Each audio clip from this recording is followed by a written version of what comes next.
Hi, welcome back guys. This is your sensei, back with another fanfiction. This is the first part of What If Naruto Was Made Godlike by Kurama. Now before starting, please give this video a like and subscribe to the channel if you want more videos like this. Now let's get into the fanfic. Chapter 1. Departure. Naruto ran as fast as he could, tears streaming down his face, sobs escaping him every few seconds. All he'd ever wanted was to be respected, to become Hokage and to be acknowledged by the villagers, but it seems that it just wasn't meant to be. Stupid Konoha, stupid villagers.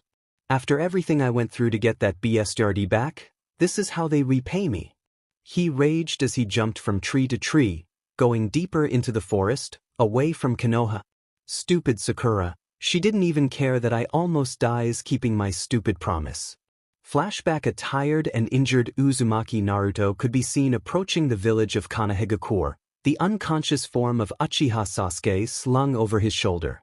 While Naruto was completely covered in many scrapes and cuts, not to mention the giant hole in his iti, the traitor Uchiha was only a little bit banged up from their fight. Despite his state, Naruto was grinning proudly. He'd done it, he'd beaten that great Uchiha Sasuke. Now everyone would rejoice and cheer his name. Even as he approached the gates, he could see many of the villagers and his beloved Sakurakin waiting for them. They would have to respect him now, after see that he, the dead last, defeated the mighty Uchiha. He couldn't wait. Hey Sakurakin, I kept my prom, Naruto began in a cheerful tone, but he was interrupted by one of his oldest acquaintances, someone he met often as a child while walking through the village, good old Mr. Rock to the head. You demon. Look what you've to the last of the Uchihas, screamed the villager who'd thrown. In his dazed state, Naruto could only watch as Sakura ran right up to him, grabbed the Uchiha off his shoulder and then proceeded to punch him in the face, strong. Stupid Naruto, I asked you to bring him back to me, not try to kill him. I guess you really are a demon. Why can't you just die and leave us all in peace? She screeched, holding Sasuke tightly and rushing towards the hospital. Naruto could feel the tears welling up in his eyes as he surveyed the angry mob before him. He could clearly notice the faces of many he knew, like Kakashi and the other Jonin senseis that had returned from their missions while the retrieval team was gone, Ino, Tenten and even Hinata. All of them were among the mob that was shouting for his BLD, drawing their weapons now that Sakura and Sasuke were no longer in the line of fire. This was the scene that greeted an angry Tsunade and Jiraiya. What the hell is going on here? Screamed the enraged Hokage, her fist clenching in anger. Kakashi appeared to be the only one brave enough to answer her. Hokage-sama, seeing the look in her eyes, he chose to play it safe. Naruto has grievously injured Sasuke, his teammate. Clearly this is proof that the Kyuubi is in control. He needs to be punished for his actions. Hearing this from his own sensei, Naruto felt like he'd just taken another Chidori through the heart. First Sakurakin and now Kakashi sensei. I thought we were a team, a family, but it looks like even they think I'm a demon. Yeah? He needs to learn his place. How dare he hurt Sasuke-kun like that? Ino screeched, regaining her mettle after hearing Kakashi. This served to incense the rest of the mob and they all began shouting once more. Yeah, kill the demon, let's teach him a lesson. He needs to learn his place. With each uttered line, Naruto felt more and more pain pierce through his iti, like his heart was being ripped apart. He just couldn't take it anymore. Enough, screamed Tsunade, flaring her chakra and silencing the mob. The Uchiha was a traitor. He betrayed us to join Orochimaru. Naruto was well within his rights to use force. If I was in his place, I would have just saved everyone the trouble and killed the prick then and there. Turning to Naruto, she smiled and continued on. Come on Naruto, let's get you to the hospital and have that wound looked at. No, the smaller blonde replies, eyes burning with defiance. What? Tsunade asked in surprise, completely caught off guard by his reply. I said no, I'm done, I quit. After everything I've done for this village, after 13 years to get over their losses, they still see me as the Kyuubi. I don't care anymore, I quit, Naruto shouted. Throwing a final glare at the mob, a glare with enough hate and anger to cause a few to stumble back, even the ninja in the crowd, he turned around and ran off. Turning to the mob, Tsunade gave them a death glare of her own and whispered just loud enough for them to hear, I hope you're all happy now. The mob quailed under her glare and she could only snort in disgust before turning to Jiraiya. Follow after him, pervert. Make sure he's okay and bring him back when he's calmed down. Sure thing, Tsunatheim, Jiraiya replied, grinning confidently. With that they both jumped away, one towards the village and the other into the forest. There was a moment of silence before the mob broke out in cheers, a few dancing excitedly while the rest jumped for joy. Hooray, the demon's finally gone. We're finally safe again, they cheered, smiling happily. Oh. Immediately the cheering stopped as they all looked at who spoke. It was Kakashi. What do you mean, Kakashi-senpai? The demon's finally gone, asked one of the Chunin. Didn't you hear the Hokage? Jiraiya is just going to bring the demon spawn back, unless we do something about it. Kakashi growled, turning and stalking towards the hospital. One of his students was injured after all. In the wake of the Kappanin's comment, 4 of the elite Jonin shared a glacé and nodded, taking off into the forest in search of Naruto.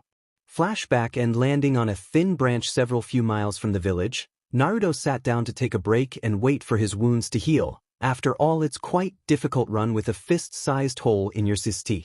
The second he relaxed, there was a tug at the back of his mind and the blonde found himself slipping into unconsciousness. Within the seal, a few minutes ago the Kyuubi no Kitsune, sensing his host's emotions, was extremely curious, not because he could sense the emotions but because he could sense high levels of anger and hate. Considering just who his host is, this was a bit of a shock.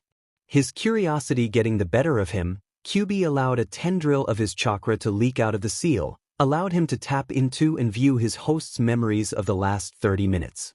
As he finished viewing the memories, Kyuubi couldn't help but smirk in satisfaction. How very interesting, perhaps I can use this to my advantage. Oh yes, the time of my ascension approaches. Maybe the gaki, brat, will be willing to make a deal now that he is no longer bound to that pathetic hovel.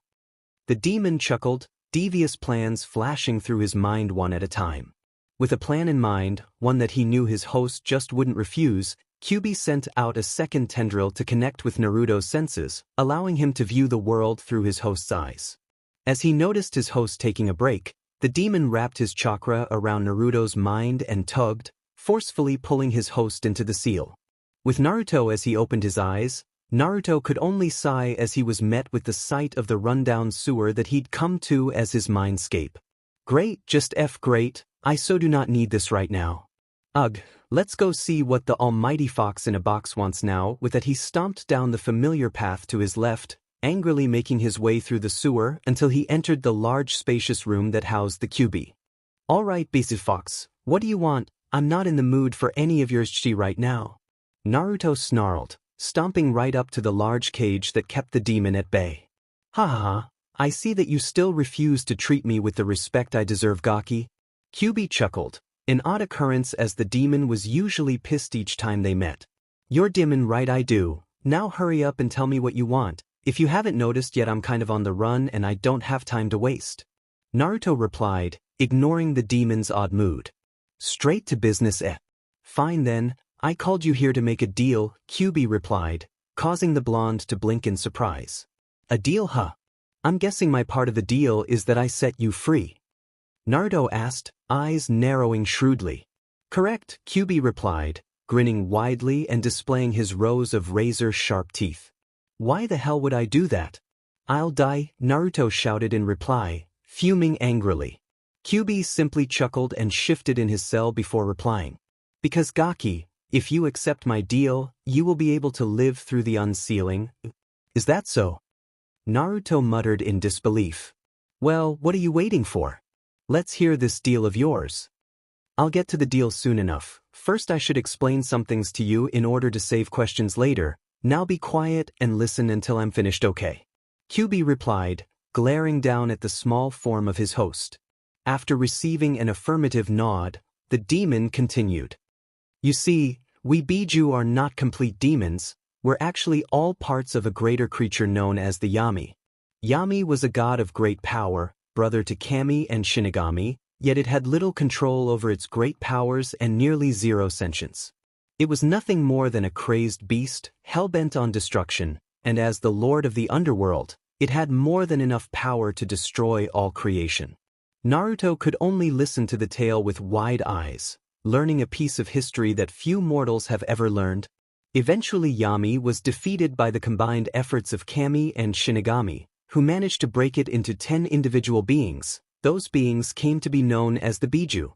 At the beginning of our Arch, we each had no tails to speak of, but each one of us had more or less power than the others. We were also considerably smaller than we are today, with myself as second strongest and only as tall as a young child, whereas Shikaku was the weakest and the smallest. We spent a good millennium together, the 10 of us wandering the world and just plain surviving. Eventually my older brother, Kyuubi as he was later called, grew his first tail, while the rest of us remained tailless. With his first tail, Kyuubi grew in power, knowledge, and size, establishing his role as leader of our small family. A millennium later, Kyuubi grew his second tail and I grew my first, gaining the same growth in ability as my brother before me. So it went, for over 8 millenniums we would each grow a new tail, growing in size and power, as we did so with Shikaku being the last to gain a tail. Once he grew his 10th tail, Kyuubi felt the need to go on a killing spree to celebrate, a stupid idea now that I consider it in hindsight. It was at this time that one of you humans discovered chakra and began studying and experimenting with it, hoping to grow strong enough to end the Kyuubi's killing spree. In order to stop Kyuubi, this human devised a powerful seal and became the first Jinchuriki. He was later known as the Rikudo Sannin. Naruto could only gape in shock. First he learned that the very creature sealed within him, the fox that everyone called a demon, was actually part of a god at one point. Then he learned that Kyuubi used to be a chibi fox at one point, which he found positively hilarious, but refrained from laughing out of fear and interest in the story. Finally, he learned that the most famous ninja in existence, the creator of all things ninja, was in fact a Jinchuriki just like him. It was a lot to take in, but he continued to listen as Kyuubi's continued his story. On his deathbed, knowing that the Kyuubi would be freed after his death, the Rikudo Sannin used the last of his power to split the Kyuubi into 10 equal parts. 9 of Kyuubi's parts were scattered around the world, to be absorbed by each of the remaining Biju, while the last stayed with the Sannin as he died, taking the mind of the Kyuubi with him. Originally, each Biju was only meant to reach a set level of power and stop growing, but thanks to the energy from Kyuubi we will all gain 1 tail more than we were meant to.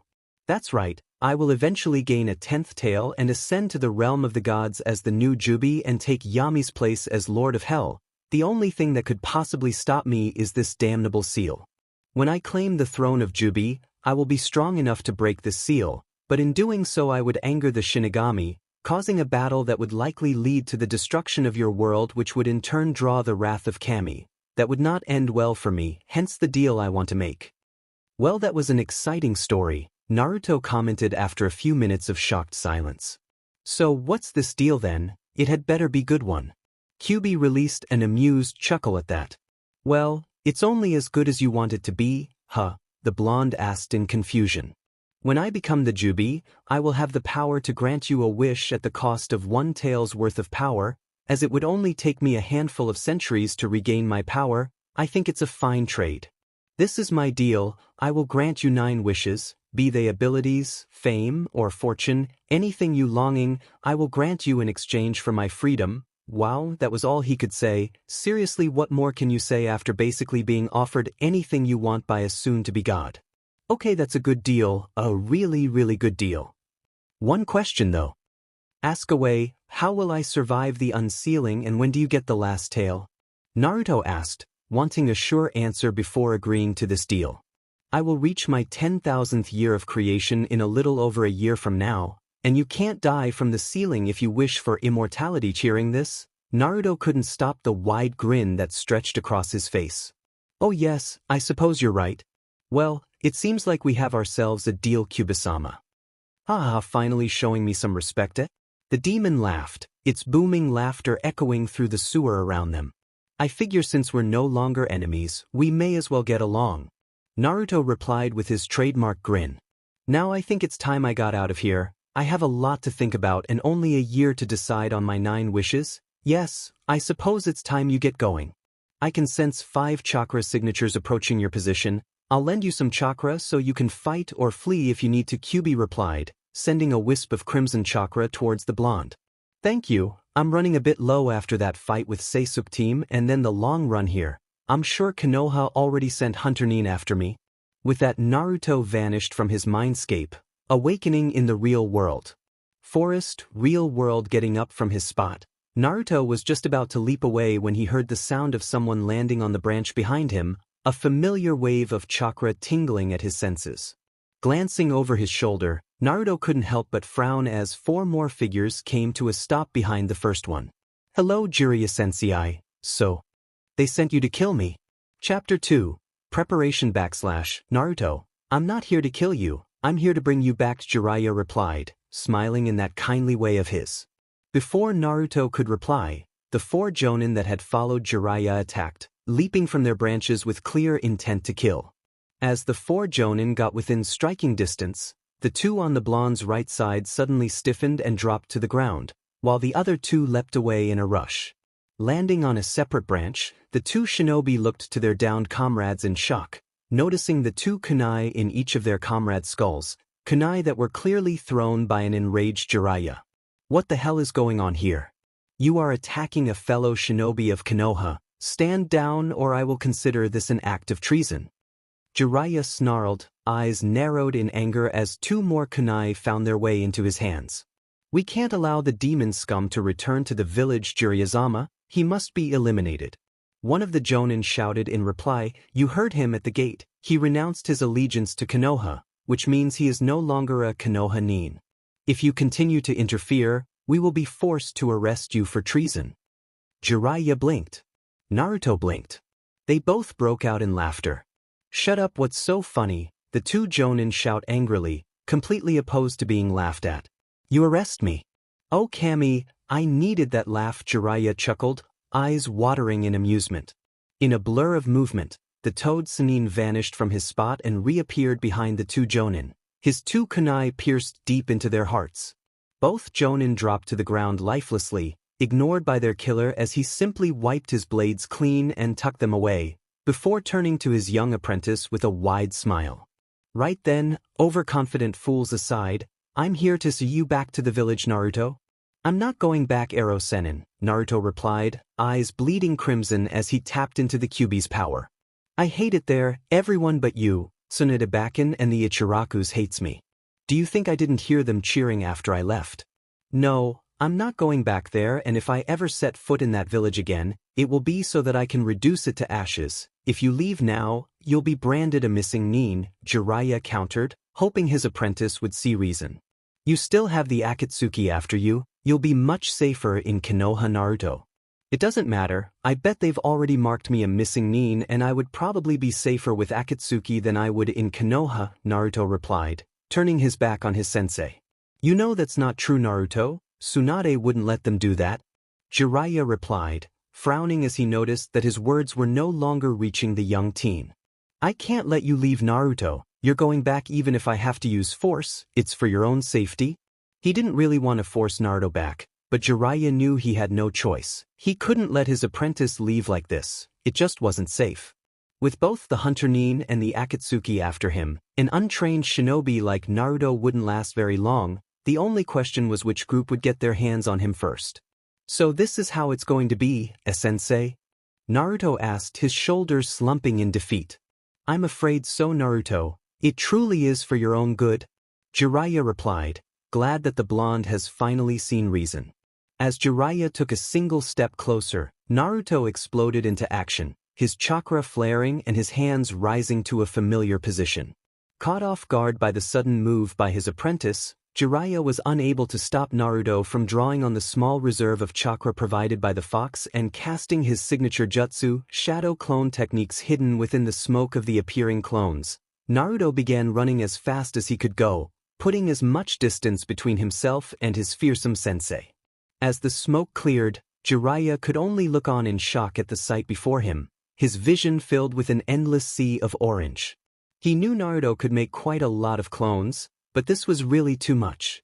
There had to be over 3,000 of them, all running in different directions. Only a single clone remained behind, tasked to deliver Naruto's final message to his sensei. I'll be back eventually to make the villagers pay, sensei. I can only that hope you'll take Tsunade and the Ichirakus and leave the villagers to their fate. With its message delivered, the clone turned and ran off after its brothers. Jiraiya could only sigh and turn back to the village. There was just no way he could find the real Naruto before the teen made it past one of the borders. There was no point trying. That Gaki really knows how to make trouble for others. Tsunade is going to kill me for this. Konoha Hospital. As Sasuke returned to the land of the conscious, he noticed that he was laying on a bed within a hospital. While he was assuming it was a hospital based on the white ceiling and walls, he also noticed that his hands and feet were restrained and strapped to the bed. "Sasuke-kun, you're awake," an annoyingly high-pitched voice squealed from beside him. Looking to his right, Sasuke released an annoyed sigh as he noticed Sakura sitting on a chair beside him. "So, the dope beat me. Well, this isn't over. I'll make sure that Baka is executed for daring to lay his hands on an Uchiha." "Sakura, what happened?" "The last thing I remember is the dobe attacking me after I agreed to return to Konoha," Sasuke muttered weakly, adopting a mask of innocence. "Gore, demon that Naruto, I knew there was no way that Baka could beat you without cheating Sasuke-kun." Sakura growled, easily falling for his manipulations. "You don't have to worry about the dobe anymore, Sasuke-kun. After seeing what he did to you, we ran that demon out of the village. Damn it, he can't be executed if he ran away. How am I supposed to gain the Manjikyu now?" Sasuke cursed, eyes narrowing in anger. "Whatever, as long as the dobe isn't here to get in my way, I can escape and get to Orochimaru. Now, how to get out of here? This is going to cost me. It had better be worth it." Looking over at Sakura, Sasuke applied his most charming smile. "That's good. Thank you for taking care of me, Sakura. With that Bakugan, I can finally be with you without him getting in our way." "Oh, Sasuke-kun, I knew you loved me." Sakura swooned, blushing a bright shade of red. "When I see that Baka Naruto, I'm going to kill him for getting in the way of true love." Suppressing his disgust, Sasuke lightly rattled his restraints and frowned. "Sakura dearest, would you be so kind as to undo these straps so that I may embrace you?" "Eep," Sakura squealed, her blush darkening in color. "Of course I can, Sasuke-kun, anything for you." As soon as he was free, Sasuke vanished and reappeared behind Sakura, knocking her out with a simple chop to the neck. "Foolish girl, as if an Uchiha would ever be associated with such a weakling. For freeing me I will spare your life this once." With that he leapt out the window, made a mad dash for the nearest wall and escaped into the forest, headed straight for Otogakure. Hokage's office. Tsunade sat at her desk, waiting for Jiraiya to return with Naruto, her hands tightly gripping her sake bottle. "Please come back safe, Naruto. I'm sure we can make the village see you as the hero you are. They just need more time." Her thoughts were interrupted by the arrival of Jiraiya via the window, alone. "Where's Naruto? Did he head to the hospital or his house? Where is he, pervert?" "I'm sorry, Tsunade, I couldn't bring him back. He was able to escape from me," Jiraiya answered in a solemn tone, prepared to leap away at the first sign of a thrown punch. "What?" Tsunade shrieked. The word was spoken with so much anger that Jiraiya truly feared for his life. "Your AF Sannin, how did a beaten-up and exhausted genin manage to escape from you?" Shaking like a leaf in the wind, Jiraiya managed to provide a reply, and unknown to him it was one of the few correct replies that saved him from being punched clear out of the village. "I tried to bring him back, but we were attacked by 4 jonin that had followed me from the village. That didn't really help to sway him, and when I went to grab him, he created more shadow clones than should be humanly possible and managed to run away." After a few calming breaths, Tsunade glanced up at him, her eyes burning with suppressed rage. "And the jonin that attacked him? I killed them." "Good, I suppose we can only hope that he comes back on his own. At least this day can't get any worse," Tsunade sighed, dropping into her seat. It was at that moment a Chunin chose to burst into the office. "Hokage-sama, Uchiha Sasuke has escaped from the hospital? Great, great. How was he able to get out of the restraints?" she growled, already having an idea of just how the Uchiha escaped. "It appears he was freed by Haruno Sakura," the Chunin explained, quailing under the vengeful glare of his Hokage. "Of course he was. Send out as many teams as you can to find him," Tsunade replied, sensing as the ANBU within the office vanish in search of the Uchiha. "Oh, and have Haruno Sakura taken to Ibiki. Maybe he can find out why she felt the need to release a known traitor, just under an hour of his capture at that." "Hi Hokage-sama," the Chunin saluted, running off to complete his duties. Tsunade sighed once more and slouched in her seat, pulling out a full bottle of sake and 2 cups. Sit down and tell me exactly what happened with Naruto. Jiraiya flopped down into one of the other chairs in the room, but before he could begin his tale, the office doors were thrown wide open and in walked Danzo and his minions, otherwise known as Hamura Mitokado and Kolarthecool, the Hokage's advisors. Great, what do you 3 want? Tsunade snapped, completely out of patience at this point. Of course it was Danzo who answered, we are only here to inform you of the council's decision on the rank and bounty of the traitor Hokage-sama. Is that so, and what has the Uchiha been marked as? Tsunade asked, a single brow raised in question. You misunderstand Hokage-sama, we meant the traitor Uzumaki Naruto. Konoha replied, eyes darting to Danzo's form as she speaks. What? Jiraiya and Tsunade both shouted, leaping to their feet. Naruto is not a traitor. If anyone deserves to be put in the bingo book, it's the Uchiha. Jiraiya snarled, fingers clenching open and closed in anger. The boy left the village without permission. That makes him a missing nin and he will be treated like one. Uchiha Sasuke, on the other hand, has just been misguided by the cursed seal and should be retrieved. We can't afford to lose the Sharingan, Danzo countered. Remembering something from his earlier battle, Jiraiya smirked, much to Danzo's annoyance. Uzumaki Naruto resigned as a shinobi before he left the village. As such, he was no longer a Konoha nin, so we can't place him in the bingo book? Hearing this, Tsunade gave a smirk of her own, but their hopes were soon dashed as Danzo grinned and passed them a signed form. According to the law, he is still in service of Konoha as the paperwork for retirement has yet to be filed. As such, Uzumaki Naruto is officially declared a missing nin, Hamura explained, causing both Sannin to frown deeply.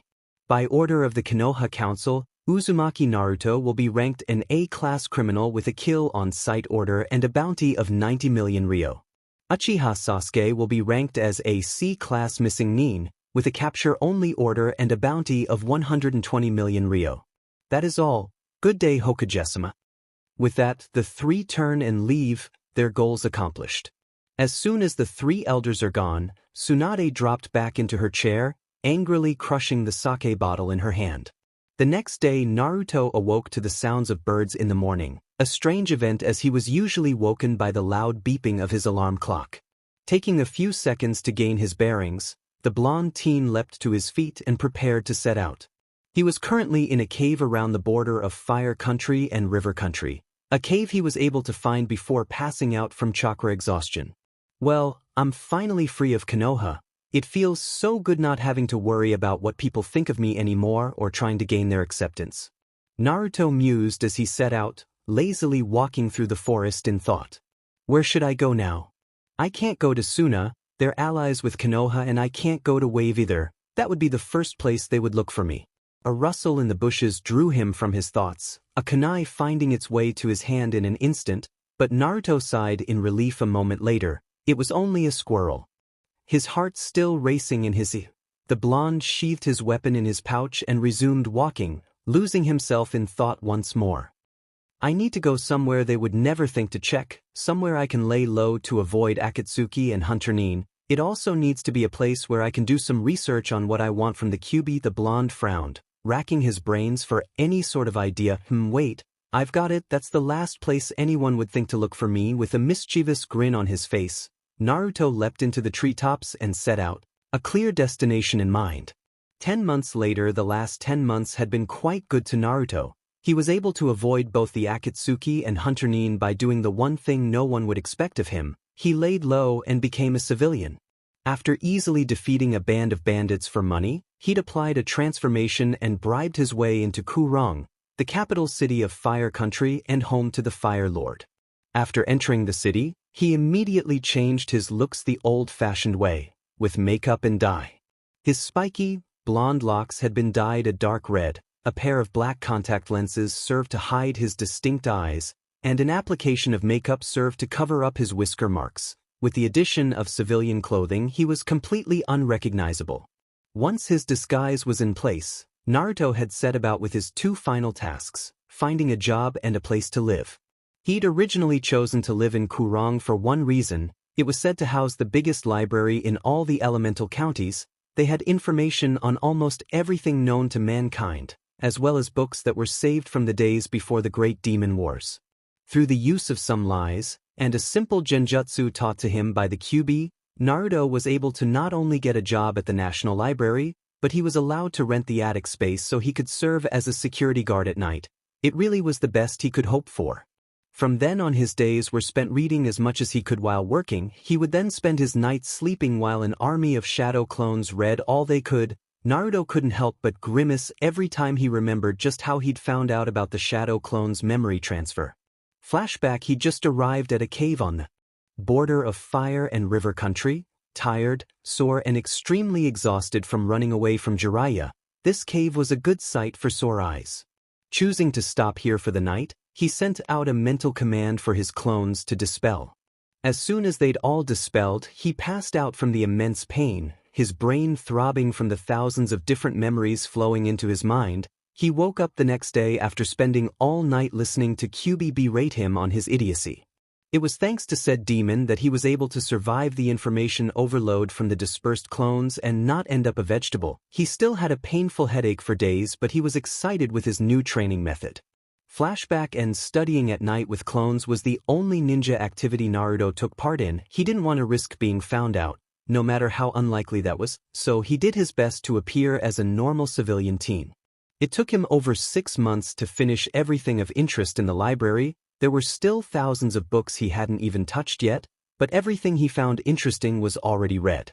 Even with the help of his clones, there were too many books to read and far too much information to squeeze into his head. Regardless, he was now one of the most knowledgeable people in the country. He read about everything he found interesting, which ranged from a large variety of subjects, be it fact or fiction. He read it. Not many people would suspect it, but reading was in fact one of Naruto's favorite pastimes. He was first introduced to a book at age 5 by the Sandaime Hokage. Ever since that day he'd loved to read any book he could get his hands on, which wasn't that many since he was never allowed in the library. Anything he read he got from the Hokage. However, now that he had one of the greatest libraries at his disposal, he absorbed all the knowledge he could, read all the books he could get his hands.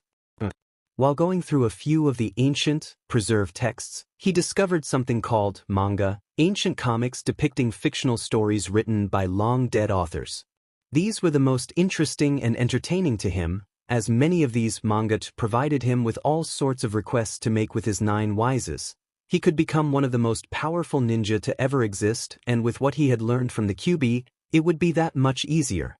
Flashback: while his body was currently deep asleep, Naruto was still awake within his mindscape, going through a few of the memorized mangas and deciding what he wants from the Kyuubi. It was at this moment that said demon looked over at what his host was reading and noticed something interesting.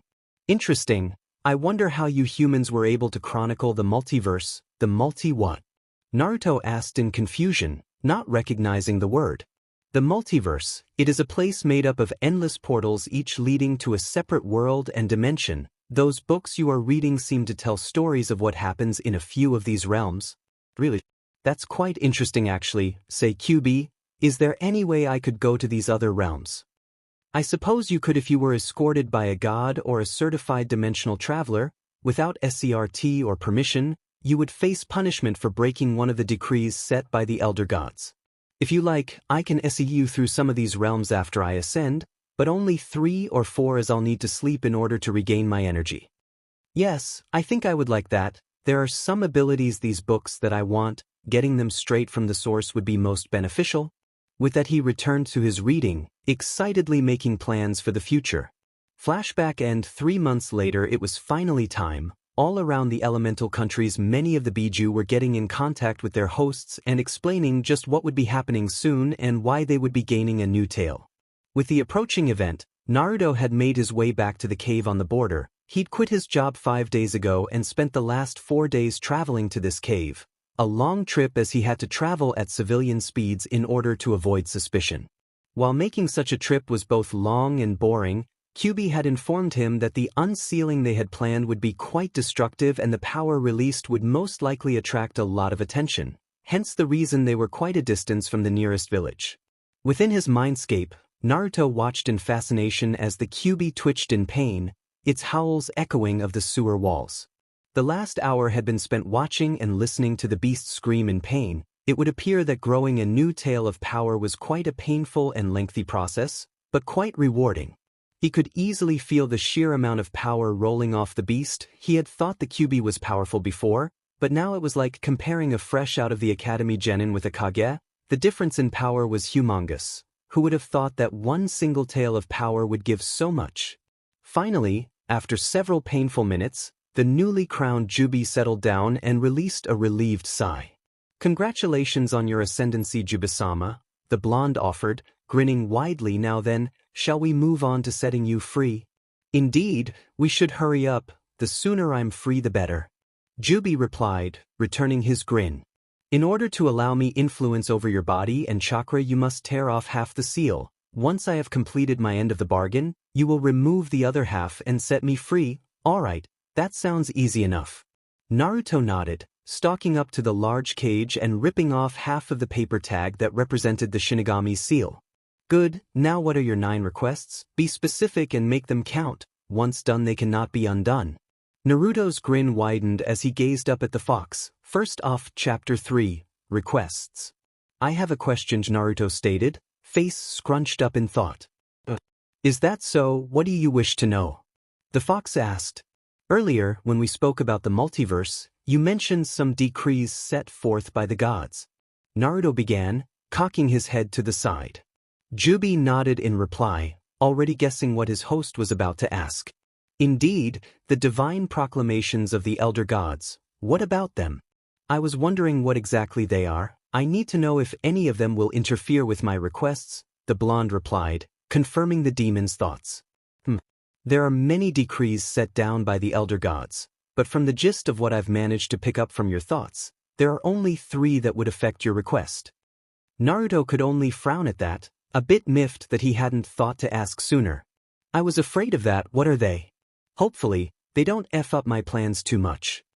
"No, they shouldn't," Kyuubi replied, causing the blonde to sigh in relief. "The first one I should mention is that no mortal born is permitted to gain true immortality." Naruto gaped in confusion. "What do you mean by true immortality?" Kyuubi shifted within his cage, preparing to give a lengthy explanation. "It's all a bit complicated, but I'll try to explain. You see, there are false immortals and then there are true immortals. False immortals are those that are long-lived but still able to die. They may live for many millenniums or be able to heal any injury at all, but they can still be killed if one were to find a means to do so." Kyuubi paused at that, allowing the blonde to absorb the information provided before continuing on. "A true immortal, like a god or greater demon on the other hand, will never die. Even if our bodies are completely destroyed and our souls are shredded to pieces, we will always survive and reform. It may take a long time, but we will eventually reform." That's interesting if not a bit confusing," Naruto muttered, reviewing the information in his mind. "While I'm a bit peeved that I may be killed one day, I don't think that decree will interfere with my plans. What's the next one?" "The next decree is that no being can rob another of their free will. It's one of the reasons we Biju can't just force our containers to set us free." "Okay, that one may interfere with one of the abilities I wanted." Naruto fumed, running through ideas to circumvent this rule. "Not as much as you would think. There is a loophole with that decree," Kyuubi replied, grinning knowingly. "What is it?" Naruto asked, perking up excitedly. "It's one of the reasons you humans can still use your genjutsu without being punished. The loophole is that so long as the mind control can be fought off in any way, shape, or form, it is allowed." Kyuubi answered. "All you have to do is change your ability so it can be fought off if the target has the willpower to do so." Yeah, I suppose that could work. After all, I wouldn't want it to be too easy now, would I? Might as well make them think they have a chance against me," Naruto replied as both he and Kyuubi shared an evil grin. Moving on, the last decree has to do with the multiverse. While I can SRT you to a few of the many dimensions with the power I'll have left after this, there are a few rules to prevent mortals from playing God, one of which is the decree that no being can have a permanent influence on any dimension without permission from that dimension's patron god. So that means I can't do anything at all in these dimensions. That's a waste of time then. No, that's not it at all. You need to look underneath the underneath, like that silver-haired rat would say. The decree means you can do whatever you want, go crazy and kill everyone, blow up planets, anything you want you can do. It just means that whatever it is you do won't last long. Kyuubi supplied, eyes glazing in remembrance. Usually, everything would wear off after a couple of days, or as soon as you've left the dimension. Okay, that makes it much easier then, but what's to stop me from just destroying a place over and over and over again? Except for the god you would piss off, the fox asked sarcastically. Right, I'll be sure to behave then. Naruto replied, scratching the back of his head sheepishly. Do you have any more questions, Gaki? Kyuubi asked, rolling his eyes at his host's actions. No, I suppose we can begin. Okay, what do you want first? Remember to be specific. Right, I guess I'll start it off with some false immortality. I want an extremely advanced healing factor. It should make me completely immune to all diseases, viruses and poisons. It should also slow down my aging process as much as can be permitted. The blonde replied, his face scrunching once more in deep thought. I also want it to heal all wounds as fast as possible and regenerate any lost body parts, including the head, brain and other essential bodily organs. Pausing once more, the blonde's eyes glazed in thought before widening. Oh, I should also be able to slow it down through concentration, in case I ever need some BLD or an open wound. He added as a second thought, summoning was a major part of the ninja arts and he didn't want to miss out on it just because his cuts healed too quickly. Finally, it should also be able to completely regenerate my whole body as long as one single cell remains alive. Yeah, I think that's it. Anything to add? Diamond. You really thought that one out thoroughly. I know I said be detailed, but Diamond just Diamond. That. Naruto chuckled sheepishly. I've had an entire year to think these through. I had to make sure I had all my bases covered. Well, congrats. Lucky for you this doesn't break any decrees. I'll just have to rewrite your DNA a little bit. Shouldn't take long, but I should let you know it's going to hurt. A lot. Before the blonde could reply, one of Kyuubi's tails began to glow with a bright green aura. It looked similar to the medical chakra he had seen Tsunade use, yet more concentrated. The aura flowed up the demon's tail and formed itself into a ball the size of Naruto's head. The ball then slowly floated away from the tail, through the bars and into the blonde sea. At first nothing seemed to happen. The seconds ticked by and just as he was going to say something to the demon, he dropped to his knees in pain, screaming at the top of his voice. Then everything went dark. Elsewhere all across the elemental nations, all sensor-type shinobi felt a flare of highly potent chakra before it disappeared moments later. Most chose to ignore it, but the ones that tried to trace it back to the source found that it seemed to dissipate into thin air. Back with Naruto as he woke, Naruto could feel the slight difference in his body. All the aches and pains he'd felt throughout everyday life seemed to have simply vanished. Getting to his feet, he hopped around and was glad to see that the small yet annoying stab of pain he usually got in his spine and knees was gone. Nothing hurt at all.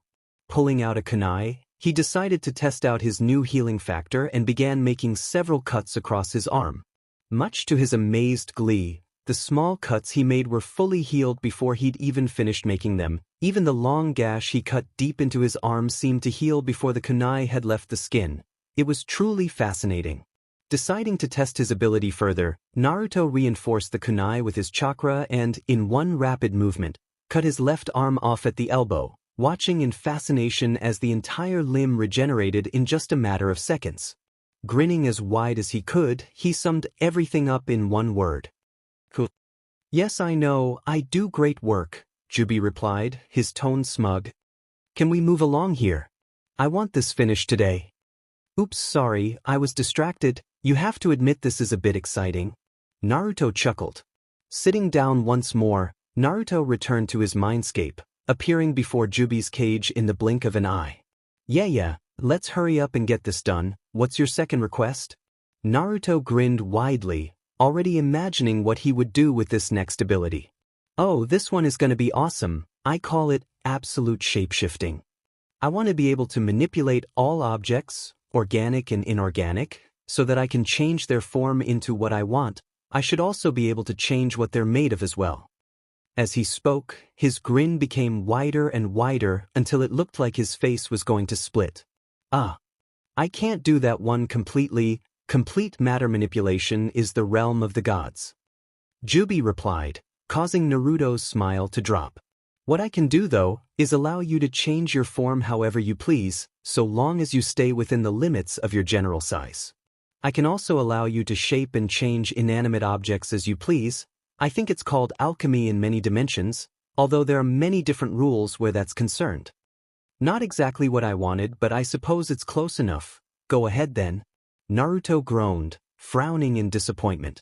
As one of Kyuubi's many tails was covered in a purplish aura, Naruto noticed that the tail from earlier seemed to have lost its color, looking like they had been drained of all color. While the others were red like the fox's fur, the tail had turned a light gray. He assumed that's what happened when the power was drained from them. Before he could ask, the purplish aura had already formed a blob which seemed to change shape every few seconds. The blob flew at Naruto much faster than the sphere had. As the blob made contact with his ichi, it seemed to spread and began covering his whole body, spreading until he was fully concealed. Once he was completely covered, the aura began sinking into his skin. He could already feel the changes beginning. This one was less painful than the last, so he was able to stay in the realm of the conscious, unfortunately. He spent several minutes of writhing in pain, groaning and moaning as his entire body seemed to burn, a powerful heat spreading out from his center. As quick as it had come, the pain vanished and Naruto gasped as he leapt to his feet, completely free of pain. Looking down at his recently regenerated hand, Naruto willed it to change, fully focused on what he wanted to happen. Almost immediately, his hand morphed into a 10-inch long steel blade, edge serrated and sharpened to a point. Naruto couldn't help but laugh at that. This ability would be extremely useful. This, I like. He chuckled as his body continued to shift into different people and objects. He noticed that he couldn't go more than 5 inches taller or 4 inches shorter than his current height, but his weight could be changed by becoming more or less dense. Yes, can we move on now? Getting back to the task at hand, Naruto began with his third request. This next one is pretty simple. I want to be able to absorb part of my enemies and add their strength and abilities to my own. Kyuubi paused for a moment, scratching its chin in thought. I can do that one, but I'll have to split it up. If you want physical changes, then you'll need to absorb part of their physical body. For powers and abilities, you'll have to absorb their spiritual energy. The demon replied after a few moments, its tails swing lazily behind it. Okay, that's fine with me, but can you make it so I get their memories as well? Naruto asked quickly, before the demon could begin. It would make it easier to use their abilities, and I have an idea that it would help with. Alright, but since memories can be both spiritual and physical, you would need to absorb both in order to gain the memories. With that said, a bluish-green aura surrounds another of his tails and begins collecting at the tip of the appendage, much like the last 2 times.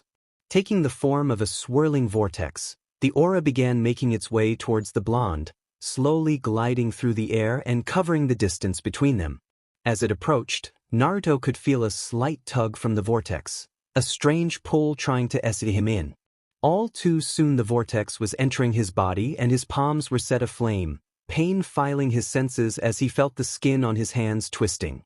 A glance down proved his assumptions correct. He now had a spiraling green vortex, roughly the size of a small marble, carved into each of his palms. Those vortexes can be used to absorb both energy and physical materials. Just will them to activate and they will begin to suck in what you want. Kyuubi intoned, cutting into his thoughts. They can only hold so much energy at a time and they can't absorb physical materials bigger than they are, so be careful, absorb too much and they'll shut down for a while. Sweet. Naruto cheered, looking down at his palms. He practiced turning the vortexes on and off, noticing that they were releasing a weak form of suction, which meant he couldn't use them over long distances. He would need to be close to or directly touching his target in order to use them. Alright, moving on to request number 4. Naruto chirped, his hands flashing green as his vortexes activated and deactivated over and over again. I want full control over all elements. No, that would be intruding on the realm of the gods again. Kyuubi stated. Demon it? Naruto cursed. Why hadn't the demon informed him of this when he'd asked about the decrees? It would have saved quite a lot of time. I can give you limited control over one element, Kyuubi countered. Limited in that you can control what it does, but you can't create it from nothing. That's not counting what you can do with chakra. However, elemental jutsu are a much lesser form of full manipulation. Naruto sighed in annoyance at this. He really would have preferred to have more power over the elements, especially seeing as he knew zero elemental jutsu, which happened to be a major part of shinobi life. Fine, I suppose that's better than nothing, he replied, pausing for a moment to consider which element he wanted. Give me control over electricity. That means all forms of electricity, from static electricity to full bolts of lightning. Can I inquire as to why you chose that particular element?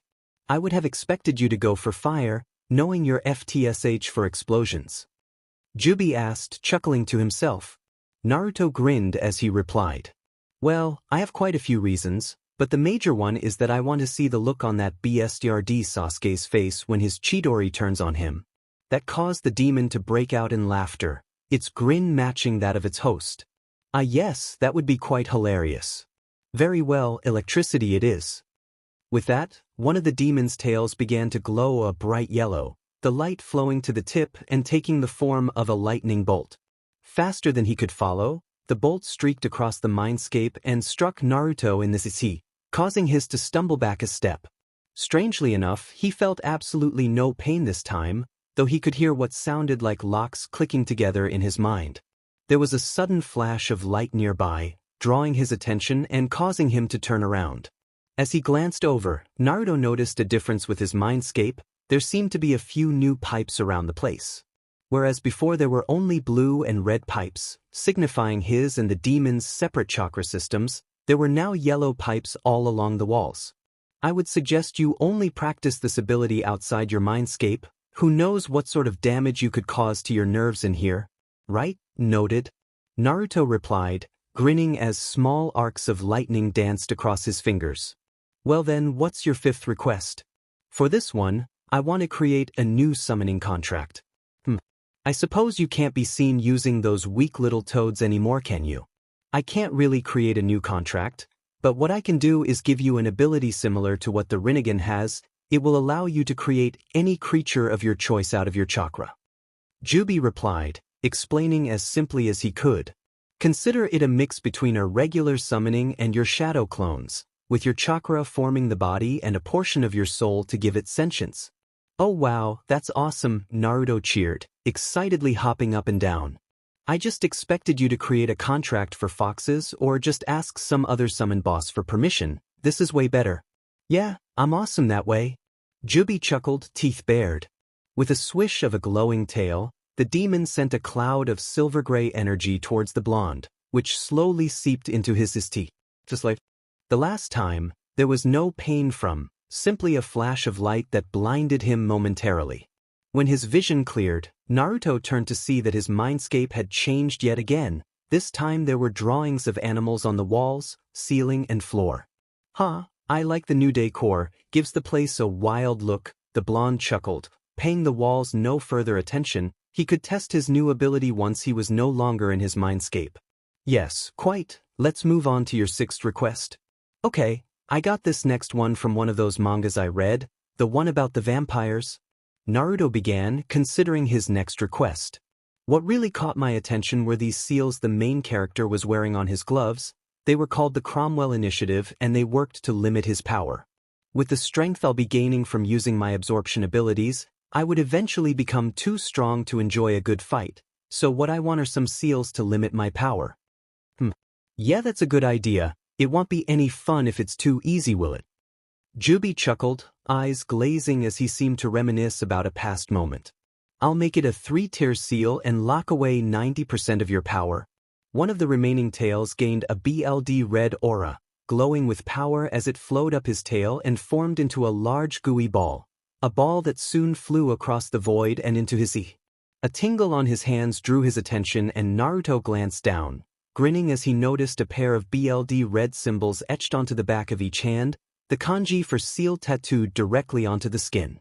As soon as he noticed them, Naruto could feel part of his chakra cut off from him. He could feel it there, but no matter how strong he tried, he couldn't seem to grasp onto the closed-off parts. At the same time he knew he could release the seals if he needed to, the information on the release phrase flowing into his mind. Perfect, the blonde grinned, flexing his fingers as he did so. Alright then, what is request number 7? For this one, I want my chakra split back into its spiritual and physical halves. Naruto requested, glancing at the pipes that represented said chakra. I still want to be able to combine them into chakra, but I also want to be able to use both Ryoryoku and Ki. I think that's what they're called in the mangas. Right, this one should be easy enough. Kyuubi replied, raising one of his few colorful tails. An aura of alternating white and blue sprung to life around the tail, flowing off the tail and forming into a blue and white yin/yang symbol, which flew over and into Naruto. As soon as it entered him, he could feel his mindscape changing yet again, and he managed to close his eyes just as everything disappeared in a flash of bright light. Opening his eyes, Naruto soon noticed that instead of the red, yellow, and blue pipes on the walls, he now had 3 pools of differently colored water in the floor. Off to the left, there was a pool filled with clear water that gave off a white glow.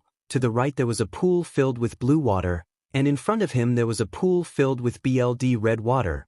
These were obviously the representations of his various energy sources. Looking down, he noticed a pipe filled with light blue water running from both pools and up into the ceiling. That must be his chakra.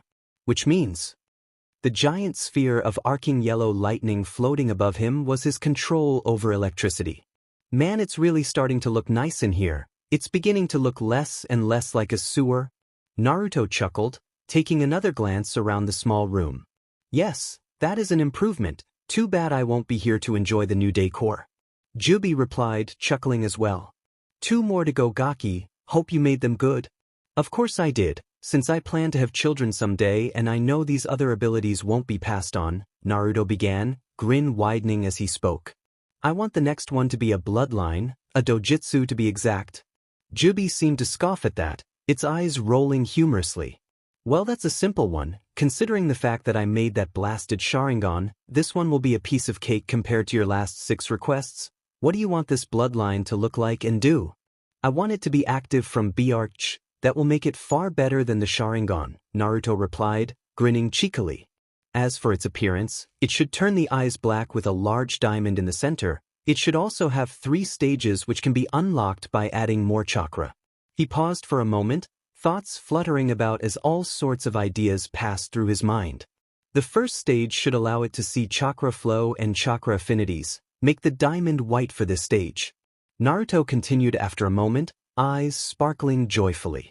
The second stage should increase perception, allowing it to see through illusions as well as track fast movements and pick up subtle details much like the Sharingan, but I also want it to have a zoom feature like the Byakugan. The diamond should turn blue for this stage. Again he paused to gather his thoughts, the demon waiting patiently as its host thought.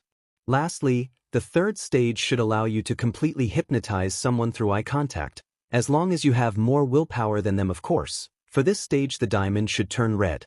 Naruto finished at last. The abilities of the dojutsu he wanted were highly similar to the Sharingan, with a few slight differences that would allow him to prove himself superior to the Uchiha Bstrd and his but brother. He couldn't wait to try it out.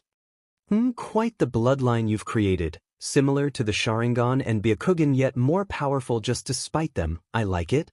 Kyuubi chuckled, eyes glinting in humor. For the 8th time that day, one of the demon's tails was surrounded by an aura of power, this time in black. The aura flowed right off the tail, across the mindscape and directly into Naruto's eyes, seeping into each of his eyeballs and fading away.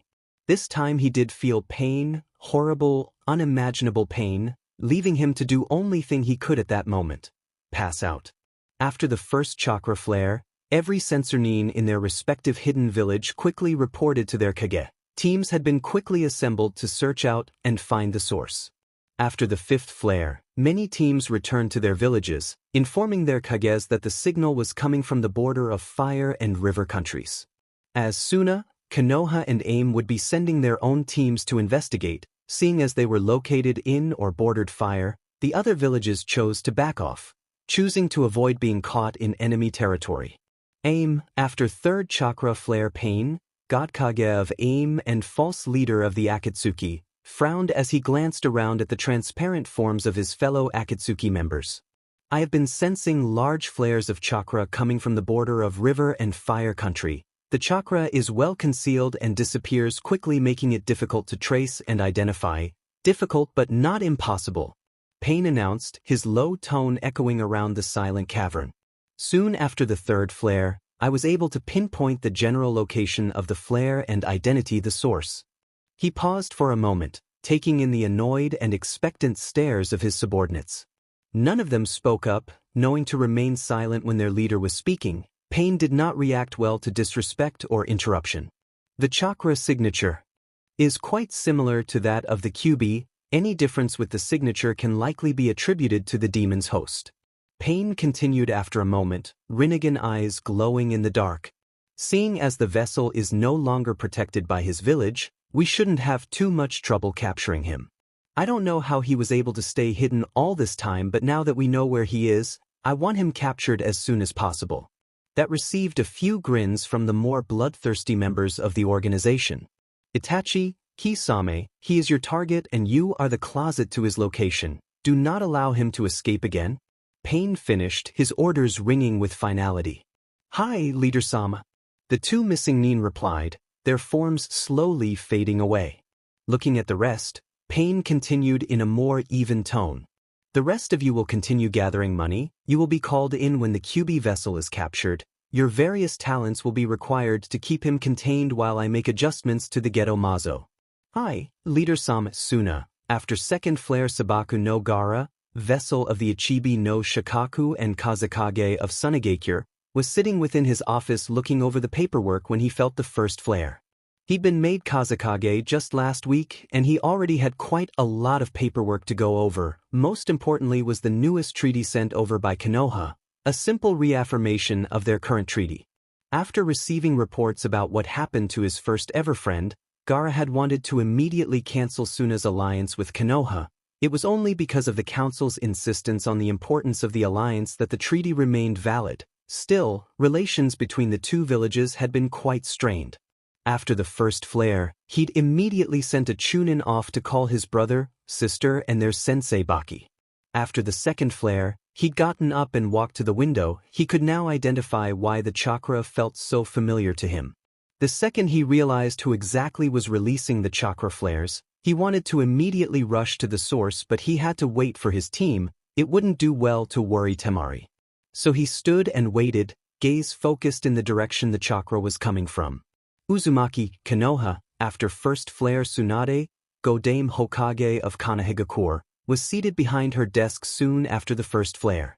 Assembled before her were the remnants of Team 7, as well as Teams 8, Guy and 10, as well as Jiraiya.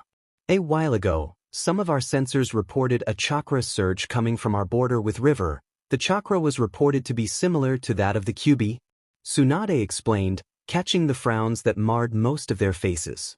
You are all assigned to investigate the source. If it is Naruto, then you are ordered to bring him back, alive. Jiraiya, you're in charge. I'll join you once I can. Kakashi stepped forward to speak, his mask scrunched up in a clear frown.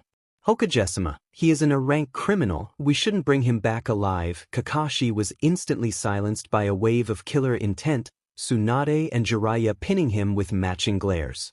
You have your orders, Kakashi. Tsunade growled, eyes narrowed in anger. Leave.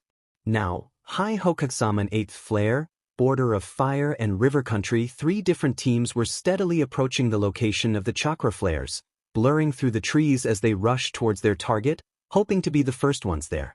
Inside the seal, Naruto had just woken. He could still feel a twinge of pain at the back of his eyes, but it was nothing he couldn't handle. His healing factor was already working to heal any and all damage. Channeling a small amount of chakra to his eyes, Naruto grinned as the first level of his bloodline activated, a pair of white diamonds reflected in the nearby pool of water. Oh, this is awesome. Naruto grinned, carefully inspecting all 3 levels of his dojutsu. I think I'll call it the Ujagen. The King's Eye. Why would you call it that? Jubi asked, eyes scrunched in curiosity. Why not the Diamond Eye? Because, with the 3rd stage you'll be able to give commands that must be followed, much like a king. Naruto replied, scoffing at Jubi's suggestion. Besides, Ujagen sounds way more impressive than Daigen. That makes sense, I guess. Kyuubi grumbled, frowning at his wasted suggestion. Hurry up so we can finish. I can sense multiple chakra signatures approaching our position. I suppose we should hurry then. Naruto frowned, unable to sense said signatures. Moving on to the last ability, I want you to increase my extrasensory perception, allowing me to use telepathy, telekinesis, and all other sorts of psychic abilities. Alright, that seems within reason. Kyuubi agreed after a moment's pause. While those are abilities usually reserved for the gods, seeing as they border on omniscience, there are a few watered-down versions granted to mortal. They will be limited in range and power but should serve you well.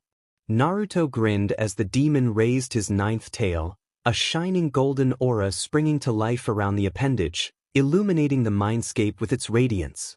The aura took the form of a large hand and darted across the mindscape, grasping him by the head and slowly seeping into his skin. Within seconds, the aura was gone, completely seeping into his skull and settling around his brain. There was a tingle at the front of his skull, then nothing. Is that it? Naruto asked, face blank. What? Kyuubi asked, raising a single brow in question. I don't know. Naruto shrugged. I was expecting a bit more, I dunno, unimaginable pain or something like that. Pissage whatever. Kyuubi snorted, rolling his eyes. Can we hurry up and get to the part where you set me free? Hold your horses, geez. The blonde yawned, making his way towards the cage. The demon's eyes glittered gleefully as the blonde grasped the seal, its glee fading as its host began pulling on the seal slowly, taunting him with a wide grin on his face. Naruto, several meters from the cave, the three different teams had just arrived at the source of the chakra. At the same time, leading to a three-way standoff. The Konoha team was watching at the Akatsuki team. The Suna team was watching both the Konoha and Akatsuki teams. The Akatsuki teams were watching Jiraiya and ignoring everyone else. Kakashi chose to speak first, to try and break the ice. So, what's everyone doing? He'd boom only to be cut off by a giant explosion of chakra. In a blur of movement, all three shinobi teams were gone, avoiding the blast debris and taking cover behind whatever cover they could find. With a great splintering crash, trees and rocks were sent flying, destroying everything in their path. The shinobi teams remained hunkered down, channeling chakra through their feet in order to remain stationary, dodging what pieces of the destruction then could. Once things settled down, they returned to their previous positions, eyes widening at the sight that greeted them. A few feet away from their current position, what used to be a patch of forest leading to a well-concealed cave had been reduced to a crater over 50 meters wide and 10 meters deep at its center. In the center of said crater was a pillar of red malevolent chakra, billowing high into the sky and growing in strength by the second. Stealthily making their way to the edge of the crater, they found the source of the malevolent power, Uzumaki Naruto. His looks may have changed, surprisingly so at that, but they could still recognize this brand of demonic chakra. Kiba chose to speak first. What the hell is he doing? No one knew the answer, but Jiraiya took a guess. I think the Kyuubi is escaping. Sakura turned to him, face scrunched up in confusion. That makes no sense. Naruto is the Kyuubi. The pink cat found herself promptly flung into a tree by Gaara, pinned down by a sandclaw. Idiot girl. Just because we're demon vessels doesn't mean that we are the demon we contain. Gaara growled, face blank, but his eyes narrowed in anger. He spared her a final glare before turning to Jiraiya. You are also incorrect, Jiraiya-sama. Naruto stopped being the container of the Kyuubi quite a while ago. This attracted everyone's attention. What do you mean? Itachi asked, Sharingan eyes narrowed. Earlier this morning there was a disturbance with Shikaku. When I went into the seal to check what was wrong, I noticed he had gained an extra tail. Gaara explained, causing a few of his audience to gasp. How did he gain an extra tail? Jiraiya asked, eyes wide with surprise. That shouldn't be possible. I'm not exactly sure how. Gaara replied, face blank and emotionless. As you know, he and I don't exactly get along, but from what I was able to gather from his ramblings, all the Biju should have gained another tail, meaning Naruto is now the container of the Kyuubi. Before any of the others could reply, a loud scream rang out from within the crater, drawing their attention to the reason they were all here in the first place. Naruto had dropped to his knees, head thrown back as he screamed at the top of his voice, crimson chakra wildly billowing around him. As fast as it had come, the scream cut off, most likely because the one screaming had just exploded. The three teams stared in shock and disgust into the crater, completely caught off guard by the violent death of the teen within, his BLD and entrails covering the ground for meters around. While surprised by the teen's death, the Akatsuki pair were more concerned about the pillar of crimson chakra that was still within the crater, a pillar of malevolent demonic chakra that seemed to be taking a form of some kind. This could not end well. The chakra swirled around for several seconds, rapidly collapsing and compressing itself into a more humanoid form until, with a flash of blinding white light, the chakra vanished and a man stood within the crater. The man, looking to be in his early 20s, stood tall and proud within the crater, his head held high and a smug smirk on his face. He was roughly 6 feet tall, with waist-length black hair, a short beard of the same color and bright crimson eyes. On top of his head sat a pair of red fox ears with black tips, which, accompanied by his longer-than-average canine teeth and sharpened claws, gave him a wild and feral appearance with a small hint of nobility. Despite seemingly forming out of thin air and chakra, the man was fully clothed in a stylish, if not functional, outfit. A simple black shirt, woven from what appeared to be an extremely expensive silk-like material, with a pair of tight-fitting black pants and a long, red overcoat summed up his entire ensemble, with a pair of wooden geta to protect his feet. Lastly, but definitely not the least noticeable part of his appearance, were the 10 furry tails that flowed behind him, slowly swishing about in a pattern of their own. Each tail was several feet long, dark red in color with a few inches of black at the tips. There was simply no denying just who this man was.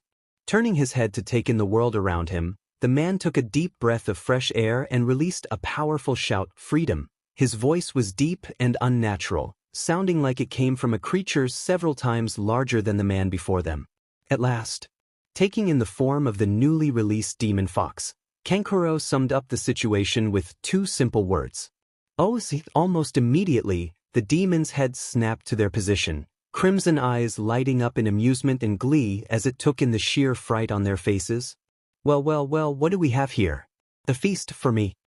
Kyuubi hummed, a wide smile slowly stretching across his face as he spoke, causing the more weaker-willed members of the group to whimper. I wonder if Naruto would be too upset if I killed some of his prey. Maybe I should just wait and ask him. Jiraiya, no matter how frightened he may be at this point in time, managed to catch what was said, his mind working as quickly as it could. What do you mean? Naruto's dead, we just saw him explode. Yes, I suppose he did blow up, didn't he? The demon replied, his grin widening ever so slightly. Oh well, you know how he can be, nothing seems to keep him down for long.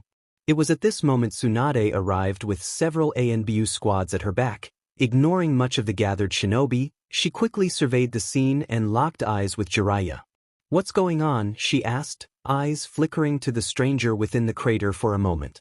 We felt a huge release of Kyuubi's chakra. Where's Naruto? The Toad Sage found himself tongue-tied, preferring not to tell his temperamental teammate just what had happened to her surrogate brother/son/whatever. Luckily, Kiba of all people came to his rescue. He's here and there and there and there. Kiba, a few of his fellow genin screamed. What? Too soon? Shikamaru sighed, pointedly doing his best to avoid Tsunade's eyes as she turned towards them. Luckily for the Nara and Inuzuka, the Kyuubi chose to interrupt at this time. Where is that boy? Kyuubi muttered to himself, but just loud enough to be heard, drawing the attention of those gathered at the edge of the crater. It really shouldn't be taking him this long then again. He did just lose an entire source of energy. Hopefully it will return to its normal speed once he adjusts to the lack of my chakra. The demon paused there, eyes narrowed in concentration for several seconds, before he grinned wide and cocked his head to the side. There you are. Following his gaze, the gathered shinobi noticed he was staring at what appeared to be a simple chunk of fleshy meat. A chunk of meat that seemed to be moving on its own power. Before their eyes the meat began shaking, then growing in size as it slowly rose into the air. Then it began to change. It began with the miraculous growth of an entire skeletal system, the bones quickly forming around the meat slab, then came the organs, veins, arteries, chakra coils, muscles and much, much more. They could only watch in shocked silence as this went on, eyes wide as what used to be a small chunk of meat slowly regenerated into an unharmed Uzumaki Naruto, complete with blonde hair and sparkling blue eyes. Grinning widely, Naruto took a long look at his surroundings, taking in the massive crater around him and the humanoid form of the Kyuubi beside him.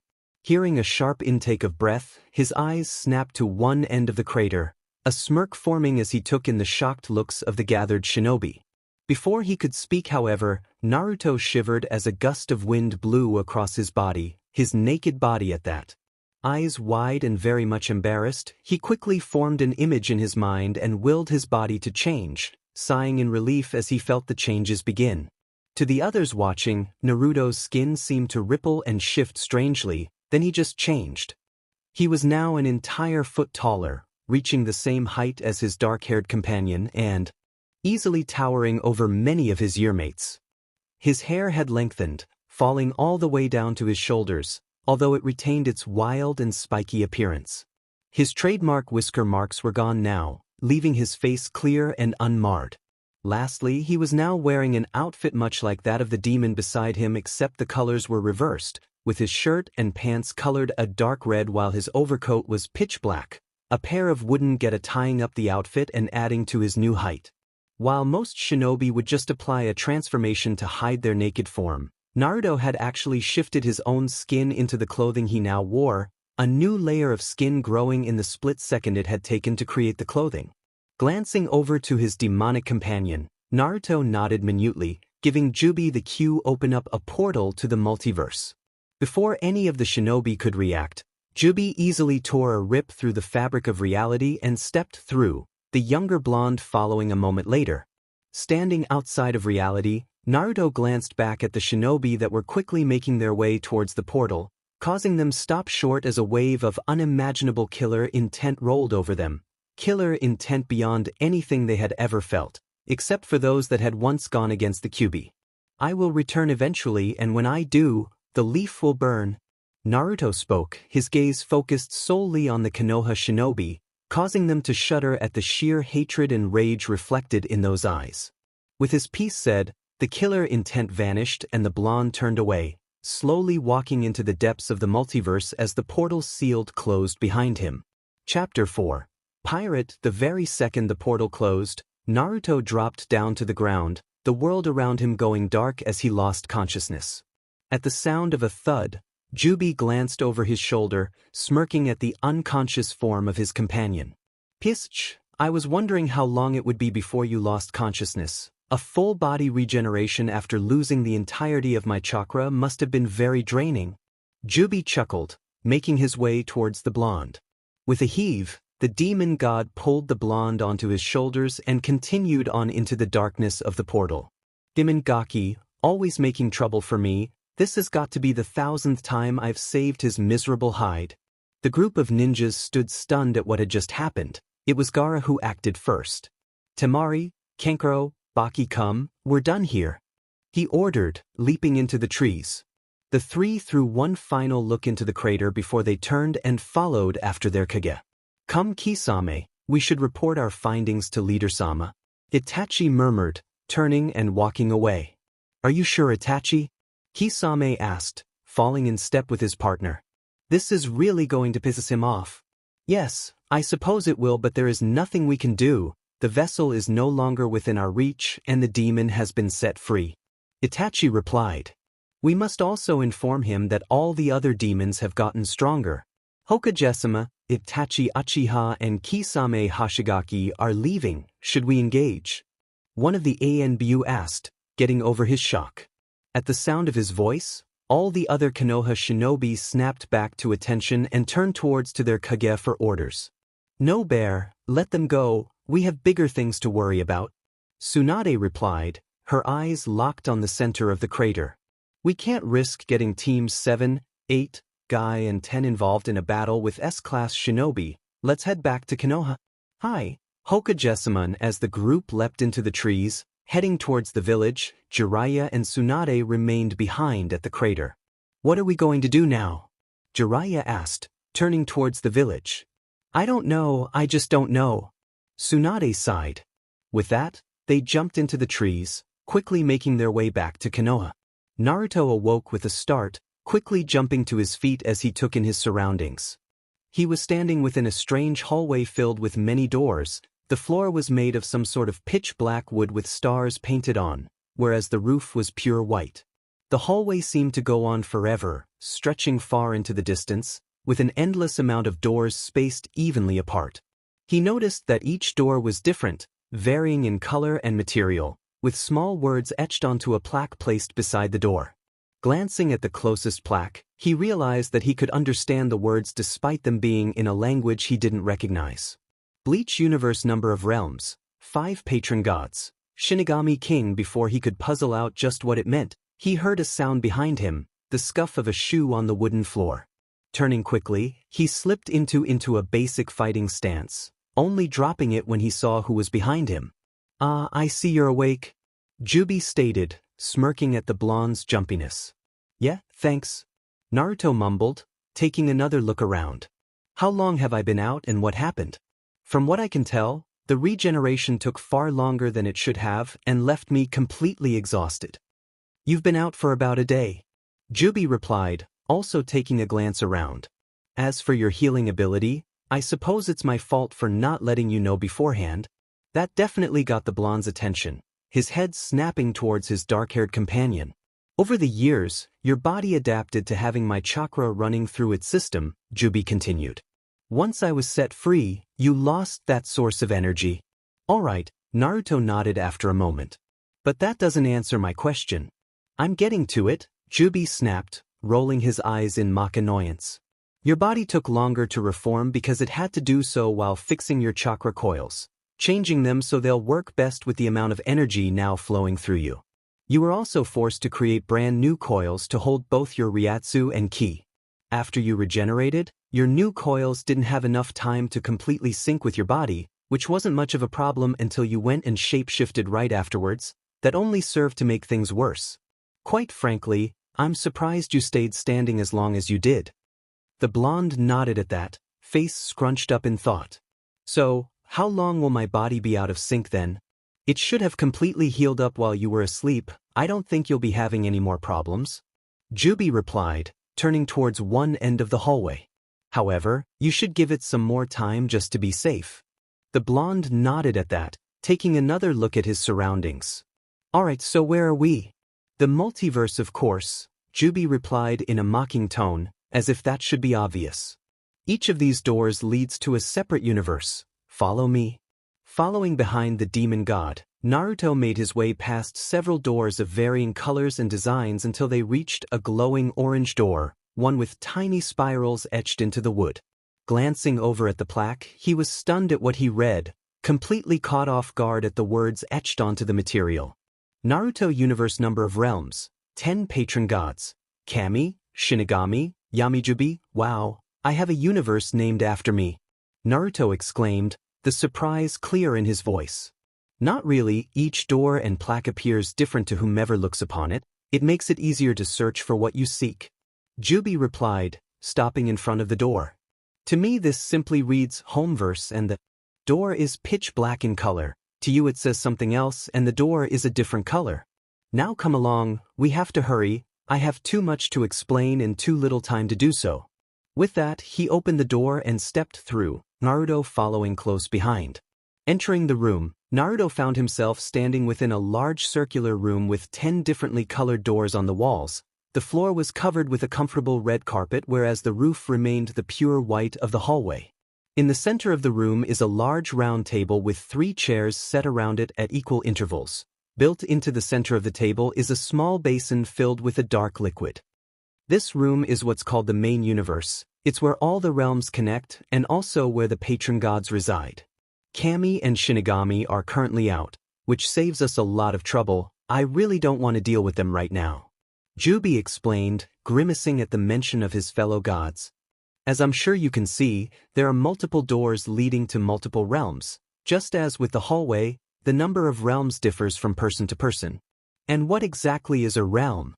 Naruto asked. He already had an idea but he wanted confirmation. A realm is another universe similar to the one you come from but with some difference, Kyuubi explained, waving a hand negligently at the doorways. There can be many reasons why a realm is created, major things such as me not being sealed within you or you being born a girl, stuff like that. Not insignificant things, like if you didn't like ramen or if you forgot to wear your shoes one day. Alright, I can see how that works. Naruto replied, glancing at one particular door. Why are there only 10 doors for me though? I can think of an endless number of things that could change. Ah yes, Kyuubi hummed, turning towards the table. While there may be thousands, if not millions of separate realms, most of those have been locked up by kami or shinigami for separate reasons. The doors that you can see are the only ones you are allowed to enter. Now let's move on to the reason I brought you here. You mean I'm not just here for you to bore me with a lecture? Naruto asked with a sly grin. Haha, very funny, Kyuubi retorted, rolling his eyes once more. No, this is important. Do you remember what I told you about the decree pertaining to the multiverse? You mean the one about no lasting changes? Yes, well I felt you should know that it only applies to other universes. Kyuubi explained. Within your own universe, even if it is another realm, any changes you make will be permanent. Naruto looked around at the 10 doors and couldn't help the grin that stretched across his face. He had 10 separate realms to do with as he pleased. I thank you for informing me of this fact, Kyuubi-sama. The blonde replied, his tone heavy with mock respect. This is the greatest gift anyone could give me, well next to 9 kick-ass abilities that is, but you know what I mean. Yeah, whatever. The demon scoffed, pulling an item out of his pocket and tossing it to the blonde. Now, take this. With a quick snap of his arm, Naruto snatched the item out of the air, opening his hand to take a look at it. The item in question was a simple silver ring with a red gem set into it. Carved into the metal around the gem was a series of small symbols. A ring? What's this for? Naruto asked, slipping the ring onto his right index finger. It's not the ring that's important, it's the gem. Kyuubi replied, glancing at the small red stone. While you were unconscious, I took a small trip to a few of the universes you were planning to visit and placed a similar gem by each of their doors. The gem seemed to glow with an inner light as the demon's sight landed on it. Each gem is formed from my own solidified chakra and tied together with the others. As long as you have that ring, you'll be able to travel to the other gems or to my location. Kyuubi continued, causing the blonde to glance down at the ring with a glitter of awe in his eyes. Don't lose that ring. Without it or myself to guide you, you'll be punished for traveling the multiverse. Once you've traveled to a gem, it will destroy itself, preventing you from returning without a guide. When you've traveled to all the gems, it will be time to return to your own universe. Wow, thanks, this makes things so much easier. Naruto replied, grinning widely. I was afraid I'd have to go from door to door, reading the plaques.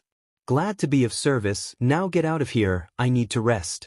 I expended far too much energy granting your requests and creating these gems. Kyuubi grumbled, yawning tiredly. Good luck on your travels, and if you should run into any patron gods, be polite and try not to get in trouble. Alright, see you later, Fox. Enjoy your nap, Naruto replied, channeling his chakra into the ring. There was a strange pull originating from his stomach, and with a flash of red light, he vanished. The second the blonde vanished, Kyuubi spun on his heel, his eyes locked onto the basin carved into the table in the center of the room. Seconds later, the water within the basin began to glow, illuminating the entire room with its light. 2 orbs of light slowly rose out of the basin, hanging midair for several seconds before they split away and floated towards 2 of the chairs.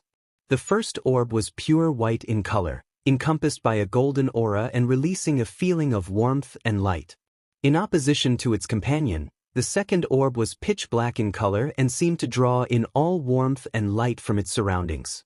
Are you sure it was wise to tell him about the realms? The black orb spoke, pulsating as it did so. Don't worry so much, Shinigami, those worlds have fallen from grace and are set to be destroyed anyways, the white orb replied, its aura rippling as it spoke. Why not let the boy have his fun? It's the least we can do for him with the life he's led. Kami's right, the boy deserves his fun. Kyuubi added, taking the empty seat at the table. Besides, It will be quite entertaining to watch. Indeed. With a flash of red light, Naruto found himself standing in the endless hallway once more. Well, that was fast. He muttered, taking a look around. Now then, where am I headed first? A sound from behind drew his attention, causing the blonde to spin on his heel, hands up in protection. He was just in time to see a small red stone falling off a plaque, turning to dust and vanishing before it hit the ground.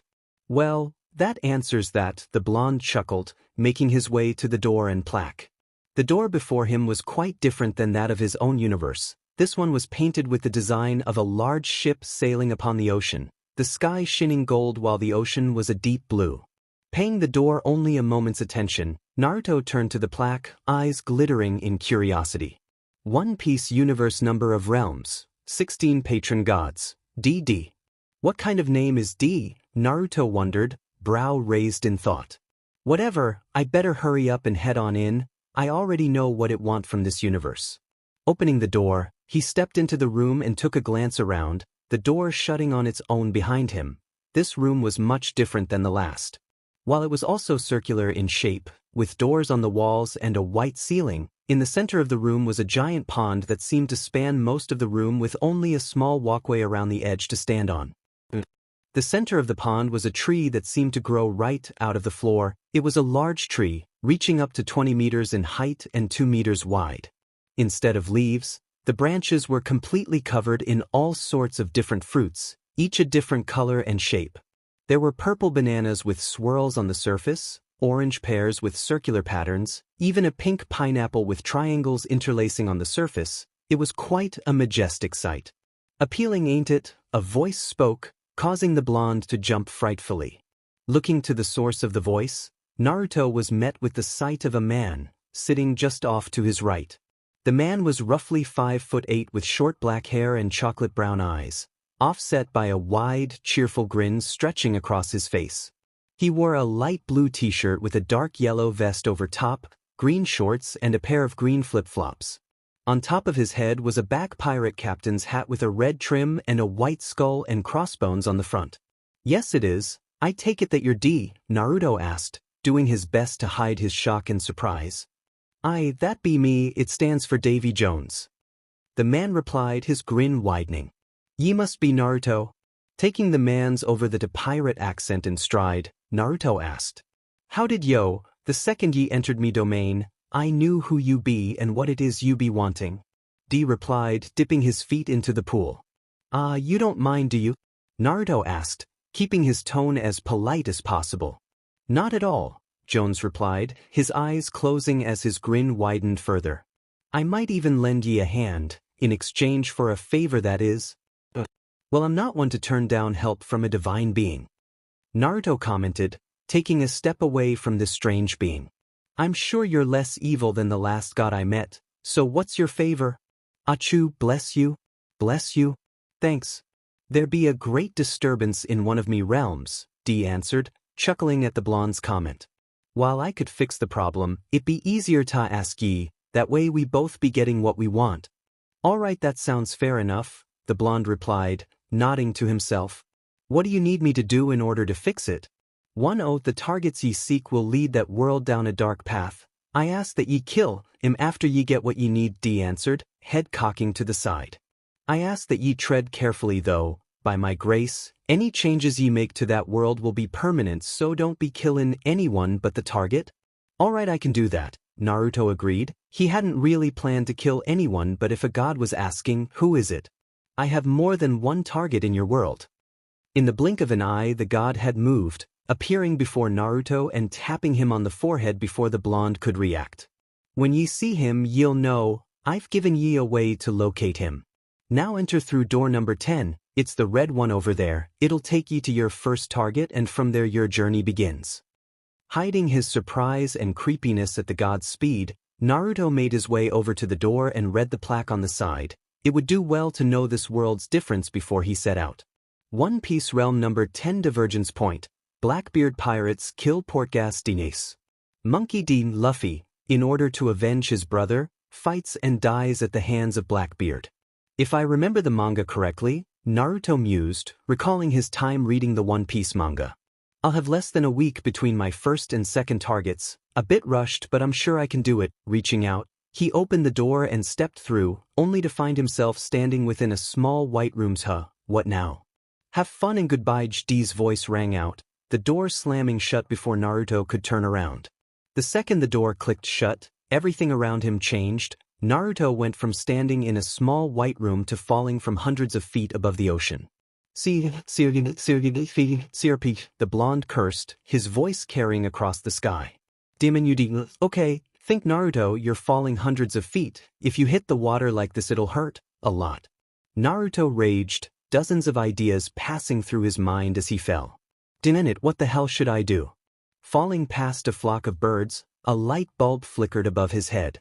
I can just grow wings and fly, although I can't really risk it right now. Not without some practice first, at least something else then.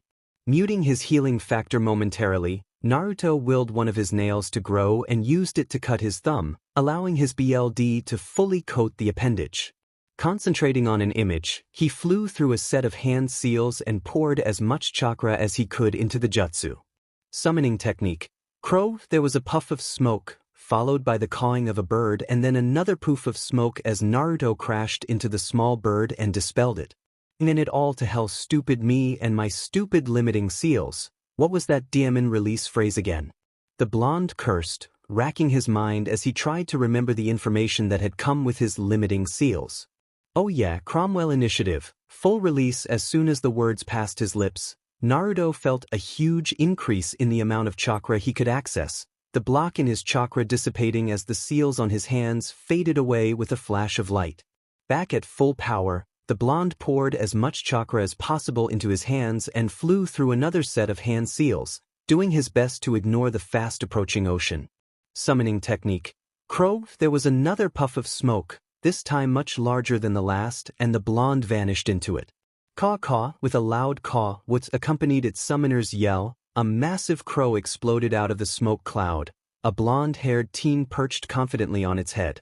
Naruto grinned as he glanced down at his summon. The crow was even bigger than Gamabunta, similar in appearance to any other crow except of its eyes. Rather than the beady little eyes of the average avian, the bird seemed to have large black eyes with blue diamonds around the pupils, quite similar to those of its summoner. In addition to its strange eyes, Naruto found that he could not only control the bird with his mind but he could also see through its eyes, something that would take some getting used to. Wow, that's really weird, the blonde chuckled, blinking repeatedly as his brain adjusted to this strange occurrence.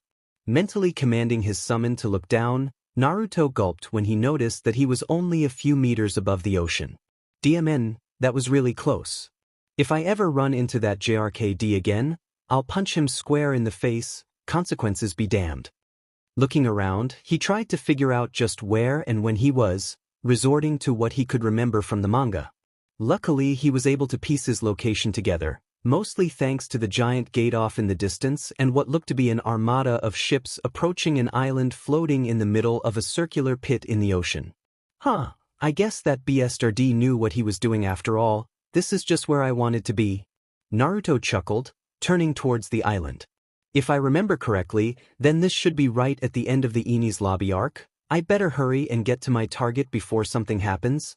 Just minutes ago, the Marines aboard their ships had been shocked and awed after witnessing the defeat of Rob Lucci at the hands of Monkey D. Luffy, an event that took them all by surprise. The strongest member of the CP9, defeated by a lowly pirate, unthinkable. With the defeat of the CP9 at the hands of the Straw Hat Pirates, the order had been given to the Marine ships. The Buster Call began. They just destroyed the convoy ship the pirates were planning to escape aboard, managed to trap most of the crew on the last section of the bridge and aimed their cannons at the tower where Monkey D. Luffy was trapped. Over the Den Den Mushi, an announcement was made. Aim all cannons at the first prop. Whatever cannons were left turned to the tower. Their crew prepared to open fire. Obliterate Straw Hat Luffy immediately. Atop the destroyed bridge, the crew of the Going Merry were doing everything in their power to save Luffy, trying to prevent his imminent death. Unfortunately, they were all trapped on one section of the bridge, fighting the Marine captains and lieutenants, while Luffy was trapped in the tower and unable to move. Who is it? Whose voice is it? Usopp yelled suddenly, his head swiveling about. I told you, they're my men, Frankie replied, misunderstanding his comrade's question.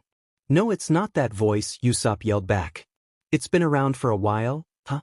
Monkey D. Luffy groaned in pain as he lay on the floor, slowly awaiting his death. There was nothing else he could do. He'd used up almost all his strength in the battle with Rob Lucci, his entire body was sore and he could only move his fingers and toes, nothing more. There was no possible way for him to defend himself, no way to move or dodge. Then he heard a voice in his mind. Below! Luffy muttered to himself, his voice thick with confusion. Look below! I can really hear it, Usopp yelled to the rest of his crew. What? Below? Ooh! Nami shouted, blocking a strike from a nearby marine. What is it? Sanji asked, his leg flying out and striking down a marine captain. I said look below, Chopper exclaimed, hopping around excitedly. They could all hear the same voice now, a voice within their mind, telling them to look below. Firing at Straw Hat Luffy in 5 seconds. Luffy jump into the ocean, Usopp screamed. 4. Into the ocean, Usopp continued to yell. Usopp? Zoro asked, wondering what was going through his crewmate's mind. 3. Turning to Robin, Usopp pointed at the tower excitedly. Robin, can you drop Luffy into the ocean? Leave it to me, she replied with a nod. 2. Are you trying to kill yourself? Zoro yelled, swords flashing as he cut down man after man. 1. As the Marines prepared to fire, a massive shadow swept past, a cry resounding across the ocean. Caw-caw-caw's heads snapped up, every single person looking to the sky, their eyes wide as they gazed upon what had to be the largest bird in existence flying over the island and the ships. As they stared, the bird swooped down and landed, directly on the ocean, protecting the tower and Monkey D. Luffy with its massive body. Hello Marines and pirates, a voice called out, drawing their attention up, to the bird's head. Perched atop the bird's head, nearly hidden within its feathers, was a man, roughly 17 years old, with spiky blonde hair and sparkling blue eyes. He was dressed in a thin red shirt, loose red pants with a black hooded cloak over top and a pair of wooden get on his feet. Having just landed where he knew the Going Merry was supposed to surface, Naruto ordered his summon to grab the ship with its talons and turned his attention to the marine forces. Hello Marines and pirates, he called out, drawing their attention. There were several moments of silence, everyone simply staring at him in shock, before a voice replied over the den mushi. Who are you? Are you an accomplice of these pirates? No, not at all, Naruto replied, his voice carrying across the ocean, amplified with an application of chakra. My name is Uzumaki Naruto. I just happened to be passing through the area when I witnessed this scene and being the nice guy that I am, I decided to lend a hand to the losing side. Then you will die with the pirates. The voice replied moments later. All ships aim at that creature. Destroy it, grinning darkly, Naruto watched on as all the marine ships began turning their cannons on him, aiming at the body of his summon. Time to see how powerful I really am. Shadow clone technique with a poof of smoke, a dozen blondes leapt from the crow's head, landing beside each member of the Straw Hat crew and friends. Before anyone could react, still stunned from witnessing the clone technique, each clone grabbed a Straw Hat crew member and leapt away, dragging them onto the bird. With a blur of movement, a small group of clones appeared next to Rob Lucci, dragging him towards the crow as well. Ignoring the marine vessels and their cannons, Naruto made his way to Lucci's side and knelt down, his hands hovering over Lucci's wounds and mouth. What are you doing? Nami screamed, jumping to her feet, a difficult task without chakra to adhere her to the creature's head. You just put us all in the line of fire, we have to get out of here, relax, we'll be fine. Naruto chuckled, grinning at the crew before turning back to the body, brow furrowed in concentration. Now be quiet and let me concentrate. The Straw Hats watched in amazement as some BLD seemed to flow out of Lucci's wound, a dark yellow light streaming out of his mouth at the same time, both substances rising through the air and into the blonde's hands. What the hell was that? Sanji asked, eyes wide in shock. I don't know, but we have bigger things to worry about, Robin replied, her eyes on the marine vessels below. Looking around, the rest of the crew gulped as they noticed that all the ships had finished aiming and were now preparing to fire, their cannons locked on the bird's form. Naruto, on the other hand, was completely unbothered as he stood, his hands forming a cross as he summoned his chakra. With a poof of smoke, a shadow clone leapt towards the bridge, Rob Lucci held squarely on its shoulders. His job complete, Naruto ordered the bird to take flight, grinning wide as it complied a moment later. Do not allow them to escape. All ships opened fire. As the bird prepared to take flight, the marine vessels fired their cannons, hundreds of cannonball targeted at one location. The Straw Hat crew closed their eyes and braced for impact. Naruto, on the other hand, simply scoffed and lifted his right hand. With a force of will, the blonde released a pulse of telekinetic power, bringing the cannonballs to a stop midair. When they felt no impact, the crew opened their eyes, their jaws dropping to match that of their marine counterparts. Glaring at the lead ship, Naruto spoke, his voice easily carrying across the distance. You fools are lucky I don't have the time to kill you all. His tone was cold and left no room misunderstanding. He would kill them if given the chance. Dropping the ball into the ocean, Naruto ordered his summon to take off, wanting to offer the Straw Hats medical attention as soon as possible. With a mighty beat of its gigantic wings, the crow took off, carrying Naruto, the Straw Hat crew, Frankie, Kokoro, Gonbi and Chimney on its head, the going merry in its talons. Akiji, admiral of the world government, had just arrived at Enies Lobby in time to witness the destruction left behind. He was soon debriefed by one of the vice admirals in charge, much to his shock, annoyance and veiled amusement. Still, he had a job to do. Contact Marine HQ, let them know that Enies Lobby was a defeat for the world government. He ordered, turning to one of the marine grunts. And make sure they post a bounty for this Uzumaki Naruto. Thanks for saving us back there. Luffy cheered, grinning widely despite his injuries. Glancing over at where the crew was sitting, all trying their best not to fall off their ride, Naruto grinned widely. Don't mention it, I'm sure you guys would have been fine without me. And maybe, but thanks anyways. Where are we headed? Nami asked, glancing around at the ocean below. Water 7. Naruto replied, plucking the location of the island right from their minds. Far below and behind them, the Frankie family, Galila, Giants, King Bulls, and Yakuzunari rode the puffing Tom back to Water 7, their eyes locked on the large beast flying above. Chapter 5. Knowledge. The trip back to Water 7 was spent with Naruto conversing with the Straw Hat crew. It had taken him several tries to explain to them that his abilities weren't the result of some type of devil fruit, then he had to make up some story to explain just how he learned to use chakra. And then, after 5 years meditating with no food or water at the top of the mountain, I was blessed by the sacred mountain goat people. Naruto finished his tale, doing his utmost to keep his face straight. Wow, that's so cool, Chopper exclaimed, eyes alight with stars. Looking around at the looks of awe on Luffy, Chopper and Usopp's faces, Naruto's sweat dropped. How gullible can they be? With the blonde's silly tale complete, Zoro decided to ask something that had been bugging him for a while, before the blonde started on another silly story. Hey Naruto, Zoro began, drawing the blonde's attention. What was that you did back there, the thing with Lucci? The others perked up at that, they'd been wondering the same thing. Oh, that's, Naruto began, grinning wide as they all leaned in. A secret. The crow shook as its passengers all face-planted at the same time, causing Naruto to break out in laughter. He was really having fun with these guys. For the first time in a long while, he could hang around people that didn't hate him or try to belittle him with each sentence. It was a nice change of pace. So the flight went on, with Naruto and the Straw Hats talking and exchanging stories. Even though he already read about most of their adventures, it was still fun to listen to everyone talk.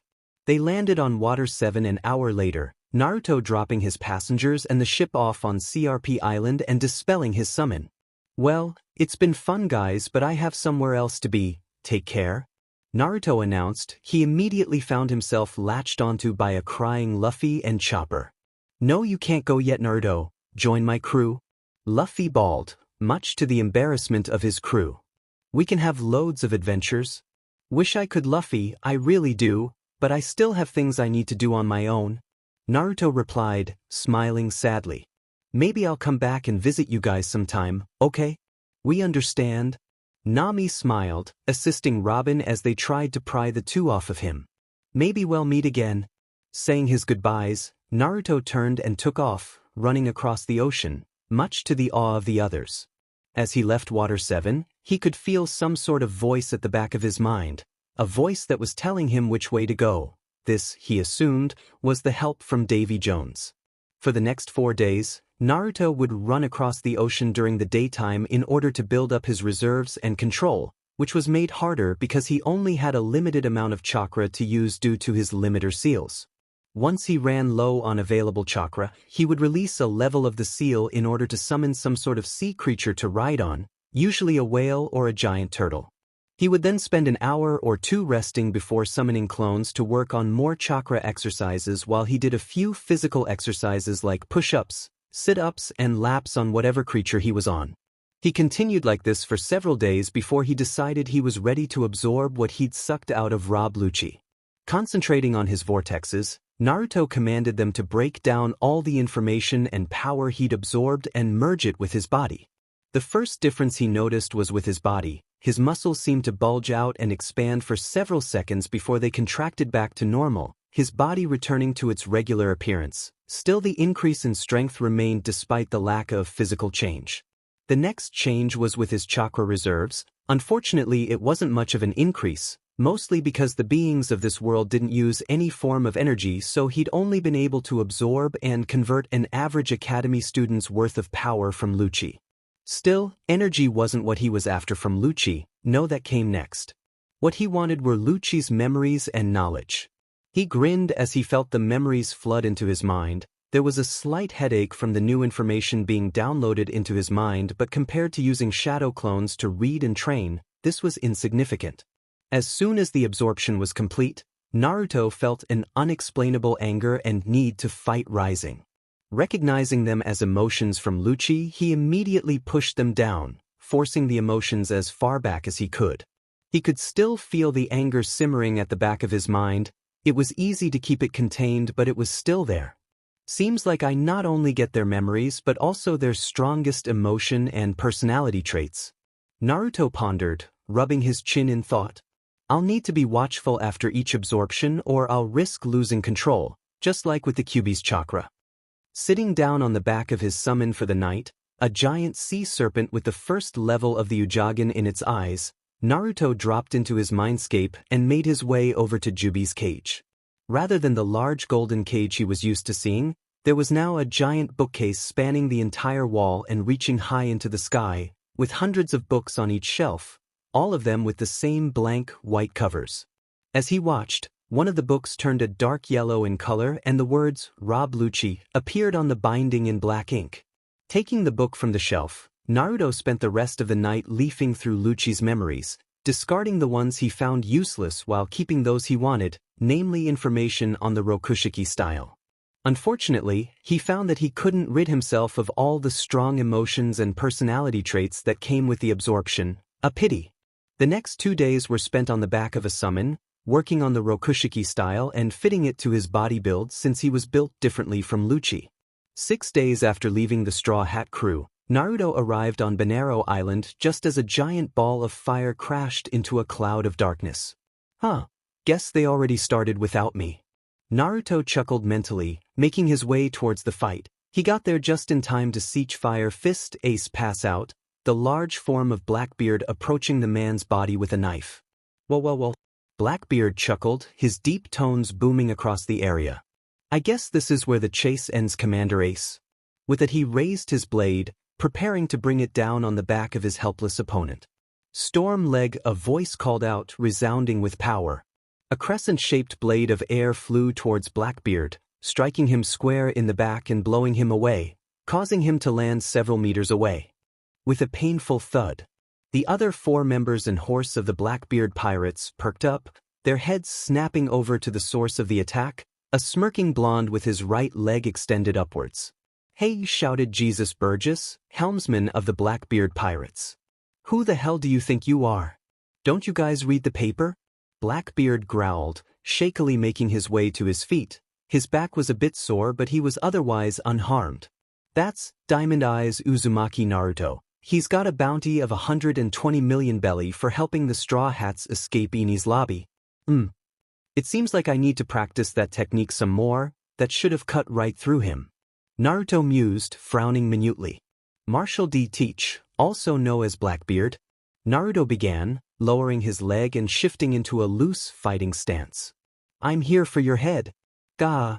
Teach laughed, his crew joining in a few moments later. Is that so? I just defeated one of the top commanders of Whitebeard's crew. What makes you think you can do any better? Taking a step forward, the large pirate swept a hand over his crew. Say you do somehow manage to beat me, you don't stand a chance against my crew. Why don't you just turn around and leave us be? Glancing at each crew member, their faces twisted by devious smirks, Naruto spoke. I don't think I can beat you, Teach. With a blur of movement, he vanished, utilizing the Rokushiki's shave technique, and reappeared in front of Blackbeard. I know I can. Before the pirate could react, Naruto delivered a punch, one powered by the combined strength of both he and Lucci, right into Blackbeard's gut. The blow sent the man flying several meters back, directly into his crew, who tried to catch him but all found themselves sliding back several inches. Arg! Blackbeard yelped in pain, dropping to one knee. Quite the punch he's got, Captain. Lafitte, Blackbeard's navigator, chuckled. Yeah. Blackbeard gasped, rubbing his sore gut. I must still be tired from fighting Fire Fist. Lend me a hand with this, guys. Nodding to each other, the 5 men sprang apart at once, each taking their assumed form of combat. Lafitte sprouted wings, long white angelic wings, and took off into the air, his cane in one hand and a pistol in the other. Jesus Burgess and Blackbeard pulled out a pair of pistols each, while Doc Q hefted his scythe and Van Augur jumped to the top of a nearby pile of rubble, taking careful aim with his rifle. Smirking confidently, Naruto activated the second level of his Uchiha and slipped back into his fighting stance, prepared to move at a moment's notice. Guess it's time to see how much I've improved. With an unseen signal, the 4 gunmen opened fire, all focused on one spot. Using his telekinetic ability, Naruto threw up a psychic shield with a snap of his wrist, causing the bullets to smoothly curve around him. With that, he took off running towards the group, his movements blurring as he picked up speed. Up in the air, Lafitte holstered his pistol and hefted his cane, hovering midair as he sought an opening. Atop his junk pile, Van continued firing bullets at Naruto with his sniper rifle, causing the blonde to slow as the bullets struck his shield. As Naruto closed the distance, Doc Q ran to meet him, his scythe raised high in the air behind him. As the scythe came swinging down, Naruto leapt into the air, leaping over both the scythe and its wielder with ease. Landing behind the shocked doctor, he spun around and lashed out with a powerful kick to the back, one that sent the man flying. As Doc flew off across the landscape, Naruto ducked down, narrowly dodging a left hook from Jesus. He spun fluidly once more, a chakra-reinforced fist lashing out and impacting with his opponent's torso, him flying in the opposite direction of Doc Q. Without a moment's pause, Naruto flowed from his punching position into a roll, bullets peppering the spot where he once stood. Leaping to his feet, Naruto was forced to lean back quickly, barely avoiding a powerful uppercut from Blackbeard. The large pirate recovered quickly, despite his size, and followed up with several more punches, to no effect. With his Uchiha activated, Naruto could easily see the blows coming, allowing him to dodge them easily with an application of the paper drawing technique. This left him open, however, giving Lafitte an opening to strike, which the man capitalized on. However, as the man approached, Naruto picked up the sound of his wings flapping, giving him a chance to react. Avoiding another punch, Naruto grabbed onto Blackbeard's arm and jumped up onto the man's shoulders, using him as a springboard to leap over the approaching Lafitte. A fast kick while sailing through the air sent the winged pirate falling to the ground, crashing into Blackbeard and sending them both tumbling head over heels. Landing on his feet, Naruto deflected more bullets with his shield before waving his hand and sending a burst of psychic energy in Van's direction, which caused the man's rifle to fly out of his hands and land several feet away. Shave, the blonde shouted, vanishing from his spot and reappearing in front of Van, his right arm pulled back and his index finger extended. Finger gun with lightning-fast movements, He struck out and jabbed his finger right into Van's left shoulder joint, piercing through the skin, bone and cartilage. "Yua!" screamed the sniper, his arm hanging limply at his side, causing Naruto to grin darkly. He could feel Lucci's bloodlust slipping out the more he fought, and he couldn't deny that he liked the feeling. Jumping off the mountain of rubble, Naruto turned around and surveyed the damage he'd caused, his teeth bared in a wide grin. Doc Q and Jesus were just rising from his enhanced blows. Lafitte and Teach were also making their way to there, but Van would most likely be out of the fight without his other arms, so Naruto dropped his shield. Unfortunately, he sensed a presence beside him at that exact moment, the moment he was no longer protected. Turning quickly, his eyes widened as he was immediately sucker-punched, well kicked, by Doc's horse. Flying across the battlefield, the blonde grunted as he came to a painful stop at Doc's feet, the man wasting no time in SWNG, his scythe down at Naruto's st rolling to the side. Naruto was able to avoid a fatal strike, losing his left arm in the process. Seeing this, the rest of the Blackbeard crew smirked, their confidence bolstered at landing such a critical blow on such a domineering opponent. Sneering at the kneeling blonde, who had rolled over and was looking at the stump where his arm once was, Blackbeard spoke. "Well, I'll congratulate you for lasting this long against us, kid, but you've lost. You won't last long without your arm." Staring back at the large pirate, Naruto cocked his head to the side as if contemplating the idea, his face blank for several seconds before he grinned widely. "Nope." Standing up, the blonde stopped concentrating on slowing his healing and allowed his healing factor to do its job, laughing inwardly at the look on his opponent's faces as his arm regrew in a matter of seconds. "What the hell?" raged Jesus, eyes wide in shock. "What kind of devil fruit power is that?" "None," Naruto replied, flexing and testing his new arm. "This is all me." "That's impossible," Doc shouted, his eyes narrowing in thought. "Believe what you want. Are we going to fight or what?" Naruto asked, rolling his arm. "Time to end this, guys. Get over here," Blackbeard ordered, hiding his shock behind a mask of anger. The rest of his crew dashed over to his position, falling in behind him as a pitch-black aura began to surround their captain. Holding his hand towards Naruto, Blackbeard drew on his fruit's powers and focused. Black Spiral, feeling a powerful tug on his body, Naruto suddenly found himself flying towards Blackbeard, pulled along by an invisible force. With a blur of movement, the large form of Jesus dashed past his captain, his fist plowing into Naruto's face and smashing him into the ground, causing a large crater to form around his body. Grinning victoriously, Blackbeard stalked over to the blonde and picked him up by the throat, his eye rising and falling in laughter. "My fruit gives me control over darkness and gravity," the pirate began, a black aura rising around his hand. "It also allows me to nullify all other fruit abilities with a single touch. I don't know what fruit you ate, but let's see how you heal without it." Nodding to Doc, who raised his scythe, and Lafitte, who unsheathed a blade from within his cane, Blackbeard held the blonde up. They struck together, slicing off Naruto's limbs and bisecting him horizontally at the waist, the blonde ginning at Blackbeard the entire time. Before they could even lower their weapons, all of the blonde's limbs regrew. His clothing included, much to the shock of the Blackbeard crew. Laughing at the look on their faces, Naruto grinned as he spoke. "You can't beat me, Blackbeard. You may as well just give up. This is getting boring." The crew all stumbled back, looking at him with wide, fearful eyes. What are you?" Van stuttered out, his horse sharing the same shocked look. Changing his eyes to their final form, a red diamond on a black background, Naruto replied. "Me. I'm complicated."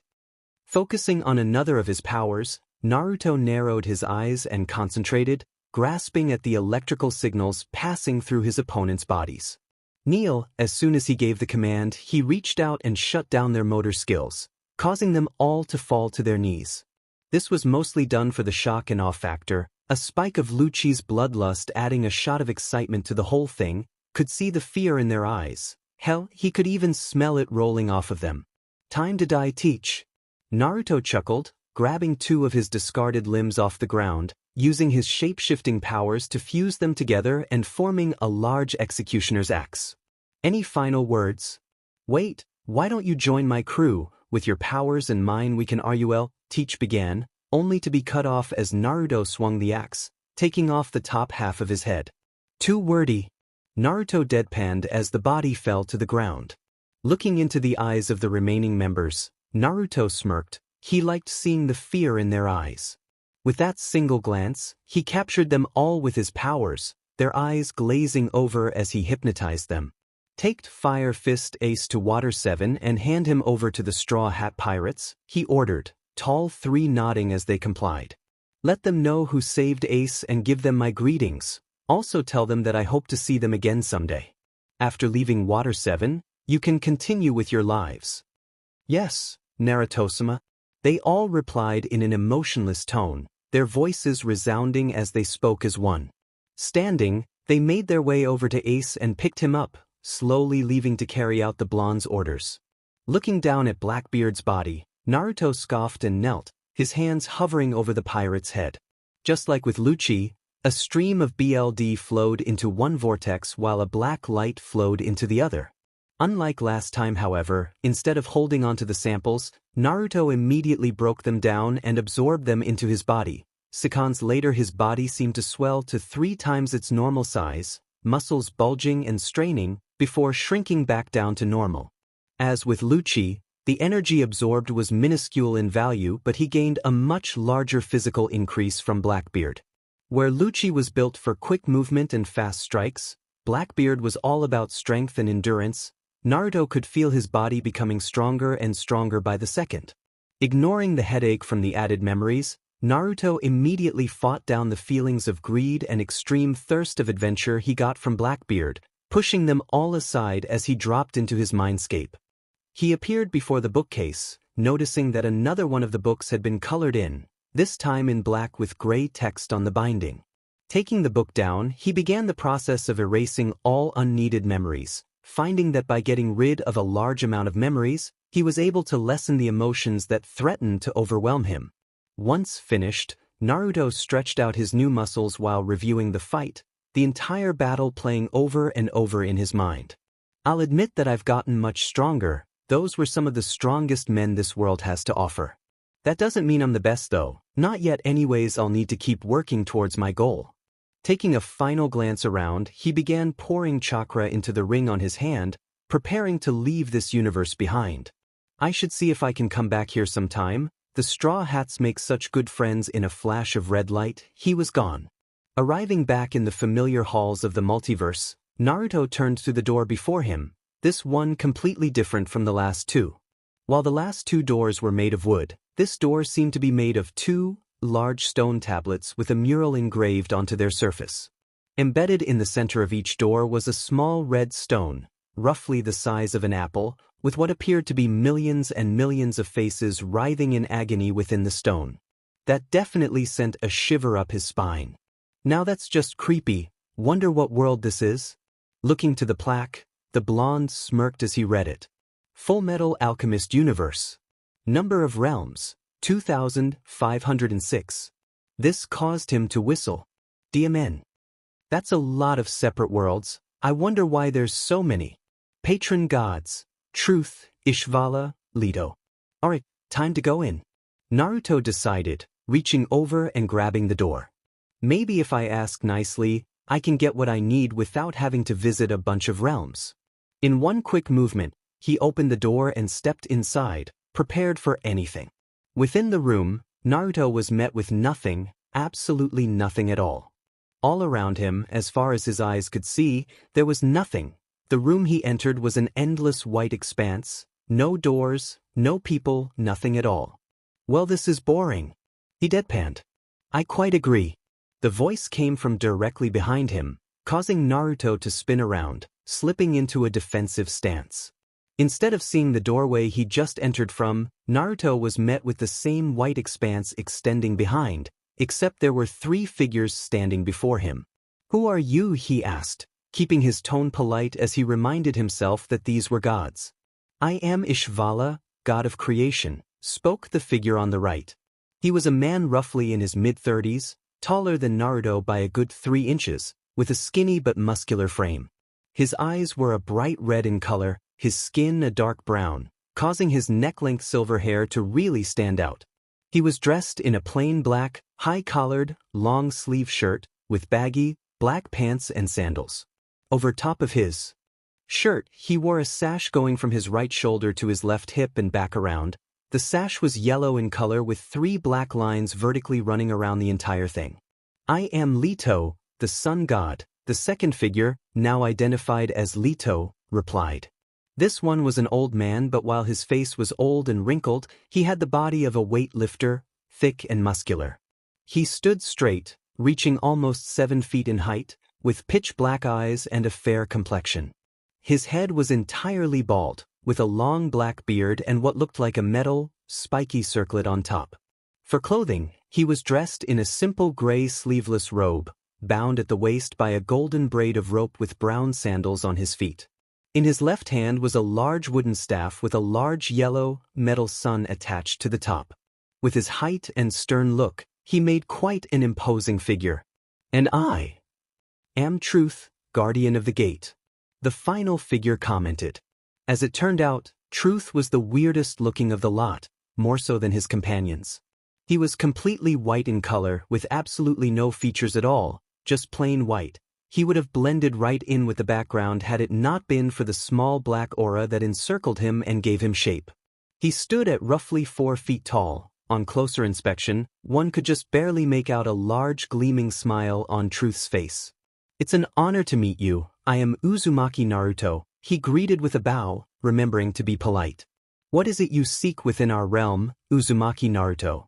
Ishvala asked with a sneer, his face twisted in disdain. "I come seeking information on alchemy, Lord Ishvala," Naruto replied, remaining bowed.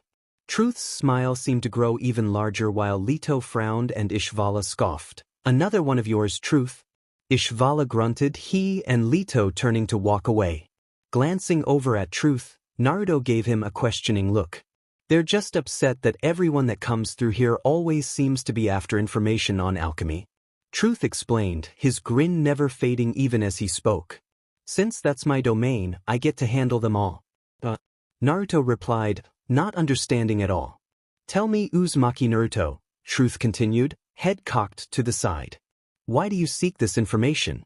From what I can tell, the people of your realm are unable to use alchemy." "I don't seek information on alchemy per se," Naruto replied, carefully choosing his words. "You see, I have an ability that allows me to manipulate my form and physical makeup. What I seek is information on the atomic and molecular makeup of all objects. Without that information, I'm limited in what materials I can shift my body into. My realm is less advanced than yours, so any information there on the subject is limited." "Ah, I see." Truth chuckled, his grin threatening to split his face as he raised a hand. "Very well, I will give you what you seek, Uzumaki Naruto, that is, if you can handle it." Hearing a sound from behind, Naruto spun around, only to see a much larger version of this universe's door appear from thin air.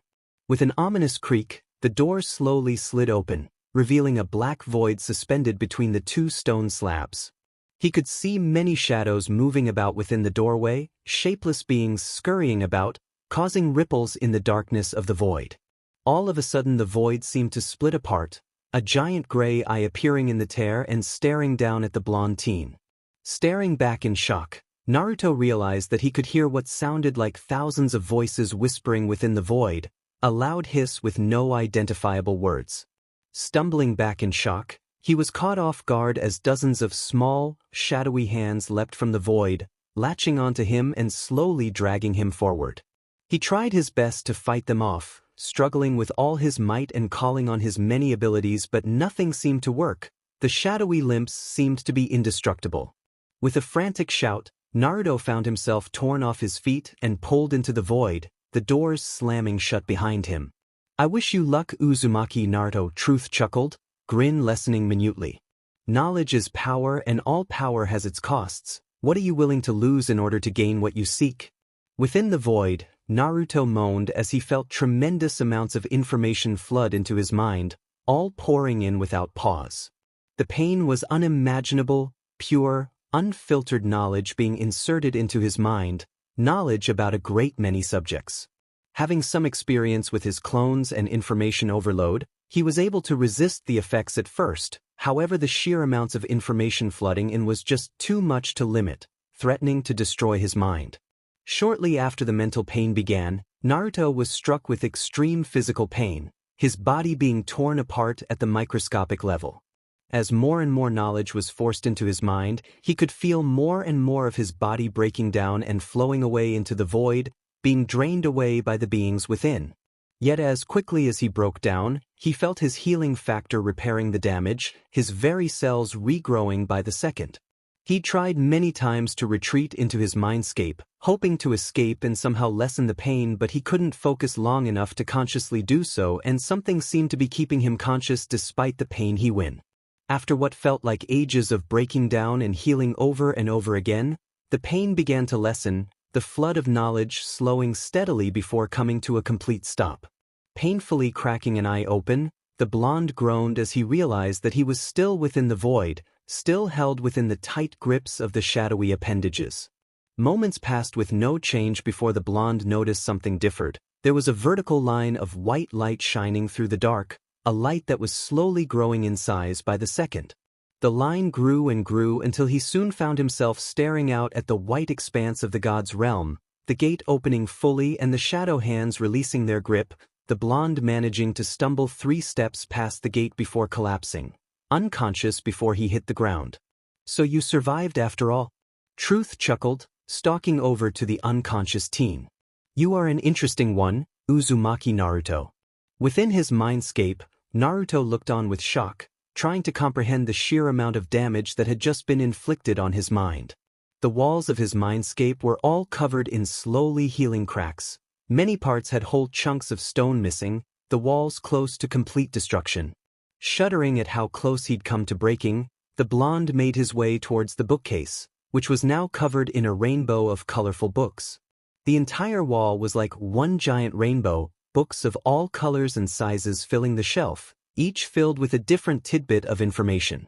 Sighing in exasperation, Naruto willed 10 clones into existence beside, requiring their assistance in the sorting of his newfound knowledge. "What is it with all of the gods I meet trying to kill me?" he pondered, beginning his work. After a full day of rest and work within his mindscape, Naruto awoke to the blinding whiteness of the god's realm. Well, look who's finally woken up. For a second there, I thought you'd been reduced to a mindless husk." Turning to his right, Naruto groaned deeply as he saw Truth looking at him, his grin present as always. Rubbing his eyes with one hand, Naruto stood from the floor. "What happened in there?" he asked, keeping his tone polite despite the annoyance he felt with the god before him. "I expected the mental damage from the information overload, but what was the physical pain? It felt like my entire body was being broken down and absorbed." Truth chuckled at that, his grin widening even further. "You should know the rules of alchemy, Uzumaki Naruto. In everything there is equivalent exchange. Nothing is gained without losing something in return," he replied, the amusement missing from his tone. "In this case, you gained the combined knowledge of thousands of alchemists. In exchange, the gate stripped you of the combined life force of thousands of people. Not many can enter the gate and exit whole. That regeneration of yours is truly fascinating." Naruto deadpanned at that. "You really couldn't have mentioned this beforehand." The grin stretched even wider. "Where's the fun in that?"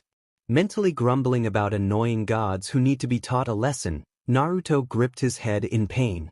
"I'll be taking my leave now. I have many things to do and so little time. Thank you for your assistance with my goals, Truth," he murmured, giving the god a much shallower bow. "Don't mention it," Truth replied, turning and walking away. "You're an interesting person, Uzumaki Naruto. I'll be keeping an eye on you." "Joich," Naruto mumbled, vanishing in a flash of red light. "Oh yes, quite interesting indeed." Chapter 6, Power with a flash of red light. Naruto reappeared in the familiar hallway of the multiverse, standing before yet another door, one that was completely different than all previous doors. For one thing, rather than metal or wood, this door seemed to be made out of some sort of yellow-orange substance, one that happened to be completely transparent, although he could only see complete darkness on the other side. "This is amber," Naruto realized, his mind automatically providing him with a name for the material he was closely observing, one that he'd never encountered before. With that name came a sudden influx of information, all pertaining to the material making up this door, a material that he previously knew nothing about. With this sudden influx of detailed information came a familiar pain, causing the blonde to hiss and rub his temple, his face scrunched up in a grimace. He couldn't help but curse the entity known as truth at this particular moment. Maybe knowing everything about everything wasn't such a great idea after all. The blonde winced. Curse your hindsight, why are you never there when I actually need you? Sighing, the blonde turned his attention back to the slab of amber serving as a door, his keen sight picking up the many red, star-shaped objects embedded into the stone. He counted 28 of them, all placed in a circular pattern around the door handle. Already having some inkling of where this door led, Naruto took a glance at the plaque, grinning as his assumption was proven correct. Dragon Ball Universe. Number of realms, 26. Patron gods, Shinran, Black Smoke Shinran, Ultimate Shinran, Purunga. The Dragon Ball Universe Naruto mused with a wide grin. That's awesome, I'll finally be able to do something with all this ki. He'd already tried many times to practice with both his ki and Ryoryoku, trying to control the two energies and perform techniques with them. Unfortunately, he was never good with chakra control and jutsu creation.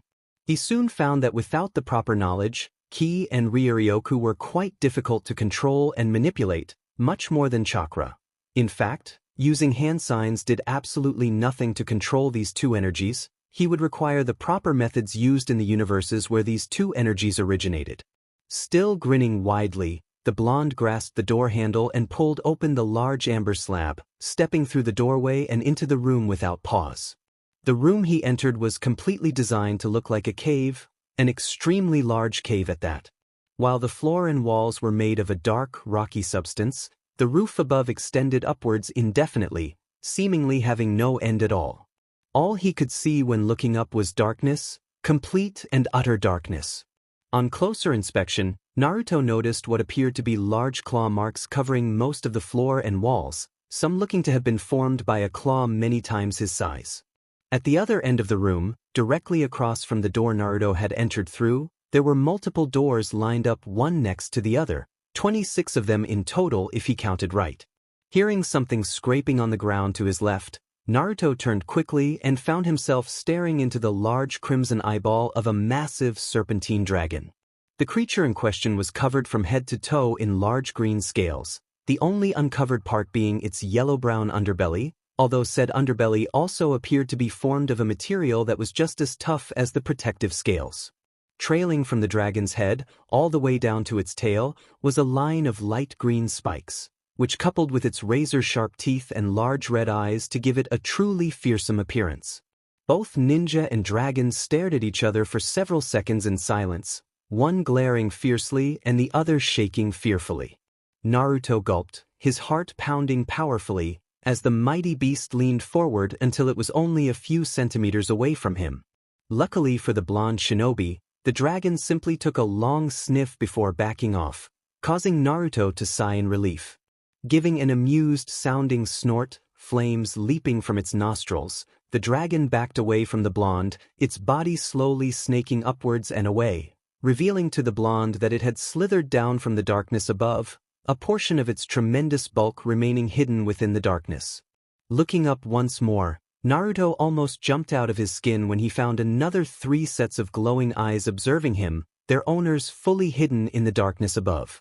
Under the full scrutiny of these 4 mighty beasts, Naruto did the only thing he could think of, he gulped and bowed low. The blonde squeaked, his eyes returning to the sole dragon whose body he could actually see. While he may consider himself quite powerful, Naruto was no fool. Drawing the ire of a god was one thing, drawing the ire of a dragon god was quite another. In reply, the dragon simply snorted once again before retreating back into the darkness of the cave roof, its eyes dimming and closing as it did so, the other 3 following soon after. Okay, Naruto muttered, scratching his head in confusion. I'll take that as a sign to continue on. Despite his seemingly calm exterior, the blonde was anything but thin. That thing was huge, Naruto shouted mentally, eyes perceptibly wide. Hell, it was at least 3 times the size of Kyuubi and Gamabunta. Taking a deep breath to calm his racing heart, Naruto slowly, as to not draw any more attention from the great beasts above, made his way over to a green door, the closest to his position. Looking to the plague, he frowned as he read the words carved onto its surface. Dragon Ball Realm Number 18 Divergence Point. Goku and Vegeta failed to defeat Majin Buu, resulting in the destruction of many worlds. With a frown on his face, the blonde opened the door and stepped through, only to find himself standing in an enormously large room. The first thing he noticed was the huge mahogany desk in front of him, behind which was seated a massive red man with long black hair, beady, black eyes and a shaggy, black beard. The man was dressed in a purple business suit with a white shirt and orange tie. On top of his head was a purple helmet with 2 horns on the sides. He also happened to be tall as large as Gamabunta, even while sitting, and was staring directly at Naruto. Naruto paled as he realized just who was glaring down at him: King Yema, the judge of the dead. "Who the hell are you?" Yema growled, his deep voice booming throughout the room. "Only the dead should be able to enter this place." "Greetings, Yema-sama," Naruto replied with a bow, his tone as polite as possible. "My name is Uzumaki Naruto and I came here seeking 2 souls." "Is that so?" Yema asked, brow raised curiously. "Who do you seek and why?" "It's my duty to guard the afterlife and I can't just let anyone that asks stroll around like they own the place." Naruto could almost swear that he heard the large ogre mumble something that sounded like "Dimensans" under his breath. Choosing to ignore it, he decided to simply answer Yema's question. "I'm not here to cause any trouble or to free anyone, Yema-sama," Naruto replied, remaining bowed. "I just happen to know that you have Frieza and Vegeta here. I want to fight them." At the sound of the 2 names, Yema's eyes widened comically. "You have some kind of death wish, boy. Those are 2 of the strongest beings I've locked up in hell." "Yes, I know," Naruto replied, his eyes glinting with determination. "I still want to fight them." Yema snorted before pointing to the door to his left. "Whatever, just another soul for me to judge later. Go through that door and jump off the path, that will take you straight into hell. You'll have to ask around in order to find those 2 though." "Thank you, Yema-sama," Naruto replied, running towards the door. Yeah, don't mention it. Just try not to bother me when you die." Yema yelled at the blonde's vanishing back. Exiting the check-in station, Naruto found himself standing on Snake Way, a long pathway floating above a plain of golden clouds. Walking to the edge of the pathway, Naruto glanced over the edge and frowned. His sight was completely blocked by the golden clouds. Taking a few steps back, Naruto formed an image in his mind and concentrated, his back cracking and splitting as he shifted. With a spray of BLD, a pair of large avian wings burst from his back, the feathers pitch black and glossy. While he had no experience flying, the information he'd gotten from the gate shiver allowed him to make the wings the correct size and strength for someone his size. He also made sure to shift his bones so that they were lighter and hollow, allowing for easier flight. Hopping up and down to loosen up, the blonde gave a few test flaps of his new appendages, finding them to be in perfect working order. Prepared to begin, the blonde took a deep breath before taking a running leap over the edge, his wings catching the wind and slowing his fall. Breaking through the cloud cover, Naruto found himself flying several hundred meters above hell, which looked in no way like how he imagined it. He'd expected fire and brimstone. Instead he was met with grassy and rocky, as well sparkling red pools of liquid. Quite frankly, this place looked like the human realm to him, just in different colors and hues. Looking around, he spotted several white clouds floating a few feet above the ground below. These he recognized as souls from the manga he'd read. While a majority of them looked like small white clouds, Naruto noticed that a few souls had kept their original forms, but these were few in number, mostly 1 for every dozen clouds. The blonde spent over half an hour flying around before he found a soul that he recognized, one that could help him find one of his targets. Turning his skin into a diamond-strong substance, Naruto retracted his wings and dropped down from the sky, hitting the ground so strong that the surrounding area exploded, sending souls flying and forming a deep crater around the blonde. "Hello, Captain Jinyu," Naruto greeted cheerily, stepping out of the crater unharmed. Who are you? The soul asked, raising a hairless brow in question. My name is Uzumaki Naruto, but that is unimportant. Naruto replied, coming to a stop a few meters from the purple-skinned being. I am seeking two souls within this realm. You're going to tell me where they are. Jinyu sneered at the blonde's tone, his eyes glinting aggressively. Why the hell would I tell you anything? Jinyu asked, his tone arrogant and spiteful. Narrowing his eyes, Naruto stared at Jinyu for a few seconds before he smirked, eyes shining with confidence. Making a cross seal with his hands, the blonde grasped at his chakra, grinning as he felt the raw power flowing through his coils. Shadow clone techniqued with a poof of smoke, 50 clones popped into existence around him, causing a few curious souls to back away, forming a large circle around the two fighters. You'll either help us freely, Naruto spoke, 51 voices speaking as one. Or we'll make you. Jinyu gave a smirk of his own and slipped into an offensive stance, looking completely at ease with the situation. Then again, compared to the powers of the beings inhabiting this universe, the clone technique wasn't all that impressive. Make me worm, the horned alien chuckled. As one, the 50 clones rushed forward, the original hanging back and observing. In a blur of movement, Jinyu moved, his arms flying and striking out at the first wave of clones. In less than a second, over half of the clones were dispelled, Jinyu proving to be far too fast for them to handle.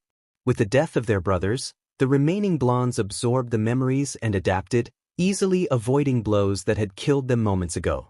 As more and more clones died, the ones remaining grew stronger and faster, dodging and counter-attacking with greater and greater ease. Despite this, Jinyu soon found himself standing alone, the last of the clones vanishing in a wisp of smoke. Is that the best you can do? Jinyu asked, smirking confidently.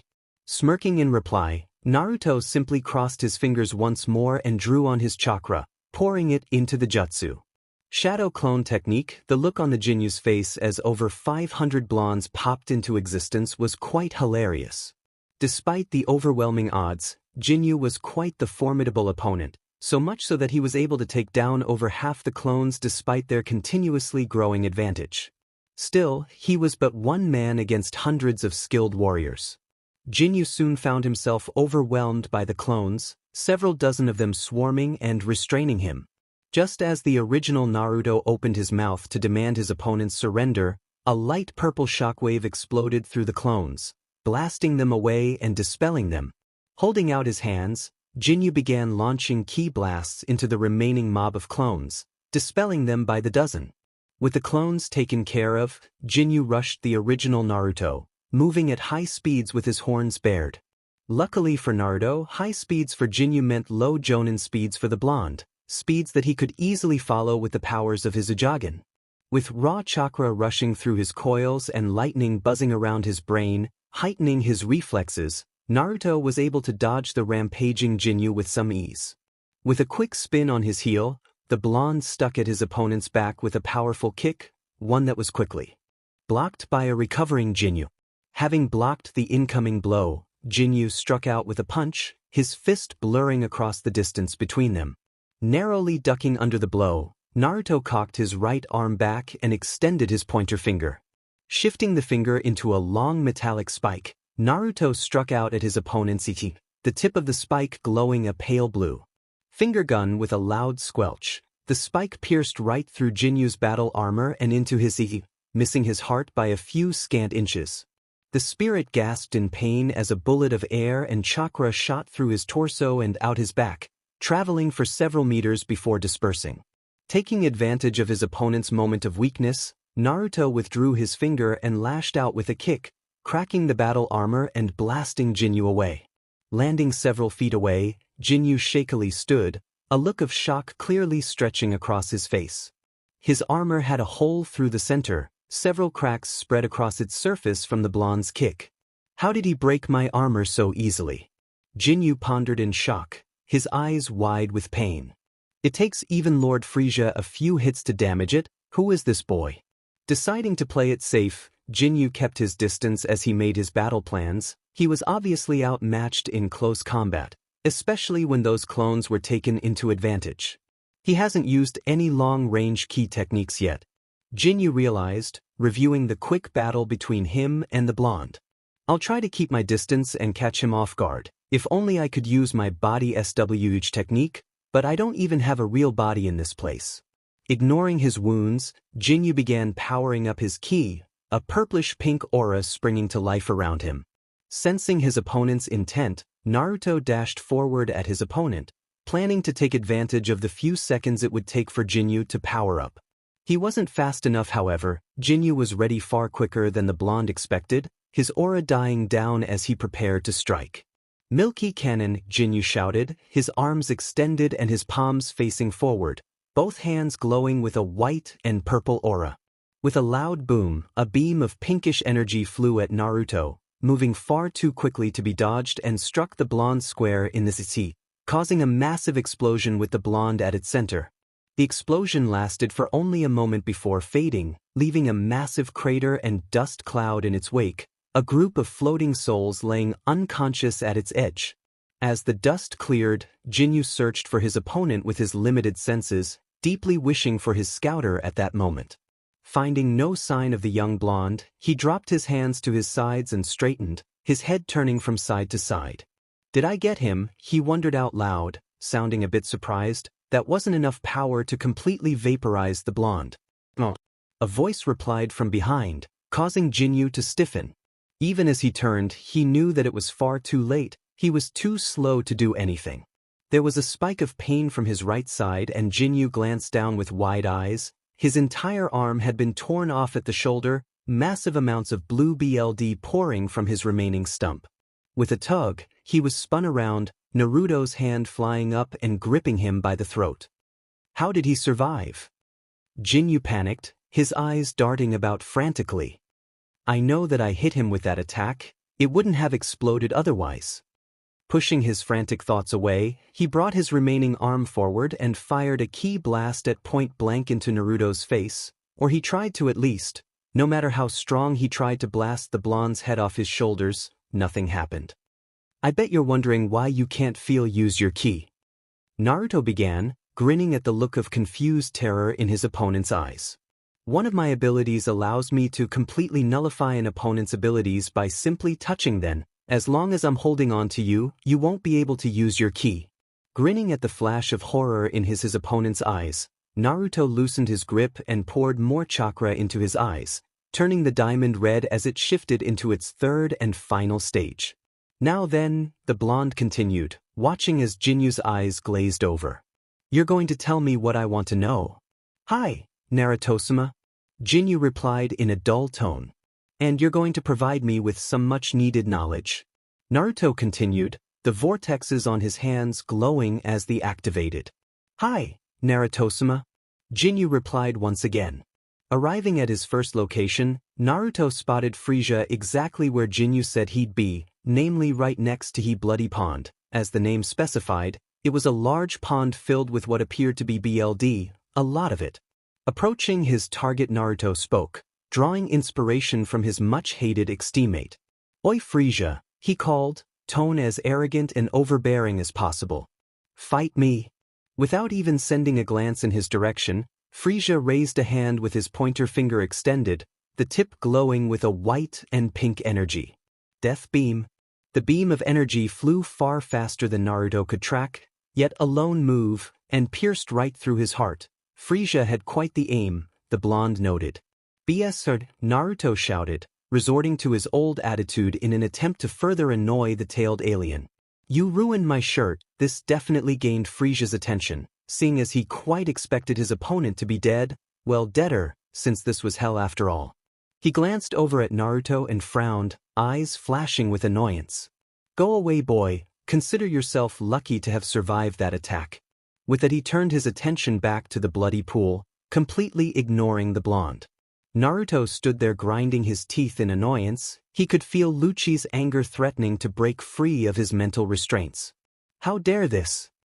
This arrogant prick just brush me off like that. Naruto growled mentally, eyes flashing red as he activated his dojutsu. He reminds me of that Uchiha Sasuke. Flashback. Hey Sakura-kun, wanna go on a date later? You know, to celebrate being on the same team. Naruto asked excitedly, grinning brightly. They had been assigned to their teams an hour ago and were now waiting for their sensei to show up. Go away, Baka. Who would ever want to go on a date with you? Just leave me alone, you're interrupting my time with Sasuke-kun. Sakura shouted, glaring at the blonde before going back to ogling her crush, who proceeded to completely ignore her. Jumping on the desk in front of the Uchiha, Naruto glared at his rival angrily.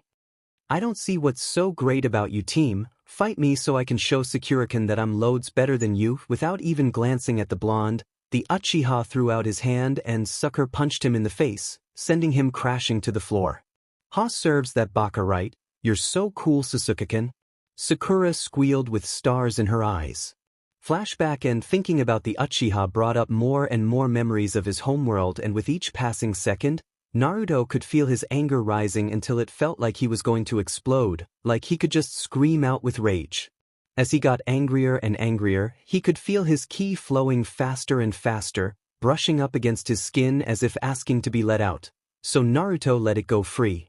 Just like Jinyu's memories had provided, ki was intrinsically connected to his emotion, most of all anger and rage. The angrier he got, the stronger and easier to control his ki. It was a bit like the Kyuubi's chakra in that way, and Naruto was quite experienced with that form of power. Frieza immediately spun around when felt a large spike of power from behind, power that was coming from the blonde-haired boy standing behind him, more power than he would have expected from such a weak-looking child. This boy was quite experienced with keeping his power hidden. 1 second the kid has less energy than a Cyberman, the next he's surrounded in a dark blue aura of raw power, and from what he could tell, the blonde seemed to have as much power as that scion monkey from Namek. Gra, Naruto screamed out in anger, his rage growing as he continued reviewing his memories, continued drawing on his large well of ki. He could feel the power bursting from within him, strengthening every cell it passed through and increasing his power. He also felt his own anger overpower and absorb Lucci's, adding it to his rage and increasing his power further. As he felt the last of his ki leave his reserves and circulate through his body, Naruto looked upon the shocked face of Frieza. You should feel honored, Frieza, you will be my first test of this power, the blonde chuckled, his mind clear and focused but the rage and power remaining, his ki serving to focus his mind despite his high emotions. Manipulating the power flowing through him, Naruto formed ball of ki in each hand and began launching them at Frieza, a simple technique picked up from Jinyu's mind. His ki blasts were much slower than Jinyu's due to his lack of experience, which allowed Frieza to easily dodge them. However, they proved to be far more powerful, causing large explosions and leaving behind a few craters. How can he be so powerful at his age? Frieza pondered, staring at his opponent's form. Well, no matter, he is still far weaker and less experienced than I am. I won't lose to some child. As soon as the blonde stopped launching ki blasts, Frieza closed the distance with him and engaged him in close combat, his movements a complete blur. Naruto could feel his body moving much faster and hitting much harder now that his ki had been unlocked. Despite the fact that Frieza was moving much faster than Jinyu had been, Naruto found that he could easily keep up now. He and Frieza were disappearing and reappearing all over the landscape, exchanging powerful blows each time they reappeared, something the blonde would have found impossible to accomplish moments ago. Eventually Naruto was able to land a solid blow on Frieza, a blow that sent the tailed alien flying right into the side of a mountain. Drawing on his ki once more, Naruto formed a large ball of energy with it, utilizing the knowledge Jiraiya had provided him to form a Rasengan. The ball of power was at least 5 times bigger than his normal Rasengan, spiraling sphere. Pure physical energy swirling about in his palm, it was quite inspiring. Spiraling ki sphere, cocking his hand back, Naruto leapt towards Frieza's form, the alien having dug himself out of the crater he'd formed. Frieza's eyes widened fearfully as he gazed upon the approaching technique, his instincts rising up and forcing him to dodge. It was these instincts that saved Frieza's life, allowing him to quickly dodge and avoid the brunt of the technique, watching with wide eyes as it struck the ground beside him. With a powerful boom, the ki-based Rasengan exploded, destroying much of the surrounding landscape and sending the 2 fighters flying, much to the shock of both fighters. Oh wow, Naruto gaped, staring at the massive crater created by his technique. That was pretty sweet. I've seen better, a voice shouted, drawing the blonde's attention. Upwards. His eyes snapped up, eyes widening as he saw Frisia's hovering form, his entire body covered in an aura of pinkish-white energy. Oh, Naruto muttered, knowing that this did not bode well. Indeed. Frisia chuckled, a confident smirk on his face. Death Comet, the aura flashed, growing a few inches in size, before firing multiple waves of energy at the blonde, waves that exploded upon contact with the ground, following the blonde as he dashed across the barren landscape. The landscape for miles around was completely destroyed in this ensuing chase, Naruto running as fast as he could manage in order to avoid Frisia's technique. Eventually the blonde's luck ran out, a wave of ki smashing into him, followed by another and another and another. Over and over the blasts slammed into him, each exploding and destroying everything surrounding the blonde. After several seconds, the blasts stopped coming, a smirking Frisia making his way to the ground. Smirking into the crater he'd formed, a massive dust cloud hiding much of it from view, Frisia turned back to the bloody pond, his moment of entertainment over. Huh, that was a pretty good attack, a familiar voice spoke, causing Frisia to spin around, eyes widened in shock. With a pulse of power, the dust cloud was dispelled, revealing the unmarred form of Uzumaki Naruto, a wide grin splitting his face. How? Frisia snarled, eyes glowing in anger. How did you survive? Before the blonde could reply, Frisia released an angry scream and struck, fully aiming to eradicate his opponent.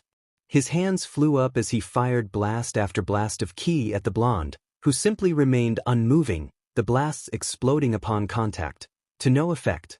Grinning as the energy washed off his impenetrable, diamond skin, Naruto slowly rose off the ground, utilizing both his ki and the Rokushiki's moonstep technique to achieve flight without his wings. Once airborne, the blonde launched himself forwards at speeds far faster than before, vanishing from sight and appearing behind Frisia. Dodging the powerful tail that lashed out at his head, Naruto grabbed hold of it and began to spin, dragging Frisia along as he did so. Ignoring his opponent's angry shout, Naruto released his hold and sent his foe flying, grinning wide as Frisia was sent crashing into the side of another mountain. In a burst of speed, the blonde found himself hovering several meters above Frisia's crash site, his entire body shifting into osmium, the densest, heaviest substance known to the alchemist world. With that, he dropped to the ground, smashing into the ground and destroying the entire mountain in the resulting explosion.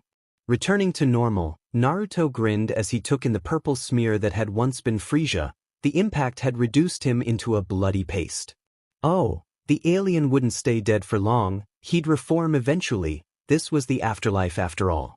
Still, it was enough for Naruto to get just what he wanted. Kneeling next to the largest smear of Frisia, Naruto activated his vortexes for the second time that day and began absorbing, sucking up his opponent's BLD and lingering ki. Well, that was quite fun. Naruto chuckled, hopping out of the massive crater, which was already healing and reforming. That was far too easy though. I guess that's what happens when you underestimate your opponent. Then again, with my act at the start, I wouldn't take me seriously either. With a chuckle, the blonde took off into the sky, searching for a nice, secluded area to train. Having claimed what he was after, Naruto spent much of the following week training in a secluded part of hell, practicing with his ki and mastering his techniques. Using Frisia's knowledge and memories, he was able to not only increase his strength and speed to new levels, but he'd also managed to increase his own energy levels, more so than his absorptions. From the One Piece universe had accomplished. The energy he'd absorbed from Frisia and Jinyu had more than doubled his ki reserves and increased his Ryatsu reserves slightly, while the physical power he absorbed wasn't much compared to Lucci's speed and teach strength, a majority of this world's physical prowess being tied to their ki levels rather than actual physical fitness. Still, he was quite pleased with what he could do with his ki. When using ki to enhance his physical prowess, his speed rose from roughly low Jonin levels to nearly high Kage level, whereas his already extraordinary physical strength surpassed even Tsunade at her strongest. The only downside was that it took several seconds to call up enough ki from his reserves, and when it came to the ninja world, several seconds was a lifetime. It lucky for him that he was quasi-immortal then. As with all previous absorptions, Naruto gained some powerful emotion from his victims, an increase in pride from Jinyu and a great amount of rage and arrogance from Frieza. Just like with Lucci, Frieza was a being of anger and power, but the sheer amount of rage and bloodlust had been 100 times stronger than anything Lucci had felt, as to be expected, as anger led to strength in this universe. By the time he managed to rein in his rage and anger, Naruto had destroyed over 3 mountain ranges with his small ki blasts alone, a remarkable feat as it took several hundred blasts to reduce such large mountains to rubble. Despite reining in Frieza's emotions and discarding his non-essential memories, he'd been forced to discard a majority of the aliens' attacks and techniques in order to bring the emotions down to a manageable level. Still, he could feel the anger just simmering under the surface, ready to lash out at any time. After spending a week working on his ki control and practicing ki-based flight, another 2 days mastering the few techniques he'd kept from Frieza's repertoire, Naruto felt ready to battle Vegeta, who was beyond Super Saiyan level at this time, hence, far stronger than Frieza and Jinyu combined. With that, he set out towards one of the locations Vegeta was known to frequent, Needle Mountain. As with the Bloody Pond, Needle Mountain lived up to its name. It was a large mountain range with several needle-like protrusions jutting out in many random directions. As he approached the mountain, Naruto sensed a large amount of barely concealed power coming from the mountain, the owner feeling no reason to suppress his power. Guess he's there. Naruto mused as he sped forward with a small burst of ki. He found Vegeta at the base of the mountain, his back leaning against the rock wall, arms crossed and his eyes closed, the classic signs of a brooder. As Naruto landed a few meters away, Vegeta opened his eyes and glanced over, sensing the power hidden within his guest. So, the Saiyan Prince began, taking a step forward. "You must be the kid Frieza's been looking for. You sure don't look like much." "Looks can be deceiving," Naruto replied, not surprised that Frieza would be looking for revenge. "But feel free to underestimate me like Frieza did." "Heh, don't worry kid, I won't hold back on you." Vegeta smirked, slipping into a fighting stance. A true Saiyan fights with all his strength and utterly crushes his opponents. A spike of his ki, taking the form of a light blue fiery aura, served to emphasize his statement.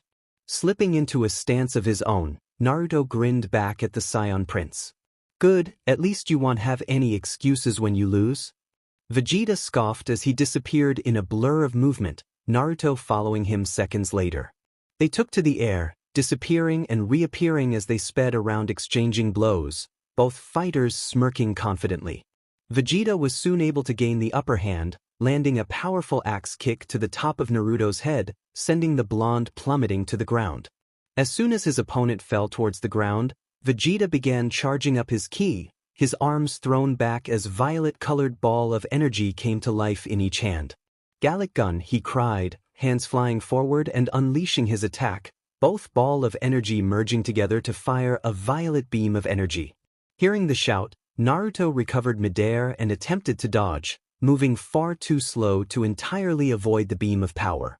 The lower half of his body was caught in the attack, everything from his waist down vanishing as it was disintegrated by the blast, causing him to plummet down to the ground in pain. Vegeta's smug smirk was soon replaced with an angry frown as his opponent's body was fully regenerated, clothes and all, before it even hit the ground. "Great, another cell," the Saiyan thought with a grimace, his smirk returning a moment later. "At least I'll get a good workout out of this." Taking the pause in battle as an advantage, Vegeta clenched his fists and leaned forward, his teeth grinding together as he gathered his ki. His powerful aura shifted from a light blue to a blinding yellow, his power exploding around him as his hair began flashing from yellow to black, his eyes glowing powerfully. "Gra!" Vegeta cried out, drawing on his anger to further increase his power. Recovering from his fall, Naruto looked up as he sensed Vegeta's energy spike, grinning as he took in the Saiyan's flashing appearance. "Oh wow, he's going Super Saiyan already," Naruto mumbled to himself, grinning wide. "And it looks like he's straight to Super Saiyan too. I must have made a good impression." Deciding not to waste the few seconds it would take for Vegeta to power up, Naruto released all 3 levels of his limiter seals and raised his left hand above his head, his pointer finger extended. Eyes narrowed in concentration, The blonde began drawing up as much ki as he could, focusing it to the tip of his finger. Vegeta had just powered up to Super Saiyan 2 when he noticed his opponent's actions down below. Naruto was standing on the ground with a large orb of dark blue energy on the tip of his finger. That looks like... But how? Vegeta gasped, eyes widened in surprise. Deciding to figure it out later, he raised both arms to his side, his hands open and glowing with his now yellow-colored ki. As Naruto poured more and more energy into the ball, it grew in size until he was holding up a ball of energy roughly 10 times his size. With a smirk he flicked his finger in Vegeta's direction, releasing the technique and launching the ball of power straight at the Saiyan Prince. "Death balls," he whispered, grinning wide. This was one of the many attacks he'd gained from Frieza, and one of the few that he'd actually decided to keep, mostly due to the fact it could destroy whole planets if enough energy was added. As the ball closed the distance towards him, Vegeta pulled both his hands forward with his wrists touching and the palms facing out, a ball of yellow energy phasing in and out of existence between his hands. "Final flash," he shouted, a large beam of yellow energy flying from his palms and crashing right into the death ball. Both techniques clammed into each other, pressing against each other for a few seconds, fighting for supremacy. "Rai!" Vegeta shouted, pouring more power into his technique, the beam flaring brightly as it plowed through the death ball and slammed into the ground. The explosion was massive, wiping out the entire mountain range and leaving behind a massive crater, kicking up a huge cloud of dust and smoke. As Vegeta caught his breath from the exertion, his eyes widened as he sensed a presence appearing behind him, his opponent's familiar energy brushing against his skin. Spinning around, he launched a knife hand strike at his opponent, smirking as his hand pierced through the other blonde's ki, impaling him on Vegeta's arm. The Naruto on the Saiyan's arm gasped in shock, its eyes wide and afraid, before it smirked and vanished in a puff of smoke. Staring dumbly at what just happened, Vegeta gasped in shock as a beam of blue energy slammed into his back, drilling through his power armor and exiting from his death beam. A voice called from below, his opponent's chuckle following him all the way down to the ground. He'd avoided the final flash with a well-timed substitution technique and fired a death beam the second he received the clone's memories. Dropping to the ground, Naruto grinned as he found Vegeta's unconscious form in a small crater, a hole pierced right through his ki, although it was already healing. "Man, you really do live up to your reputation," Naruto chuckled, kneeling beside the prince. "That was a pretty tough fight, even if it ended a bit quickly.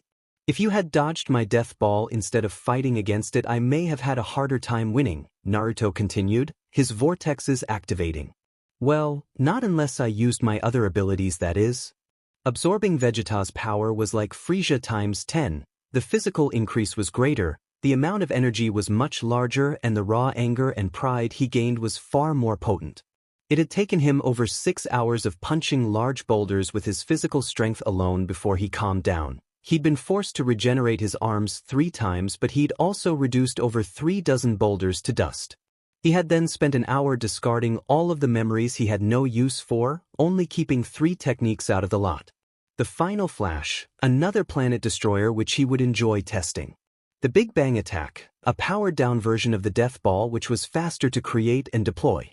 The Destructo Disc, a disc-shaped attack that was fast to create and launch and was great for cutting through objects from a distance.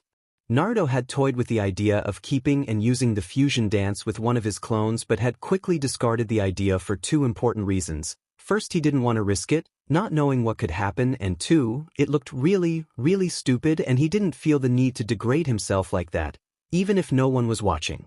After 2 weeks of practice with his many techniques, as well as increasing his control over his increased energy levels and avoiding a very angry Frieza and Vegeta, both of whom were searching all over for him, Naruto decided it was time to leave this universe.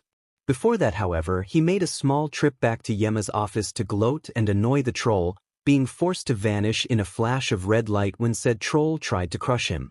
Arriving back in the familiar halls of the multiverse, Naruto hummed to himself as he took in the newest door, the portal to his next destination. The door was completely white in color, the purest white he'd ever seen, with a single weapon painted on its surface. A halberd. Naruto's mind provided.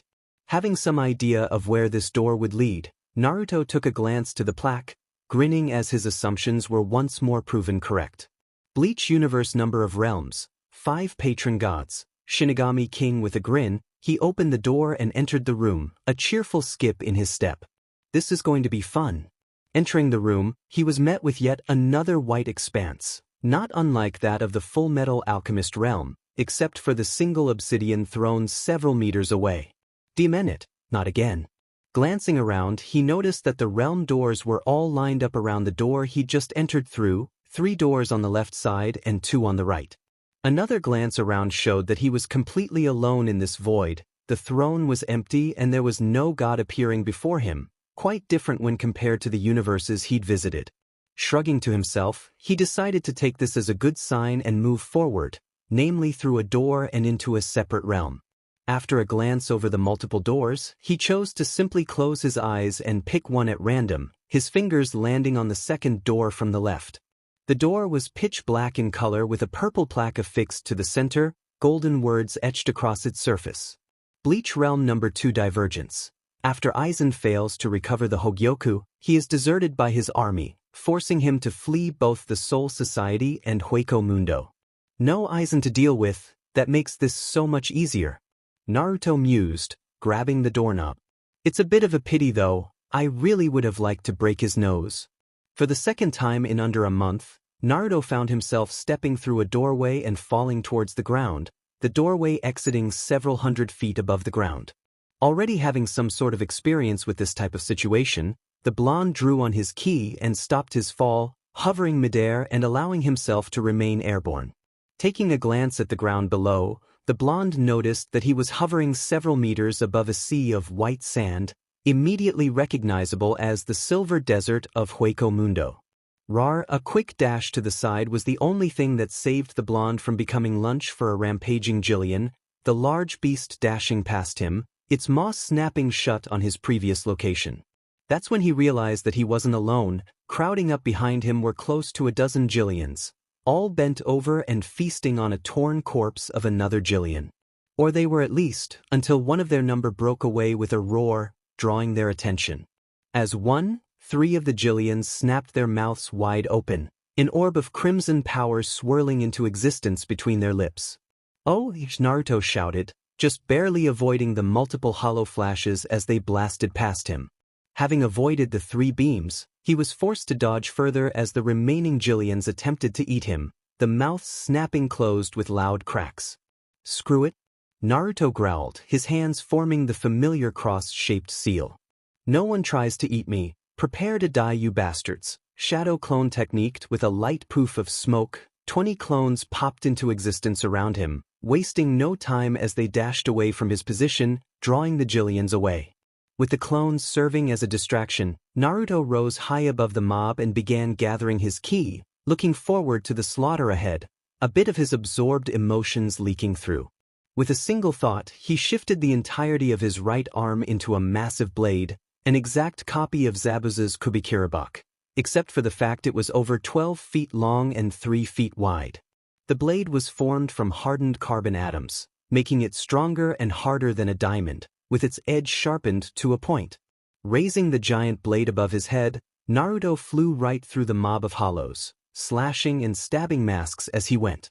As more and more of the hollows died to his blade, the rest began ignoring he and his clones, preferring to tear apart and feast upon the remains of their fallen comrades. Seeing as the short battle was over, Naruto simply shrugged and shifted his arm back to normal, his clones dispersing as he turned away from the feasting Jillians. Taking a quick glance around the landscape, he was able to spot the Fortress of Las Noches off in the distance, a massive structure amidst the emptiness of the desert. It took him several minutes to reach the fortress, the blonde coming to a stop at the fortress walls, hundreds of beady little eyes observing him from the sands below. It would appear that his energy output, despite being a different form of energy, had been detected by the various Arankar within the fortress, seeing as one of their number was steadily making their way to his position. As he landed a few feet from the wall, he was approached by who he recognized to be Tia Haribel, the 3rd strongest of the Espada. While her face was completely blank of emotion, Naruto could clearly see the curiosity burning in her eyes. Her mask wasn't as good as she thought. "Who are you?" Harabel asked, coming to a stop a few feet away, her fraction forming up around her. "What is a human doing in Hueco Mundo?" "Greetings, miss," Naruto began, hinting for her name despite already knowing it. "Harabel," she replied without pause, eyes narrowing perceptibly. "Miss Harabel," Naruto continued with a soft smile. "My name is Uzumaki Naruto. I am here seeking a fight with Ulquiorra Cipher." That definitely brought some emotion to her face, her eyes widening in surprise. "I will let him know." She promptly disappeared with a buzz of static, her faction exchanging a look before joining her. Naruto simply shrugged and took a seat, hovering midair as he hummed to himself, awaiting Harabel's return.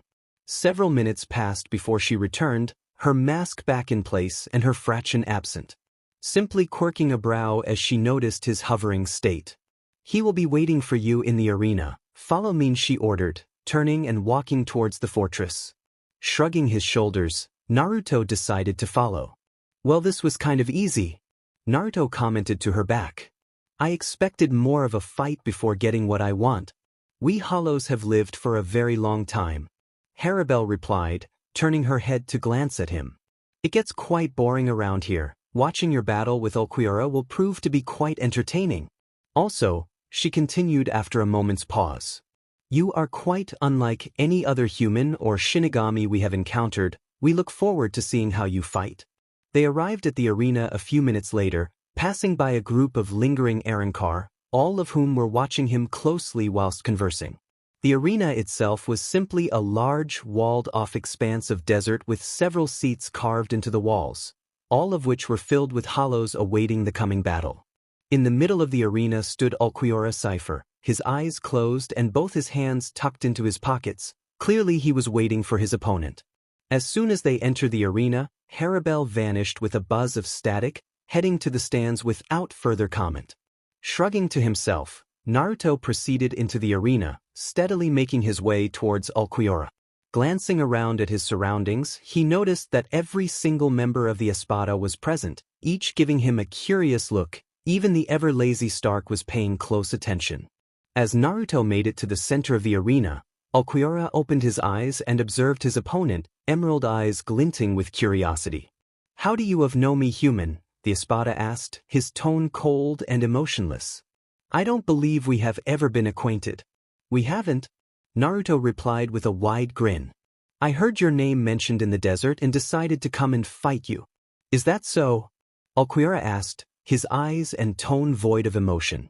"And how exactly did you come to be in the desert of Hueco Mundo?" "Great, another brooding team, just my luck," Naruto mused, his grin lessening. That, he began, building suspense, although Ulquiorra looked unbothered. "Is a secret? Then I will just have to force you to share this secret," Ulquiorra stated simply. "Prepare for battle." Still grinning, Naruto dropped into a fighting stance, his opponent remaining unchanged. Both remained unmoving for several moments, then, out of nowhere, Naruto felt a light pressure slam down onto his shoulders. It wasn't harmful or restrictive, but it was quite noticeable nonetheless. "So, you can withstand my spiritual pressure?" Ulquiorra mused, quirking a curious brow. "You truly are an odd human." "Thanks," Naruto replied, deciding to make the first move. Shave.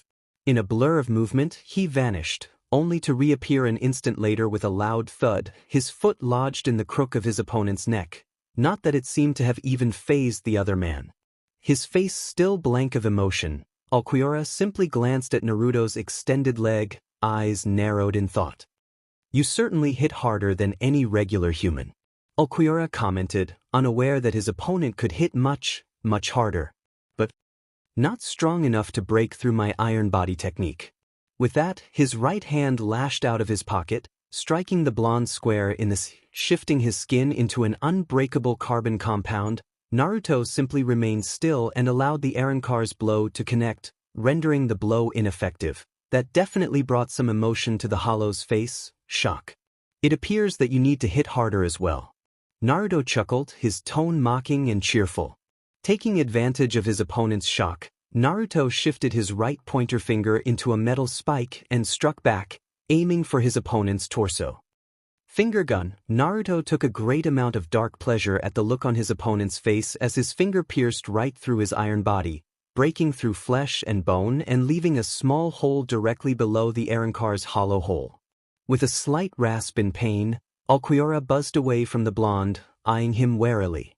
Word of advice, Ulquiorra cipher. Naruto chuckled, his finger returning to normal. Don't underestimate me, you just might die. Yes, you are correct. I was quite mistaken to underestimate you. Ulquiorra replied, his back straightening as his wound hissed shut, leaving a patch of bare flesh behind. I will take you seriously from now on. With that he drew his sword, an emerald aura of power springing to life around him, the pressure on Naruto's shoulder increasing. Joy, the blonde muttered. Standing a fair distance away from the battle, 9 members of the Espada watched the battle in mild surprise, a noticeable gap between them and the other Arrancar. Oh wow, the kid actually made Ulquiorra draw his blade. Grimmjow noted, teeth glinting in the light as he grinned widely. I would too if some human was unfazed by my punch. Neutra responded, his grin matching that of his fellow Espada. Especially if said human managed to pierce my iron body, I'd definitely get serious then. There's also the fact that Ulquiorra's iron body is one of the most powerful among us Espada, second only to mine. Yes, there is something strange about that human. Stark commented, yawning lazily. At first I assumed he was concealing his Ryatsu, but there wasn't any Ryatsu in his previous attacks, not even that movement skill of his. No one is that good at concealing their Ryatsu. I concur, he either has no Ryatsu or he has yet to unlock it. Barragan grunted, eyes narrowed and focused. I wonder how he entered Hueco Mundo though, there was no sign of a portal opening in the desert. Naruto had spent the last few minutes dodging around Ulquiorra. He found it nearly impossible to follow the Arrancars. Fast movements, forced to rely on his instincts and reflexes to avoid the other man's blade. Of course, he could have simply activated his dojutsu and improved his perception, but he was just having far too much fun. This fight was quite enjoyable after all. He was mostly dodging for the fun of it. If he wanted to, he could simply allow the blade to glance of his nigh-impenetrable skin. It may have been a tad hypocritical of him to not only underestimate his opponent but to toy with him as well, but he didn't really give a DMN, he was quasi-immortal, it's not like he could die from such a mistake. While he could dodge, if just barely sometimes, he could find no openings in Ulquiorra's style. The fourth Espada was a MSTR swordsman, a skill Naruto was looking forward to incorporating into his repertoire. 5 minutes passed, the blonde dodging every single blow and Ulquiorra continuing on persistently, until there's having repeated the exact same pattern several times, Ulquiorra added a brand new movement at the very end, catching the blonde by complete surprise. With a powerful swing, he brought the blade down, removing the blonde's left arm at the elbow. Naruto jumped back at that, pretending to stare in shock at his missing limb, his BLD pouring out and staining the desert sand. Surrender, human, you have lost your arm, Ulquiorra stated, sheathing his blade. As you have clearly seen, you cannot dodge me forever, you cannot win. Gritting his teeth in false anger, Naruto glared at the hollow, eyes glowing in his amusement. I told you not to underestimate me, the blonde yelled, bringing his remaining arm up and firing several ki blasts into Ulquiorra's eye, sending the Espada flying. What the hell? Grimmjow shouted, eyes wide with shock. Those weren't Kido spells. Yes, there was no Ryatsu in those attacks at all. Seo commented, eyes glimmering with amusement and curiosity. What is he? I don't and Harabel's reply was cut off by a powerful spike of power in the arena, a shockwave blowing out from Naruto's position. Naruto shouted, his ki levels rising as he continued powering up, drawing on every single drop of power in his reserves. What is that aura? Ulquiorra wondered, closely examining the dark blue aura surrounding his opponent. He was about to draw his blade again, already learning from his previous mistakes to not underestimate the blonde, when said blonde vanished in a blur. He's gotten faster. What is that? Entering the hollow's thoughts were interrupted by a sudden pain in his right shoulder, a quick glance showing that he was missing his arm, the entire appendage having been torn off at the shoulder. his shock was clear on his face, his emotionless mask wiped away. What the hell just happened? A sound drew his attention to the front, Naruto appearing a few feet in front of him, his missing arm in the blonde's hand. You should surrender, Hollow, you've lost your arm. Naruto snickered, his tone light and mocking. You can't win. How did he do that? He has no Ryatsu yet his speed and strength have improved over tenfold, to the point he could tear through my iron body with no resistance. Ulquiorra pondered, his eye focused on his opponent's fore. What was that aura? What is this energy he uses? You should take your own advice, human, don't underestimate me. Ulquiorra replied, his arm regenerating in a flare of power and a blast of gore. I don't know how you managed to get faster and stronger, but it seems like I can't afford to hold back anymore. Prepare yourself. With that he drew his sword, his Ryatsu spiking in preparation of something. You shouldn't have held back in the first place. Naruto chuckled, grinning darkly. I need to hurry this up. Naruto mused, paying close attention to Ulquiorra as the Hollow's Ryatsu continued to rise in power. I'm losing far too much BLD from this wound. He's going to get suspicious when I don't pass out from blood loss. Movement from Ulquiorra drew the blonde's full attention, the Hollow raising his blade and pointing it towards Naruto. His Ryatsu spiking once more, Ulquiorra spoke. In close, I can't believe Ulquiorra is being forced to use his Resurrection. Harabelle thought to herself, highly shocked by the skills being displayed by this human. To be able to push the fourth strongest of the Espada this far, who is this kid? Stark wondered, eyes narrowed in concentration despite his lazy countenance. Heh, the kid's got no chance now, no way Ulquiorra can lose. Yami smirked, fully confident in the skills of his fellow Espada. Murcielago, black-winged great demon. With a burst of power, Ulquiorra's blade exploded in black and green Ryatsu, the energy surrounding the Arrancar and shooting up into the air, forming a black cloud which rained down green Ryatsu. Several seconds passed before the rain stopped, the aura dying down and revealing Ulquiorra, the Arrancar standing in the full glory of his released form. As Ulquiorra's released form came into view, Naruto felt a tremendous amount of spirit pressure slamming down on his shoulders, pressing down on him and attempting to crush him. While larger than the first flare of Ryatsu, this was nothing he couldn't handle, his own supply of Ryuryoku being greater than that of his opponent despite being dormant. Still, he didn't mind feigning weakness, stumbling slightly and falling to one knee. You should have surrendered when you had the chance. Ulquiorra spoke, steadily approaching the blonde. Do not despair, I won't kill you yet. I'll just make sure you can't run away, we have far too many questions for you. With a flare of power, a lance of green energy came into existence in the Arrancar's hand, the Hollow vanishing and appearing before the blonde in a burst of speed, his weapon raised high above his head. Lance of the Lightning. He's gotten faster. Naruto noted, preparing to counterattack. As the weapon dropped, Naruto spiked his ki and dashed to the side, narrowly dodging the blow and grabbing the Arrancar by the wrist. What? Ulquiorra screamed in his mind, eyes widening in shock as his aura and Ryatsu vanished instantly. My Ryuryoku, I can't feel my power, what has he done? Raising his other hand in his panic, Ulquiorra lashed out at the blonde's neck, hoping to land a blow on his one-armed opponent, but it was ineffective against the blonde's impenetrable hide. It seems we are at a standstill, human. Ulquiorra observed, frantically reaching for his Ryuryoku, to no effect. Smirking in reply, Naruto finally allowed his arm to regenerate, much to the astonishment of all the gathered Hollows. Without pause, he channeled all his ki into the arm and stabbed it forward, piercing right through the Hollow's chi and impaling him on the arm. You never stood a chance, Hollow. Naruto whispered, enjoying the look of shock and pain on his opponent's face. I could have ended this quickly, but you reminded me of someone I really hate. At that, Naruto yanked his arm back, tearing out a portion of Ulquiorra's spine. Regenerate that, he muttered to the dying Hollow, BLD and gore dripping from his hand. As the audience stared on in shock, Naruto absorbed Ulquiorra's BLD and Ryatsu, retrieving what he came for from the Hollow. He was quite surprised to note that Ulquiorra was actually healing from the wound. It was slower than before, but he was regenerating nonetheless. As he stood, Naruto looked up in amusement as the other Espada and Arrancar dropped into the arena, their faces a mix of awe and rage.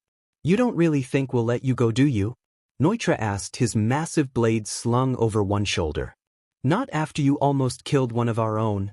Remaining silent, Naruto broke down Ulquiorra's samples and absorbed them, the hollows watching in surprise as his body seemed to swell before returning to normal. Then they all gasped as a massive spiritual pressure crashed onto their shoulders, the weaker Arrancar dropping to the ground while the rest managed to brush it off. "Impressive, Ryatsu, for someone who just unlocked it," Stark commented, gaining odd looks from his fellow Arrancar. "That's what you did right. You used Ulquiorra's Ryuryoku to unlock your own." Grinning widely, Naruto remained silent.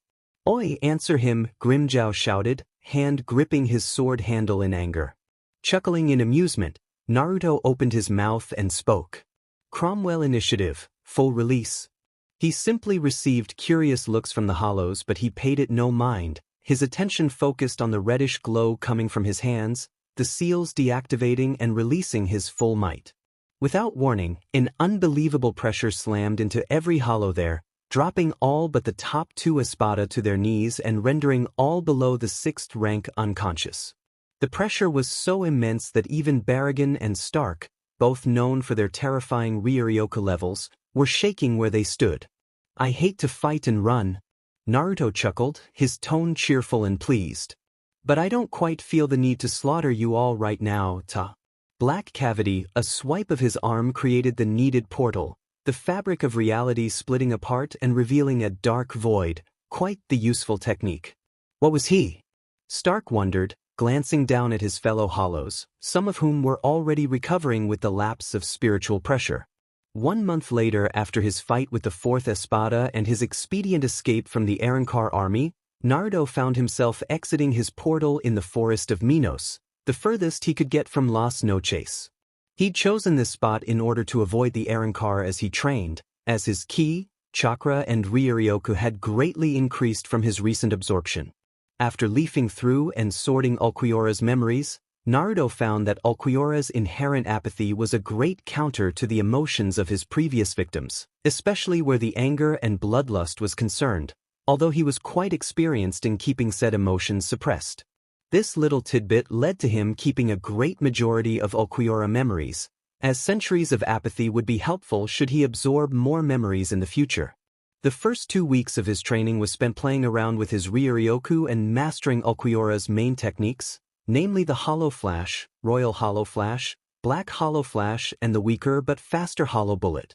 In addition to his offensive techniques, he spent a great deal of time practicing with the sound technique, managing to fuse it with the Rokushiki's shave technique, allowing him to achieve speeds comparable to instantaneous teleportation at full power. Unfortunately for him, his first test of the technique had led to a full regeneration of his body, requiring him to shift into a stronger material before moving at those speeds. The final technique added to his repertoire was the probe circuit, which he used to supplement his sensing abilities as well as his sparsely used mental abilities, allowing him sense both energy levels and minds from great distances.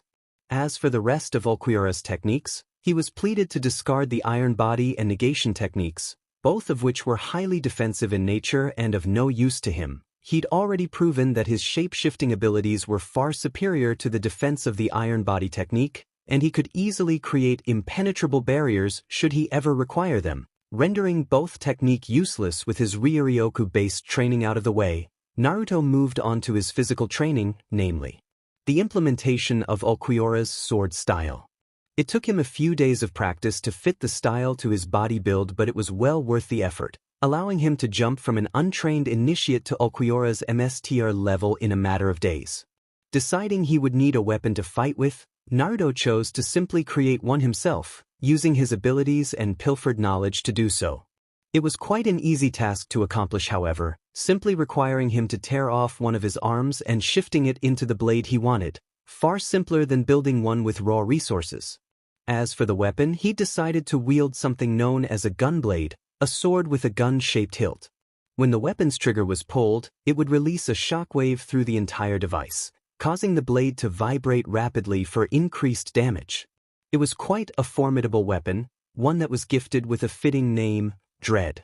As his month of training came to an end, Naruto was more than prepared to move on, leaving the dark forest of Minos behind in a bright flash of red light. As he reappeared in the multiverse, Naruto was surprised to find himself in a room rather than the endless hallway that usually greeted his transitions. However, this was a room he recognized greatly. It was, after all, the room where he'd last seen the Kyuubi. Taking a look around, he found no one else in the room, which meant that Kami and Shinigami were still away, whereas Kyuubi was likely still resting from his breakout. With none of his patron gods there to greet or speak with him, Naruto decided to go ahead with his plans.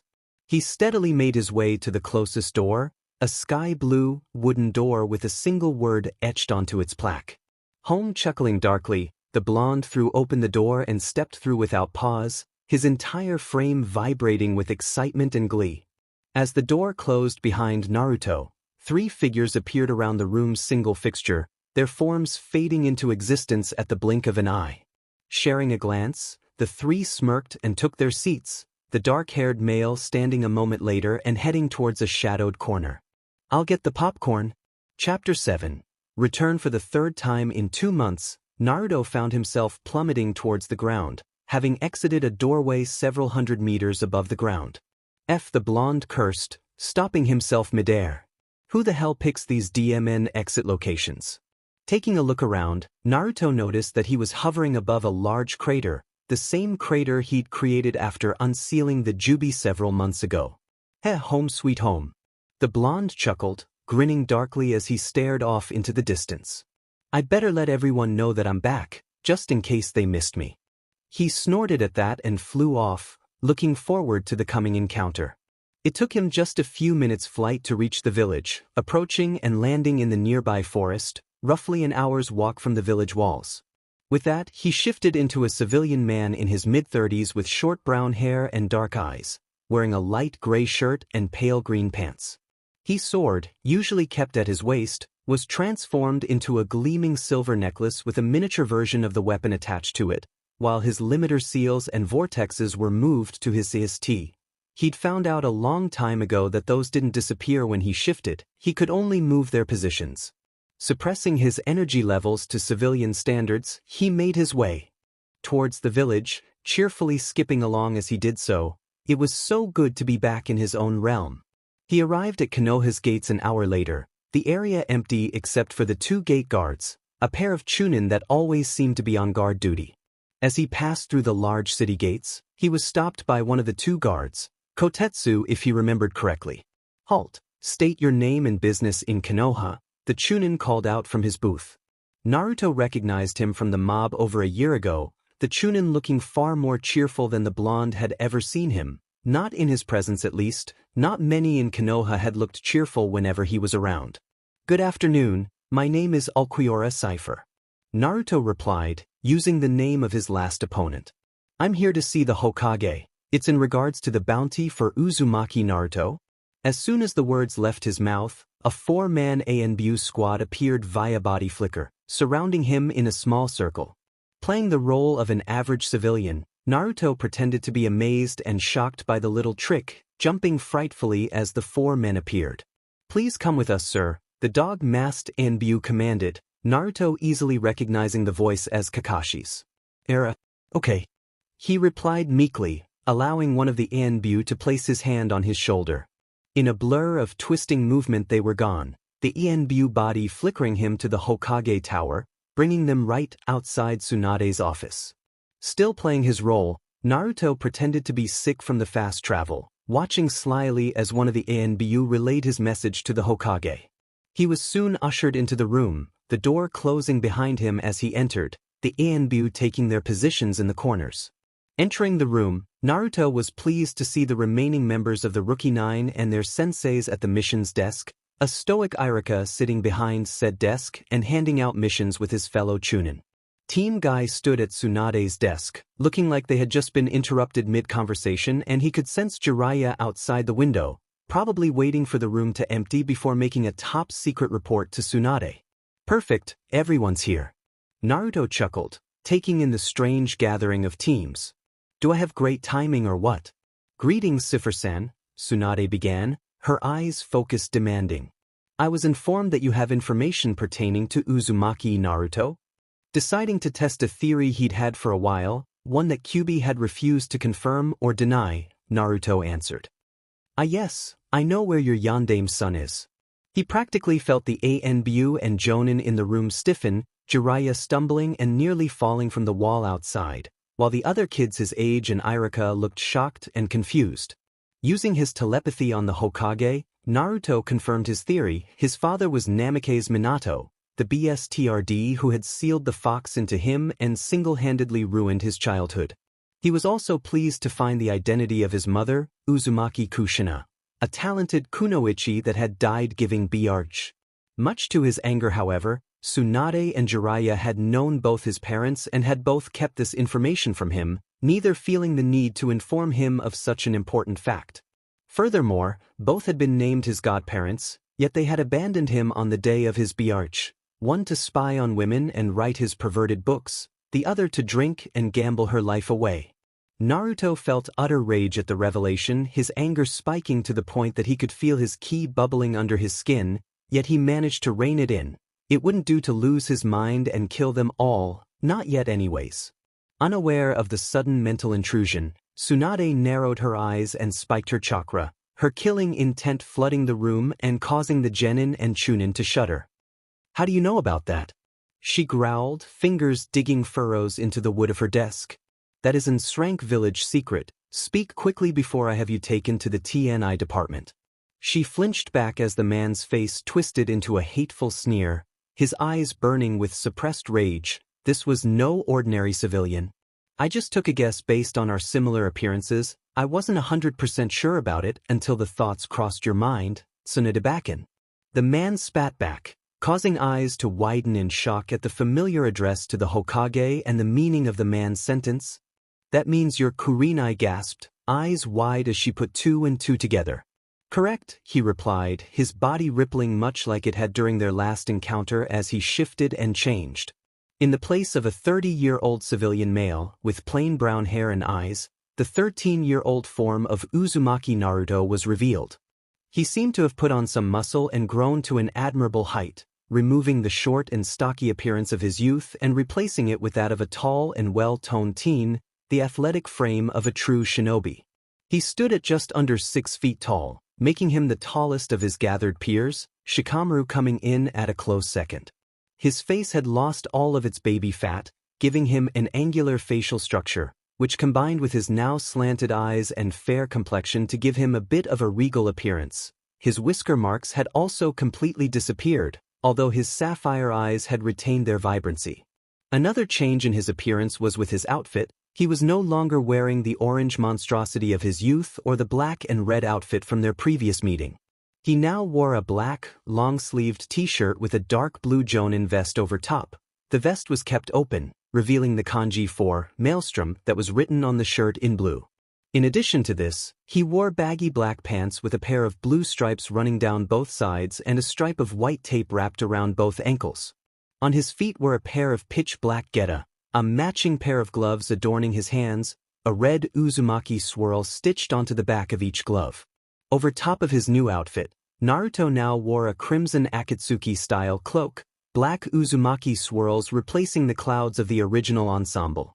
As soon as he had fully revealed himself, Jiraiya jumped through the office window, the look of shock and surprise on his face matching that of his fellow Konohanin.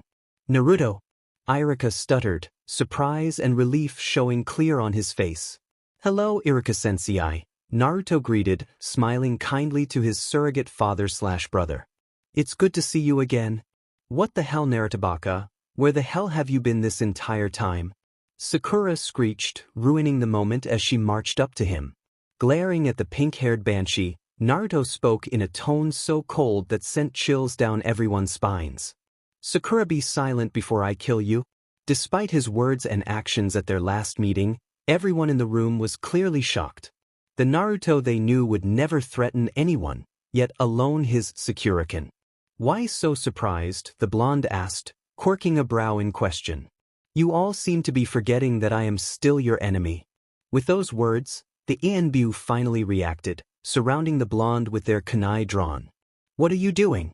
Tsunade shouted, leaping to her feet angrily. Stand down, with all due respect, Hokage-sama. Kakashi began, his uncovered eye narrowed at his former student. He is still in a class missing nin, one that has just threatened the life of Akane Hanin and stated clearly that he was our enemy. Turning her attention to the blonde, Tsunade frowned sadly as she spoke. Naruto, after what happened 2 months ago, the villagers have all realized that you are not the Kyuubi or Jubi or whatever. Won't you please come back home? Naruto stared for a moment. Then he blinked. Then he exploded in laughter. What's so funny about that dobe? Kiba growled, eyes narrowed at the slowly recovering blonde. Now that we know that you're not a demon, you can come back. Naruto straightened from his bent position, one hand rising to wipe the tears from his eyes. It had been quite a while since he'd laughed so strong. What's funny, Inuzuka, is the fact that you all seem to think that I'll simply forgive you people and return as if everything was all right. Naruto ranted, eyes glowing balefully as his anger rose, his ki bubbling beneath the surface once more. It took over 13 years to figure out that I'm not a demon. Well, it's far too late now. I swore an oath of revenge and I won't stop until this village has been reduced to ashes. His eyes snapped to Jiraiya and Tsunade, causing the two to flinch back at the sheer hatred and rage in those vibrant orbs. And don't think I'm going to let the two of you off the hook either. You were my godparents and yet you abandoned me for your own selfish reasons. He snarled, causing their eyes to widen. Don't deny it, I can see it clearly in your minds. That definitely spread shock through the more observant members of his audience. Since when could the blonde read minds? Sakura, being the stupid fangirl that she was, yeah, I don't like her, chose that moment of silence to throw her 2 cents in. Naruto, quit trying to be cool, as if you could destroy the village. You couldn't even beat Sasuke-kun without a cheating. Stop acting faster than most could follow or react. Naruto sped around the ANBU and appeared in front of the girl, his hand flying from his side and grabbing her by chin as he effortlessly lifted her from the floor. Didn't I tell you to be silent? The blonde growled, a wave of his hand knocking away the retaliatory kunai from the ANBU. You must really have a death wish, Haruno. She glared right back and spoke through scrunched-up lips. Go ahead, I dare you. You won't hurt me. I'm your precious Sakuracha. Crack. With a squeeze of his fingers he broke her jaw, dislodging several teeth at the same time, and released her. The others gasped as Sakura shrieked and dropped to the floor, alternating between sobbing in pain and spitting out teeth, a humorous sight as far as Naruto was concerned. As soon as the Pinkette was clear of danger, the ANBU struck, each drawing a standard issue tanto and impaling the blonde through various vital points, aiming for a fast and painful kill. No, Jiraiya, Irika and Tsunade cried out, eyes wide in shock and fear. Naruto simply glanced down at the blades piecing his body, looked up at the gathered ninja with a bored expression on his face and continued the conversation. Now then, I bet you're all wondering why I'm here today. He spoke, ignoring the 4 different weapons piercing what everyone thought were his major organs. He had easily shifted his organs out of the way the moment the weapons had touched his skin. Compared to most of the beings he had faced, these ANBU had been moving at a snail's pace. How the hell are you still alive? Ino shrieked, her mouth gaping in shock. That's for me to know and for you to never find out. Naruto replied, eyes reflecting his boredom. Troublesome blonde. Shikamaru sighed, equally as bored as the blonde. He's always healed fast, Ino. Based off of what we saw 2 months ago, it's obvious that his healing capabilities have been increased to extraordinary levels. I'm neither going to confirm or deny that. Naruto replied, earning a smirk from the Nara air. Now then, can we get back to the topic at hand? Fine, Naruto, why have you returned here? Kakashi asked, roughly tugging on his blade, an action that hardly fazed the blonde. I have 3 reasons, Naruto replied, tugging the other 3 weapons from his body and tossing them to their owners. The first is to deliver a few messages. What messages? Asuma asked, lighting a cigarette. Well, as we speak, I have a few clones running around the village, looking for the few people within this village that I care about. I need to inform them that I'm back and that they are free to leave the village without fear of being hunted down by me. Naruto answered, eyes flickering over the other shinobi. That includes you, Shino, Shikamaru, Choji, You and your clans have never treated me badly. Noted. Shino replied with a nod. This also includes you, Iruka-sensei, Lee, Niji. Naruto continued, giving them each a glance. As for the rest of you, Naruto chuckled, taking in the looks on their faces. Well, try not to die. He almost broke out in laughter at the look on their faces, a mix of incredulity, anger, and fear. It was quite hilarious.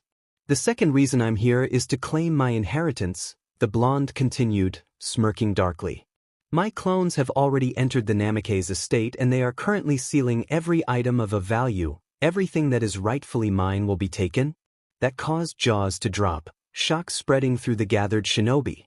I wonder how much I can get for the Rasengan or the Hiraishin in Kumo.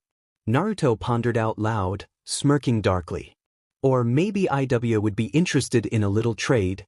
You can't do that, Kakashi bellowed, growling in anger. You can't stop me, Naruto retorted, chuckling in amusement. We may not be able to kill you, but we can still capture you, Naruto. Tsunade added, preventing the beginnings of fight. You can't fight all of us as well as the other ninja in the village, Naruto. As much as I care for you, I have my duty as Hokage.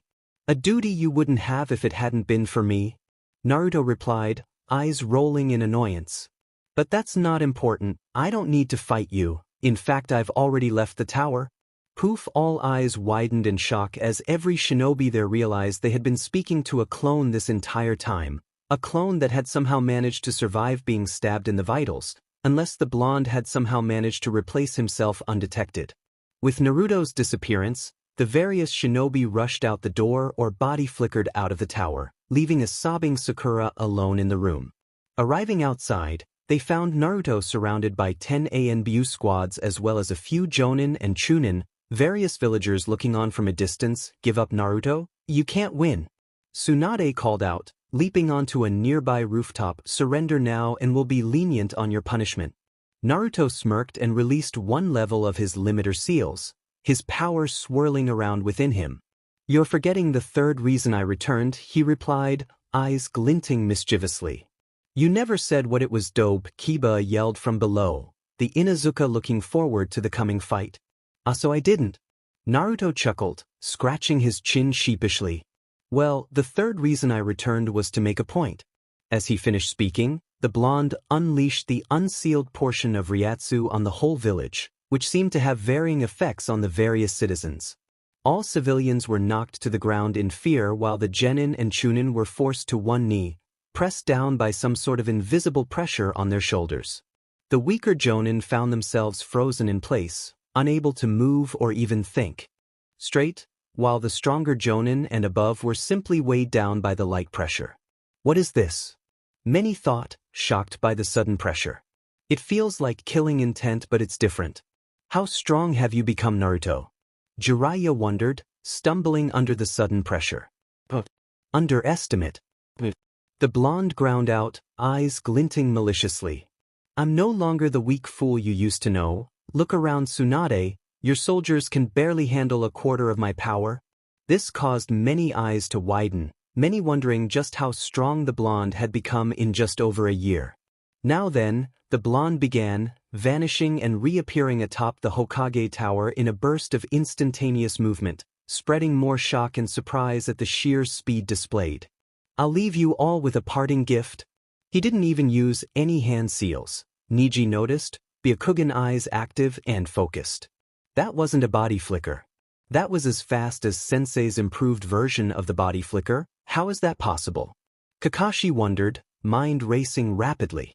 It sounded like static when he moved. Was it a lightning technique? Tsunade mused, already working on breaking down and understanding the technique.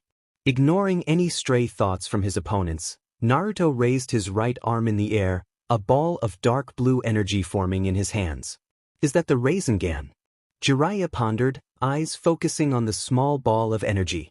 No, there's no discernible chakra in that technique. What are you doing, Naruto? As Naruto slowly formed his technique, he took in the looks of shock, awe, and fear on many faces. This is how it should have been from the start. They should have either worshipped me or feared me, just like Gaara and his village. The blonde mused, soaking in the looks and the emotions behind them. Now it's far too late, I'll take their choice away and revel in their fear. He had formed this attack far slower than normal, preferring to take his time in order to not only make it stronger but to build up suspense, leaving his audience to wonder at his plans. Holding his arm out towards the Hokage monument, he spiked his power once more and released his technique, aiming at 2 of the 5 Hokage. Hollow flash, in a flare of blue light, a beam of concentrated power left the blonde's hands, flying across half the village and slamming into the Hokage monument. The resulting explosion was massive, shaking most of the village and kicking up a large cloud of dust, hiding the monument from view. A wave of the blonde's hand created a gust of wind, clearing the dust and revealing the monument, much to the fear of Konoha's citizens. The beam had blasted a large circular trench through the monument before exploding, destroying the faces of both the Yondaime and the Godame Hokages, a truly devastating technique. Looking down at them all, Naruto smirked. The fear and terror was nearly palpable. That was one of my weaker techniques. I could use more, but I feel no need to kill you today. You must all live to regret what you have done. Naruto spoke, his voice echoing throughout the village. I will burn this village to the ground. I will subject you all to true misery and despair until I feel that you have been suitably punished. When I feel that your punishment has been served, then and only then will you have my permission to die.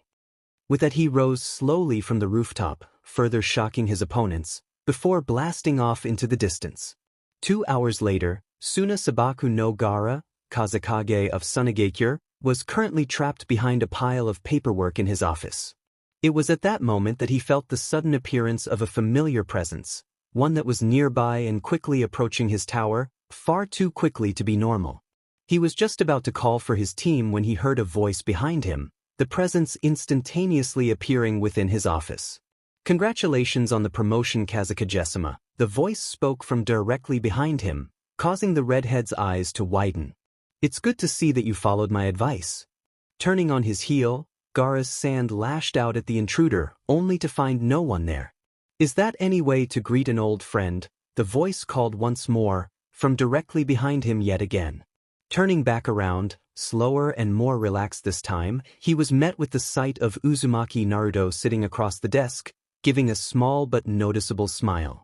Gaara simply sighed, the corners of his lips quirking upwards in the slightest manner. Uzumaki Naruto. Please, Gaara, Naruto chuckled, giving his friend a beaming grin. We're friends, call me Naruto. Yes. Friends, welcome back, Naruto, Gaara replied with a wider smile, taking a seat at his desk. Where have you been? I tried asking Shikaku where Kyuubi could have taken you, but he hasn't been very helpful.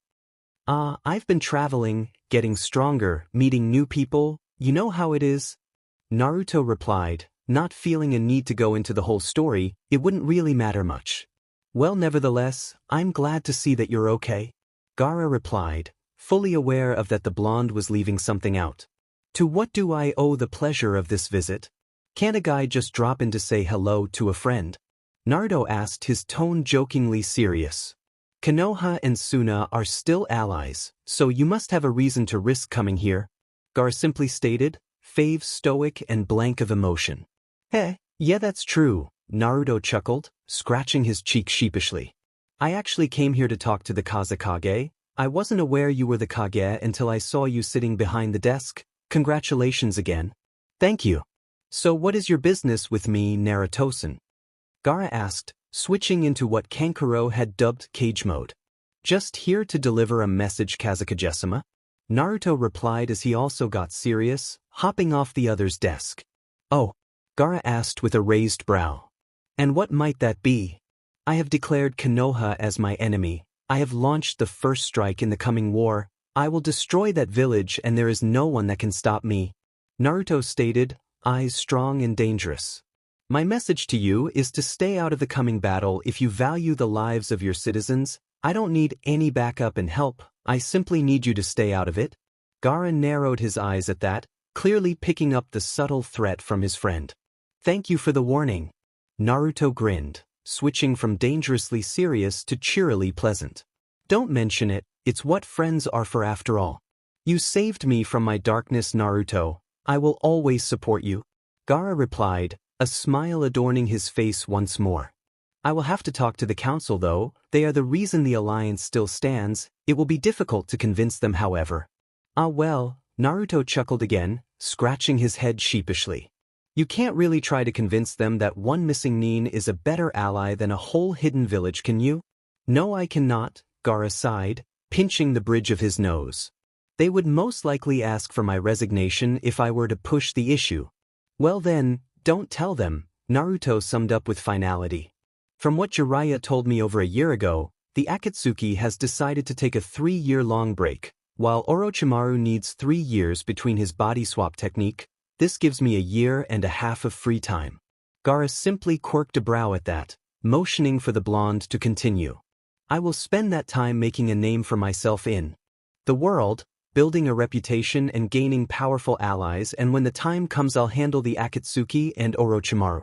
Naruto explained, grinning confidently. That should give you more than enough of an argument to have them at least consider neutrality, if not a full-out alliance. It sounded like a good enough plan to Gaara. He could support his friend and not risk war with Konoha should Naruto fail. It was a bit cold, but he had a village to look out for. Very well, Gaara agreed with a nod. Until then you will remain an enemy of Suna. Heh, that's just fine with me, Naruto replied, reaching into his coat and drawing a tri-pronged kunai. Before I go though, I have something for you. Gaara took the kunai and stared at it, eyes wide as he realized just what it was. This was one of the most famous kunai in the world after all. I recently retrieved my inheritance from Konoha, Naruto explained, causing his friend to look up in shocked understanding. While I may not be able to perform the Flying Thunder God technique just yet, I've already figured out how to make the seals that will send me a signal when activated. Should you ever require my assistance, just throw this kunai and I'll come as fast as I can. It had taken him less than 30 minutes to go over his father's technique notes, less than 10 to rework the signal seal and place it on one of the spare kunai. Theoretically, the seal would send out a signal when thrown, which would allow the receiver to lock onto its position and teleport to it. With his knowledge on seals being non-existent, he had barely been able to make the signal seal using the step-by-step notes and had yet to figure out the reverse summoning seal, which would allow him to travel to the kunai instantly, so he had to stick with using his speed, flying, or the black cavity technique. Nodding in reply, Gaara tucked the kunai within his robes, making sure to keep it separate from his other weapons. Thank you, Naruto. I will use it should I require your assistance. All right then, I'll see you later, Gaara, Naruto replied, vanishing from sight in a blur of instantaneous movement combined with the buzz of static. Looking at the spot where Naruto had just stood a second ago, Gaara sighed and shook his head. Goodbye, my friend, until we meet again. With that he returned to his paperwork, cursing himself for ever accepting this job. The next day, IWA stalking up to the village gate, a large metal construct protecting the hidden stone village, Naruto was stopped by the 2 gate guards. Halt, one called, frowning as he took in Naruto's hair and eyes. State your name and purpose in this village. Namikaze, Naruto here to see that Tsuchikage, he answered, using a name they would definitely recognize. Namikaze. As in Namikaze Minato, the yellow flash. One guard asked, paling to a shade normally reserved for a certain snake sen. Naruto frowned, hating the relation but requiring the reputation it garnered, especially in IWA. Yes, he was my father.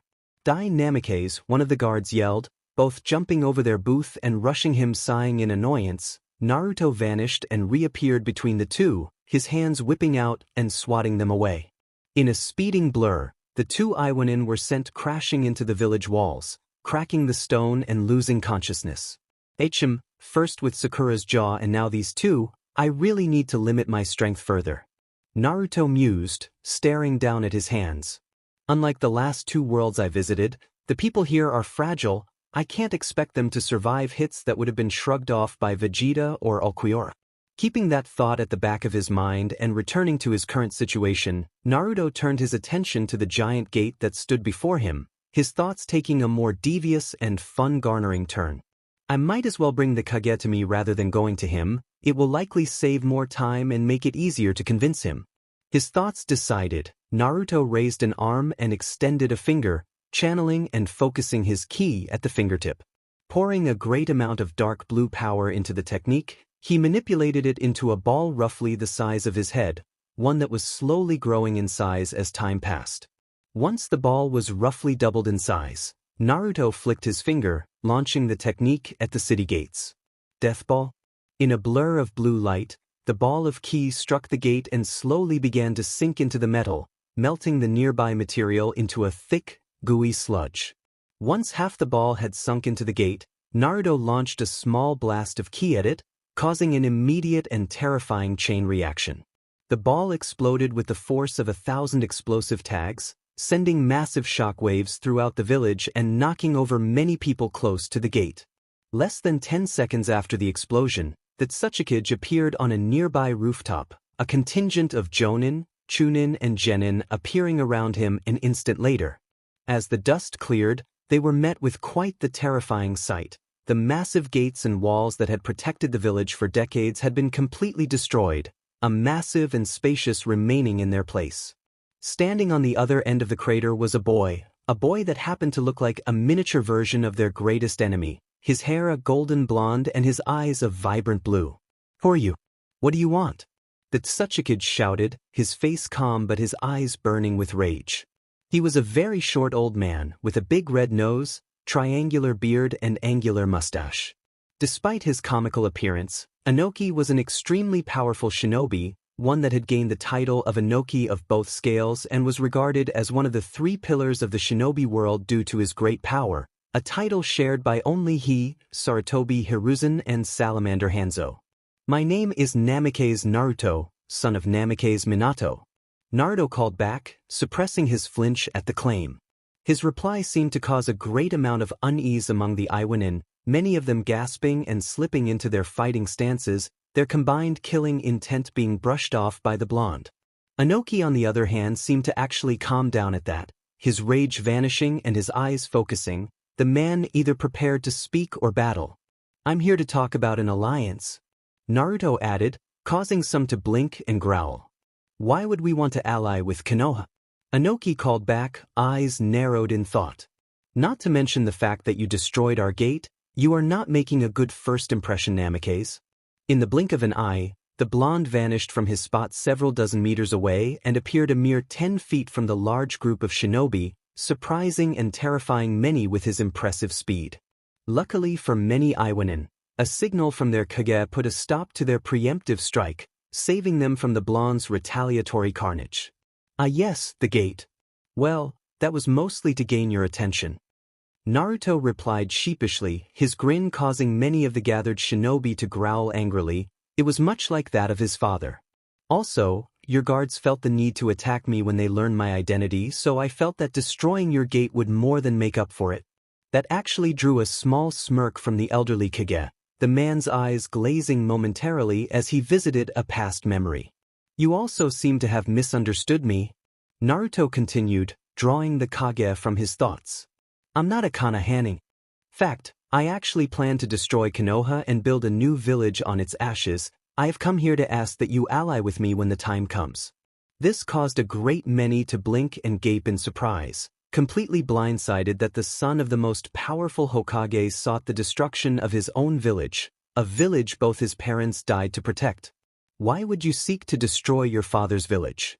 Inoki asked, highly curious of the blonde's reasoning. "And if you were able to somehow succeed, why should we ally with you and not take Konoha's land for ourselves?"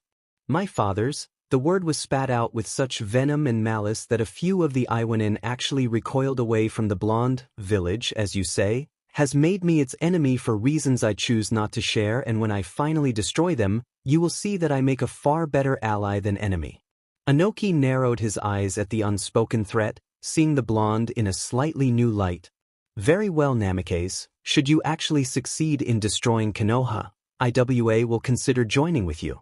Many of the gathered nin began to protest at this point, but a pointed look from their Kage, as well as a killing intent-laced chakra spike, was enough to silence them. "A wise decision," Naruto replied, his hand slipping into one of his pockets and causing the various nin to stiffen. "I would like to offer this as an apology for your gate as well as proof of my commitment to our future alliance." With that he slowly withdrew his hand, causing the shinobi to relax as he was holding a simple sealing scroll, a scroll that was soon tossed to the elderly Kage.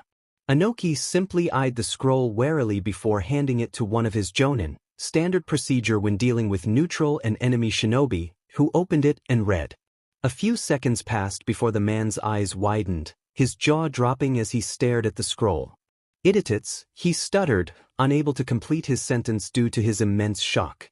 "Get on with it, man," Inoki snapped, highly annoyed at the man's suspense-building behavior. "It's the instructions to the Rasengan, as well as the Yondame's speed training routine Tsuchikagesama," the man shouted, causing all those who heard him to copy his earlier expression. Snatching the scroll away, Inoki stared at it for a few seconds as his men celebrated behind him before turning his attention to the blonde, a wide smile stretching across his face. "I look forward to our future alliance," Namikaze-san, Inoki spoke, holding a hand out to the blonde. Naruto immediately took the man's hand, his grin widening as he shook hands with the power Kage. "Please, call me Naruto." Naruto spent a good week in IWA going over terms with Inoki and the village council, taking time to also give pointers to the many who attempted to learn the Rasengan, which accounted for over 80% of the active shinobi roster. By the end of the week, most Iwanin were on the second step of learning the technique, but it was slow progress. Most found it difficult to complete the first stage alone. Naruto was quick to calm them, however, as Jiraiya had taken 3 months to master the technique and the Iwanin were lacking the bonus of a shadow clone's assistance. They were well aware that it would take them quite some time to fully master the Rasengan. In the end, it was decided by the Tsuchikage and the council that they would gladly ally with the blonde. One of their stipulations, however, was that the alliance would only come into effect once Naruto had destroyed Konoha or built his own village. In exchange, they would grant him sanctuary should he ever require it. Past all the legal jargon of the contract, IWA would basically assist in the financing of his village, as well as lend him several shinobi while the village was still weak. Once the alliance was settled and the village was stabilized, they would switch to a system of taxless, free trade with IWA sending ores and minerals, while Naruto reciprocated with food and lumber, resources that were very abundant in Fire Country. In order to keep the alliance a secret and prevent a war between IWA and Konoha, it was decided that Naruto would be put in Iwa's bingo book, marked as a criminal and enemy of the state. On Naruto's suggestion, as he was getting incredibly bored with politics, he was set up to fight a battalion of Iwanin in order to decide his rank. Quite the challenge, as the last man to take on a battalion of Iwa's best had been the Yondame Hokage himself. This battle would allow Naruto to show off his power, as well as prove once and for all that he had the strength required to take down a hidden village. The battle was quick and gruesome, the blonde blazing through his opponents and marking kill shots in red paint. It took him less than 2 minutes to slaughter them all. 500 of Iwa's best, including Inoki of both scales, all cut down and killed in a matter of minutes. The blonde definitely lived up to his heritage and bold claims. In the end, he was marked an S-rank threat with a simple flee on sight order, the second to receive such a ranking in all of Iwa's history, the first being his father. With that display, the citizens of IWA couldn't help but believe in the blonde's chances. He could actually succeed in bringing down Konoha. This had of course led to much partying and drinking. The next day, the bingo books were sent out and Naruto left IWA, highly pleased with what he had accomplished. 3 days later, Konoha, for close to 2 weeks after a certain blonde's sudden appearance, Tsunade had spent much of her time arguing with the village council and elders, said blonde being the topic of their many conversations. It was only the revelation of Naruto's heritage and acknowledgement of his power that prevented the updating of his bingo book entry and the release of the Hunter Nin, ending the argument with Tsunade's victory, much to the chagrin of many council members. However, this was the safest option to take. As far as the council was concerned, they couldn't place the son of their beloved Yondame in the bingo books. What would IWA do with such information? They were also unable to send Hunter Nin after him. Based on his display a few weeks ago, the team could probably tear those Hunter Nin apart in a matter of seconds, all without breaking a sweat. In the end, they had decided to change his entry from an A-rank threat to be killed on sight to a B-rank threat to be captured on sight. It was their hope that someone would be able to defeat and return the wayward Namikaze. A belief that was dashed away only a matter of days later.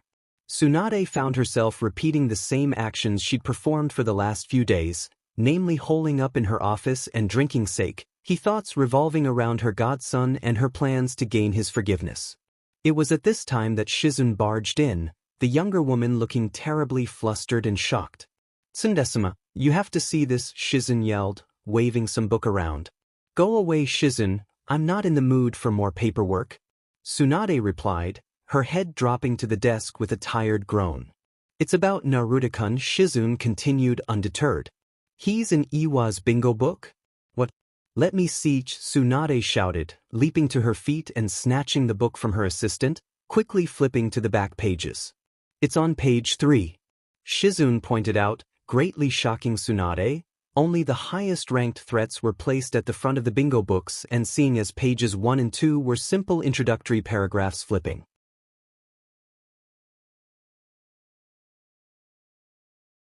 to the page, she was shocked to see that it was indeed an entry for Naruto, an image of the boy posted in the top left corner looking exactly as he had a matter of days ago. The entry below the picture did not serve to calm her racing heart. Name, Namikaze Naruto. So they know his real name. Tsunade blanched, horrified that the information had gotten out despite all of her attempts to keep it under wraps. "Now the whole world knows of your heritage, Naruto." That caused her eyes to widen to new lengths. That can't just be because of his father's identity. Inoki is far too smart and sly to hold such a grudge. What have you done, Naruto? Description: age, roughly 13 to 14 years of age. Height, between 5 foot 6 inches and 5 foot 8 inches. Appearance, spiky, blonde hair. Sapphire blue eyes. Usually adorned with a red cloak with black spirals. Wields a sword of unknown make and origin with a strangely shaped hilt. The sword is usually strapped to his waist. Last affiliated village, the village hidden in the leaves. Rank before leaving village, genin. Reason for entry, charged with the destruction of the village gate. Charged with the slaughter of 500 Iwanin of Chunin and above rank. Charged with the assault and attempted murder on Inoki of both scales, Sandame Tsuchikage. He did what? Tsunade raged, eyes widening as she read the entry. How strong are you, Naruto?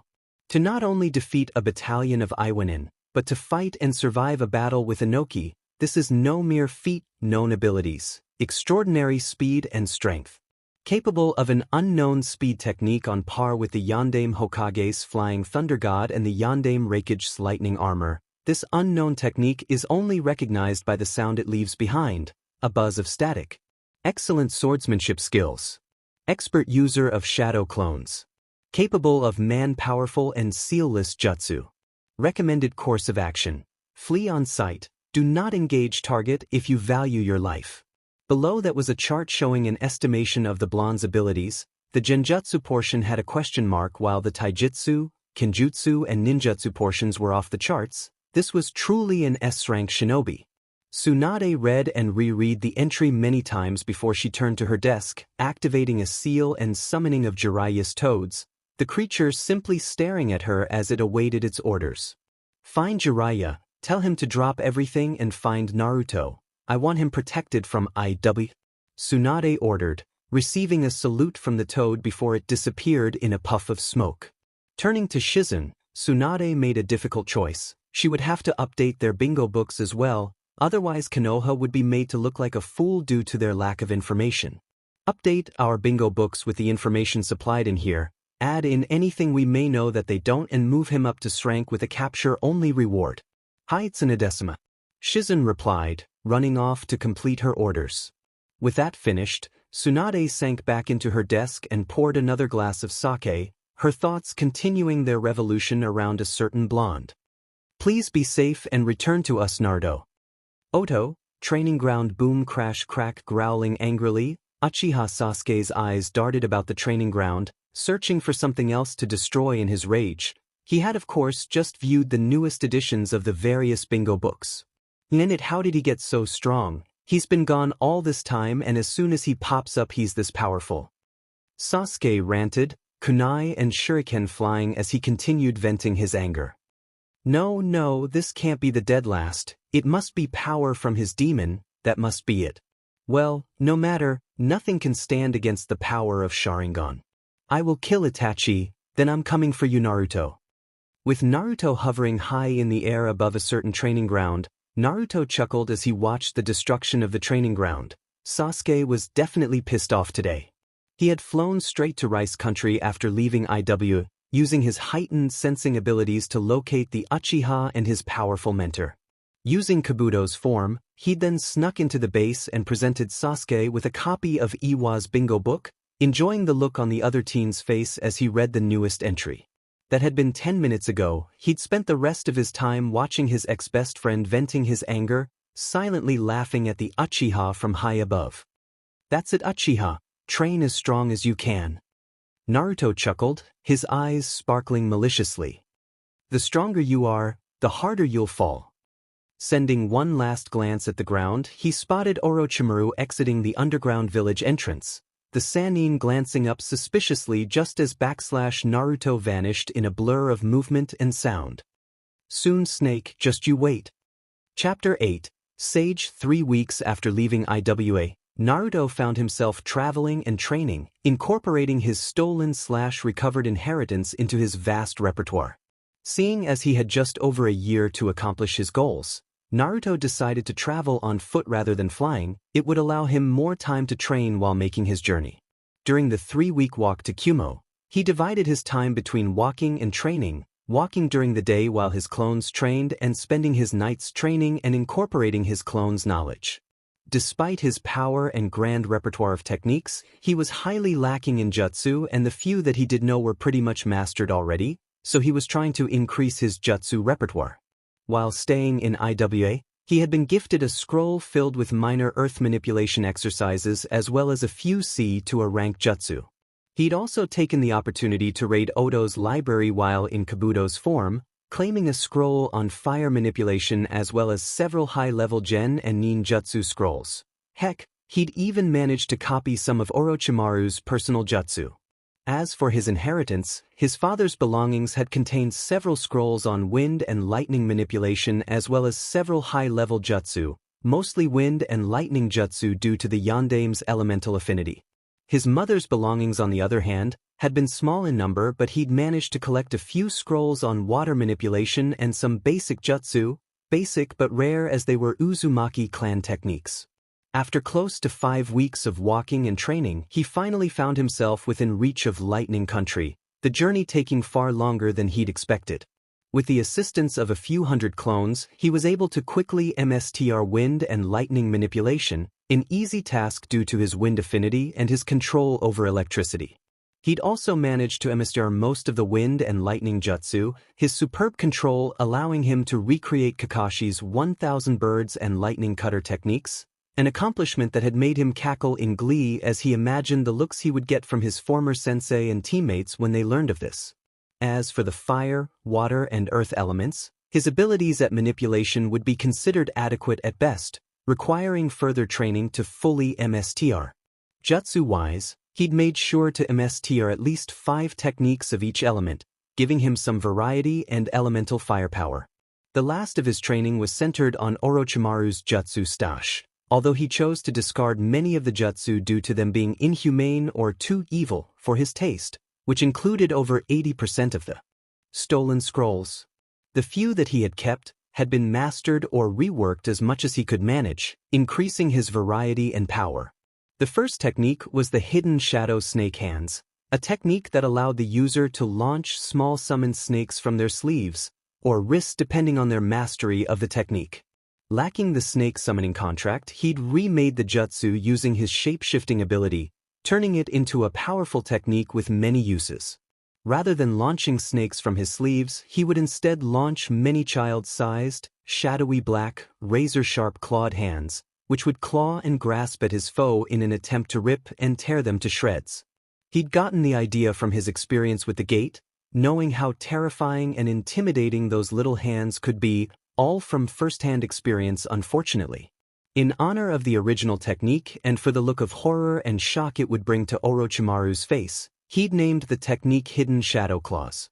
The second technique was named the Many Hidden Shadow Snake Hands, which allowed the user to launch a greater amount of larger snakes, a much more powerful version of the Hidden Shadow Snake Hands.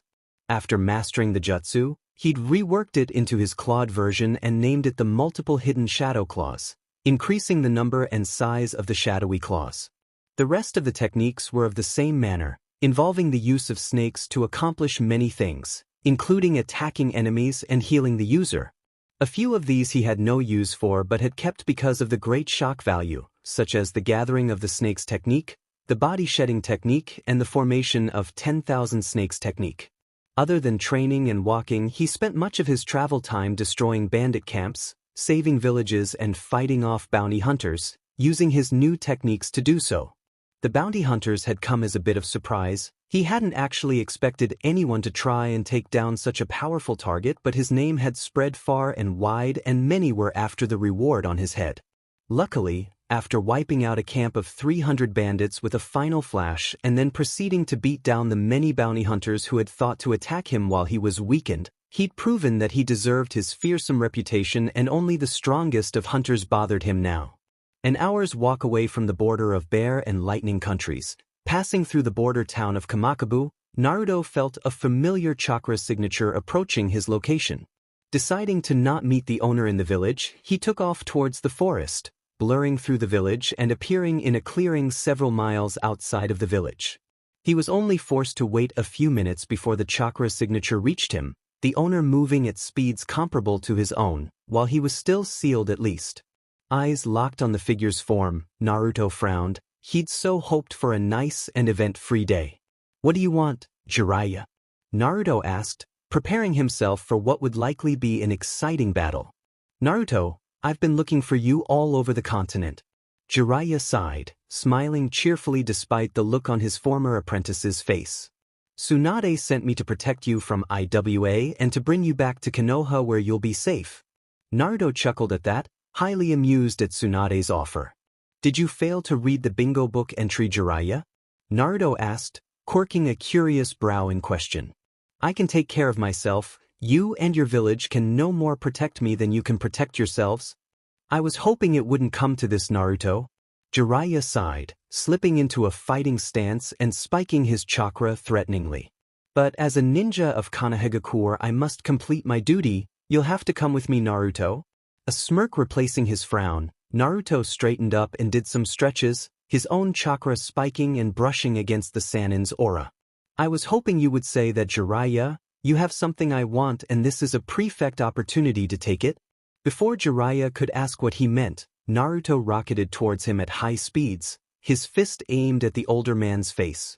Dodging the blow, Jiraiya countered with a punch to the blonde's torso, but the blow was caught, the teen spinning on his heel and flipping the Sannin over his shoulder and onto the ground, strong. The force of the attack actually caused the Sannin to bounce, a series of cracks resounding throughout the clearing as several of his bones broke, blood spraying from his mouth as he gasped in pain. A moment later, the Sannin dissolved into mud, a second Jiraiya rushing towards Naruto from the forest, a low-power spiraling sphere in his hand. The power-down technique hit Naruto square in the back, causing him to go flying into a tree, the technique carving spirals into his back. As soon as he impacted with the tree, Naruto exploded into many blades of wind, slicing and reducing the tree to dust. Wind clone Jiraiya realized, eyes darting about in search of the blonde.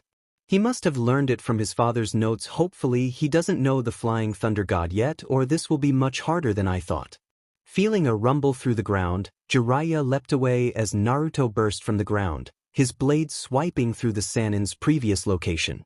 Turning towards the airborne Sannin, Naruto reared back his arm and made a punching motion towards Jiraiya, grinning inwardly as he saw the widening of the Sannin's eyes.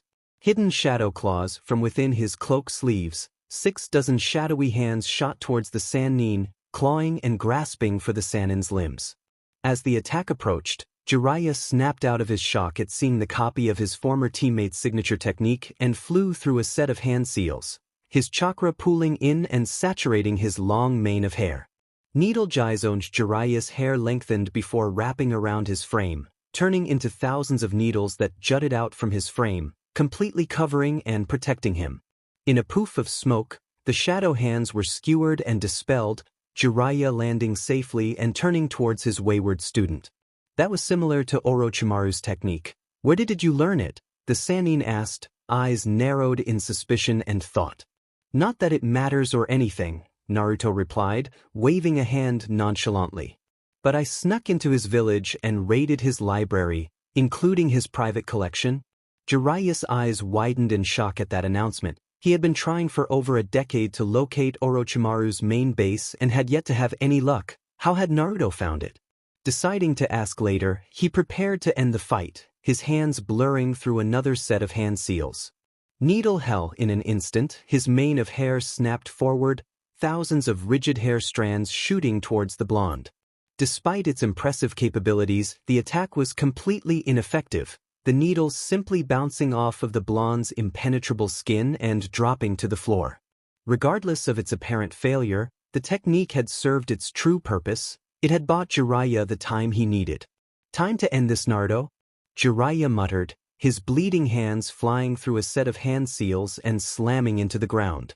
Summoning technique, there was a large puff of smoke, fully hiding the clearing from sight before a gust of wind blew it away, revealing Jiraiya's summon, Gamabunta, chief summon of the Toad. Clan. What? Jiraiya, why have you summoned me?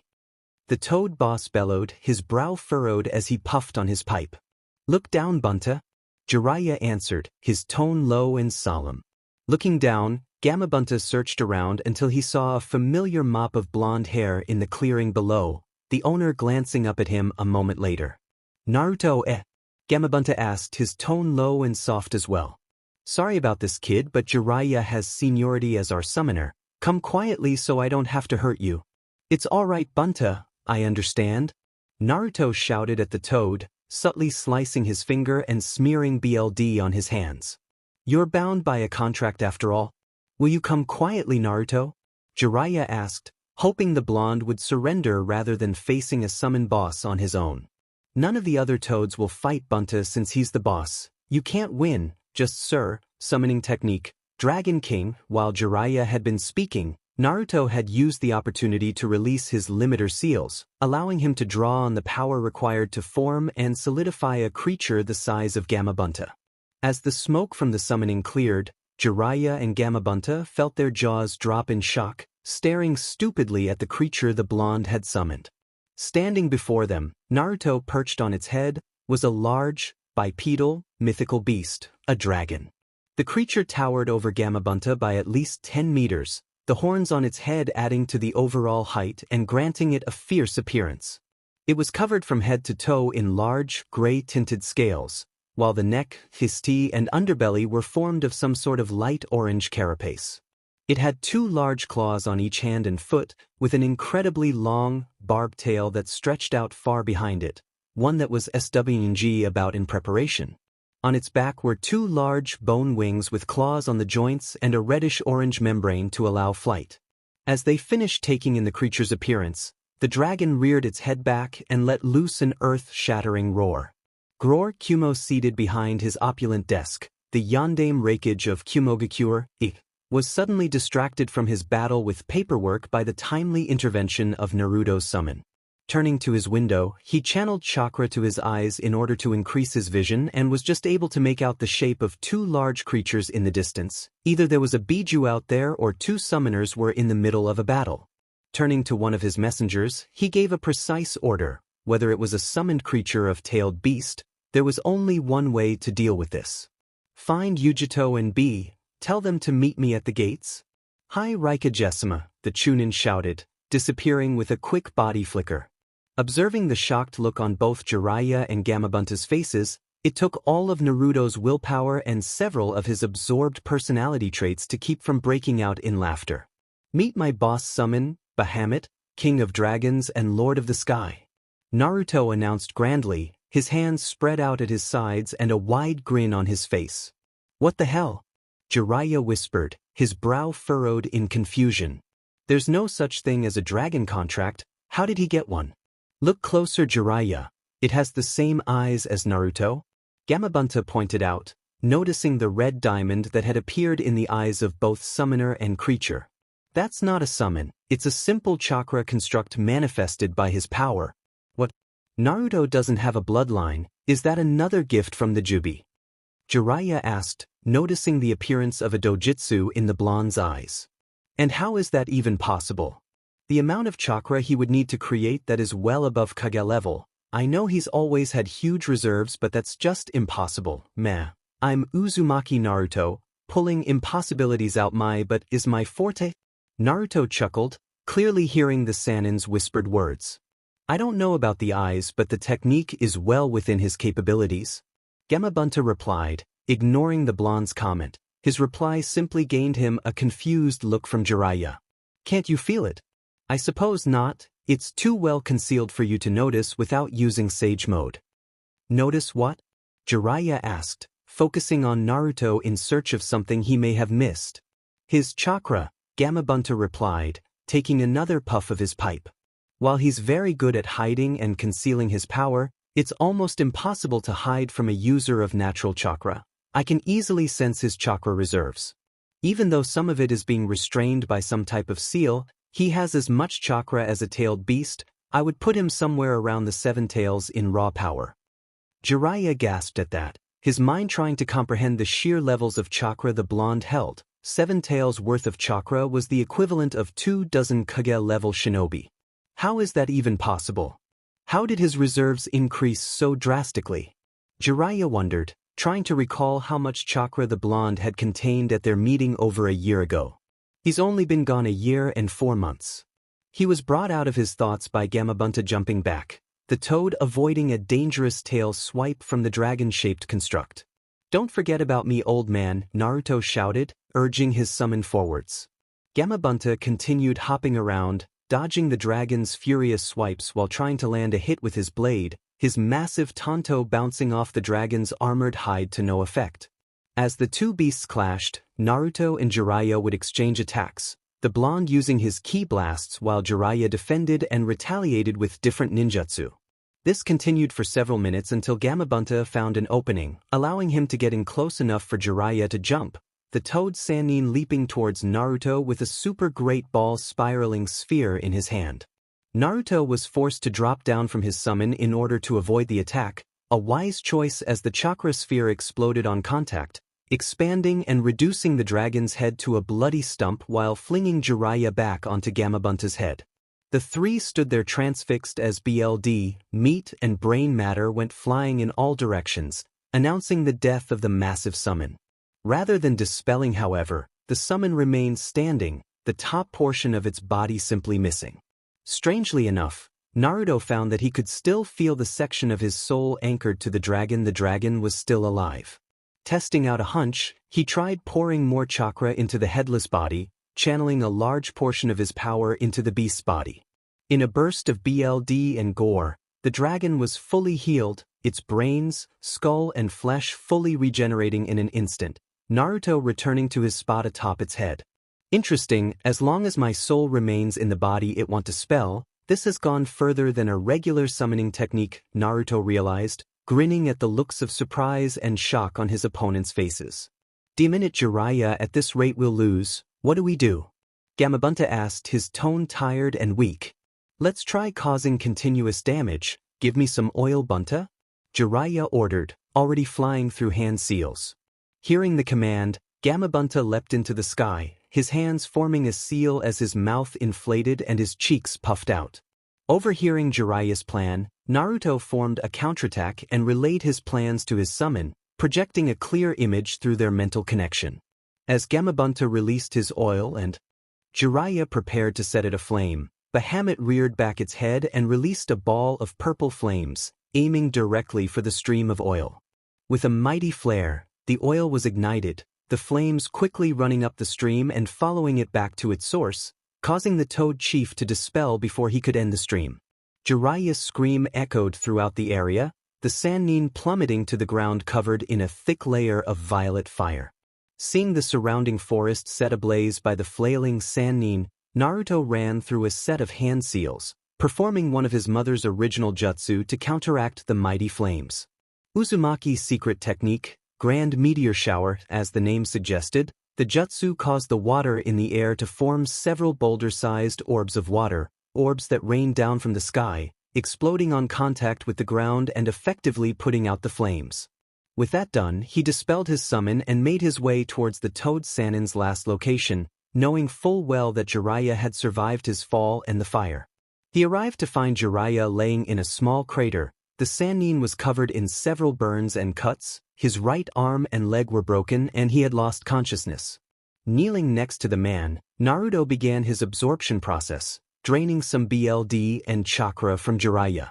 Standing up, he frowned down at the body, trying to decide what to do about Jiraiya. "Be glad that I want you to live until the village is burned down," Naruto muttered, summoning a toad-shaped construct the size of a wagon. Placing Jiraiya on the toad, he gave it plenty of chakra and sent it towards Konoha, the creature hopping away with a croak. Turning away from the disappearing summon, Naruto headed off towards Kyuubi at a sedate pace, leaving the devastated forest behind. Naruto had been walking for several minutes before he felt 3 large chakra signatures approaching his position, 3 large and extremely powerful signatures at that. Landing in a clearing a few miles from the approaching shinobi, he leant back against a tree with his arms crossed and waited, allowing a portion of his power to be sensed by the approaching Nin. Several seconds later, 3 people entered the clearing from the forest. He recognized them as the Raikage and Kyuubi's 2 Jinchuriki. Well, it seems we have a missing Nin in our territory," the Raikage spoke, his tone deep and gruff. "What do you want, Namikaze?" "Greetings, Raikage-sama," Naruto greeted, bowing politely and smiling. "I was on my way to Kyuubi to meet with you before I had a small run-in with Jiraiya of the Sannin. I'm sure our battle is what drew your presence here." "You fought Jiraiya. Is he still around here?" the Kunoichi asked, Yujito ni if he remembered correctly. "No, miss," Naruto began, pretending to not know her name, just as he had done with Harabel. "Yujito ni," she supplied, looking a bit surprised. She was quite famous as the Nibi's vessel after all. "Ah, a appealing name for a appealing woman," Naruto replied with a smile, causing her to blush lightly. "No, he is no longer here. I defeated him several minutes ago and had him transported to Konoha as a message." "Be that as it may, why should I speak with you, boy?" the Raikage cut in, brow furrowed thoughtfully. "Your father and village did quite a number on us during the war. Give me a good reason not to just kill you and collect on the reward." Naruto shrugged at that, looking unbothered by the direct threat from a Kage-level shinobi. "Because, as I'm sure your 2 companions will tell you, you can't win. Isn't that correct, Yujito ni, vessel of the 3-tailed monster cat, and Killer Bee, vessel of the 9-tailed giant ox?" That caused them to stiffen, their eyes widening in a mix of shock and surprise.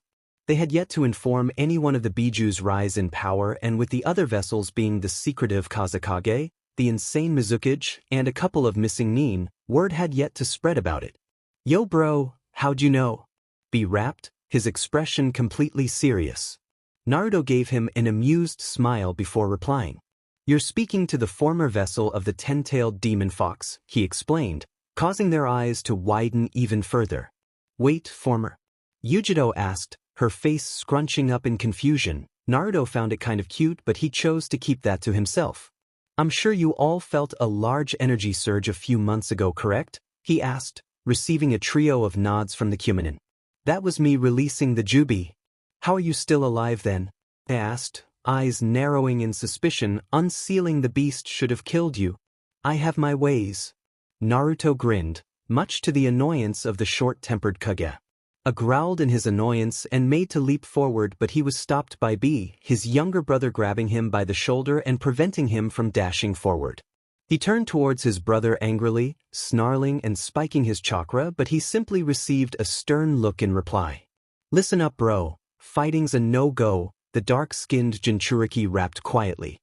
"He may act like a clown, but Kyuubi says not to throw down. You should stand down as well, kitten. That boy is very powerful," the Sanbai informed her host, drawing Yujito's attention from the arguing brothers. "I can sense that he has far more chakra than I do."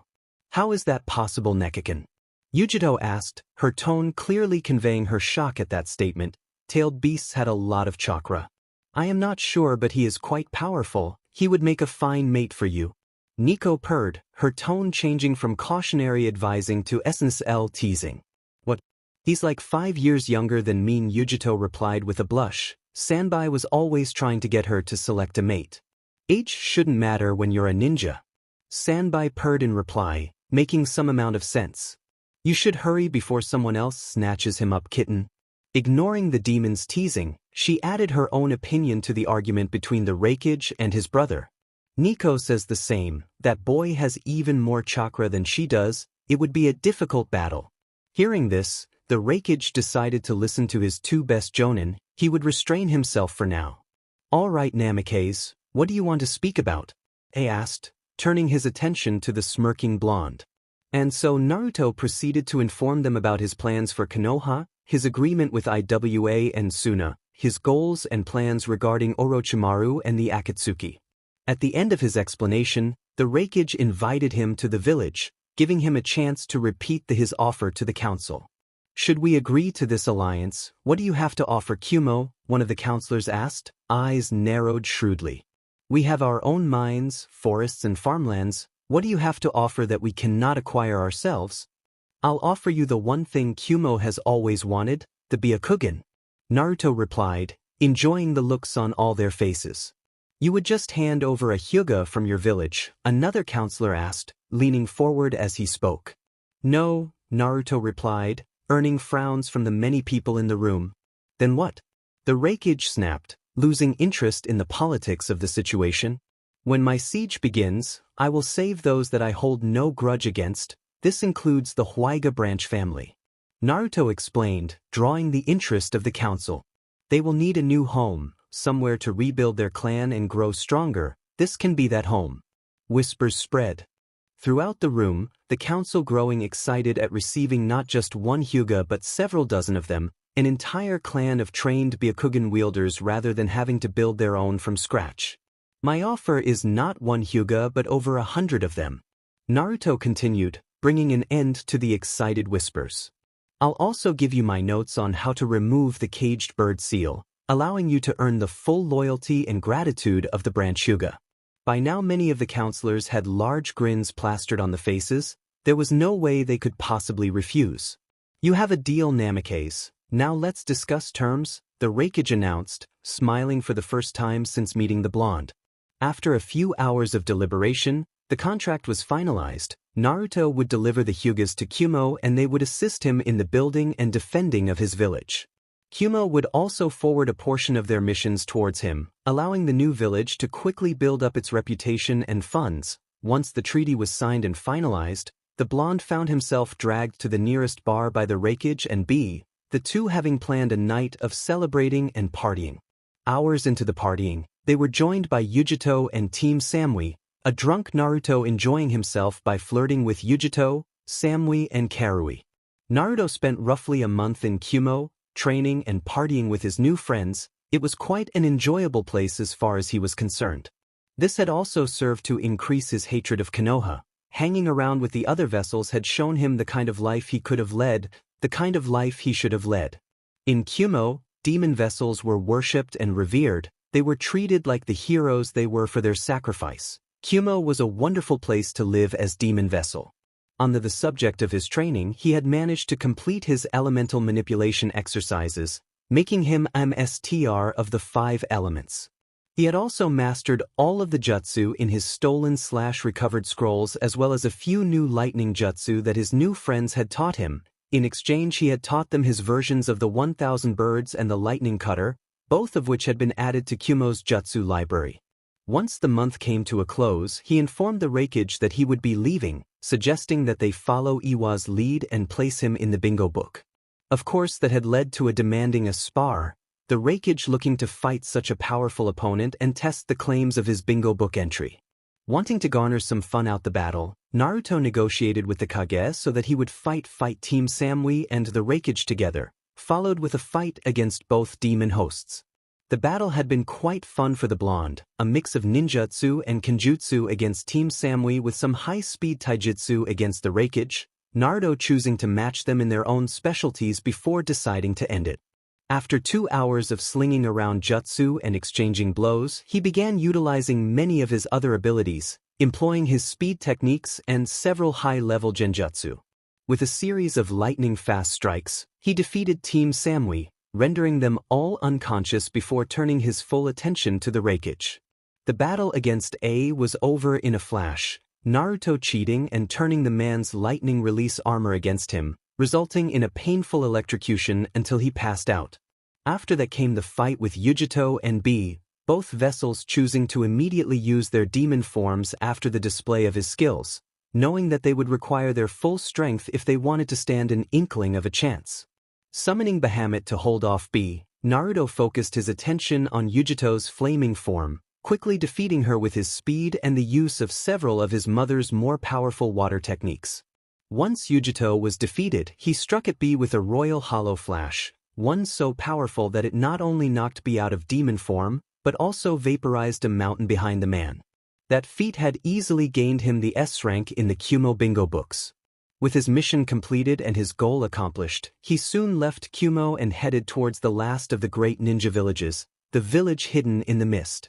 Chapter 9. Jinchuriki. 3 days after departing from Kumo, Naruto reached the shores of Lightning Country and took off across the sea without pause, channeling chakra into his feet and running across the ocean's surface. At his best calculation, it would take roughly a full day of running to reach Water Country, which is why he decided to take a pause on one of the small, outlying islands in order to practice his new jutsu, namely the ones he'd copied from Jiraiya's mind and a few that were still left over from Orochimaru's collection, techniques that he had been unable to use without the proper knowledge. The increase in chakra and strength he'd gained from Jiraiya was incredible. It truly showed how powerful the Toad Sannin was. The Sannin must have really been holding back during their battle.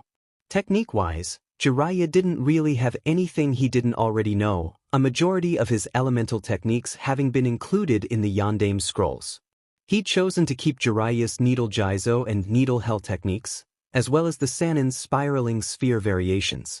He'd also attempted Jiraiya's Sage techniques but had found them to be impossible to master without help from the toads and their special oil, something he had realized after having to decapitate himself for the 10th time in order to avoid petrification. With the Sannin's techniques out of the way, he shifted his attention to the true reason he'd absorbed Jiraiya's knowledge, sealing techniques. Jiraiya's information on the art of seals had been a great help, allowing him to easily understand and comprehend the more complicated parts of his father's notes, allowing him to finally complete the Flying Thunder God.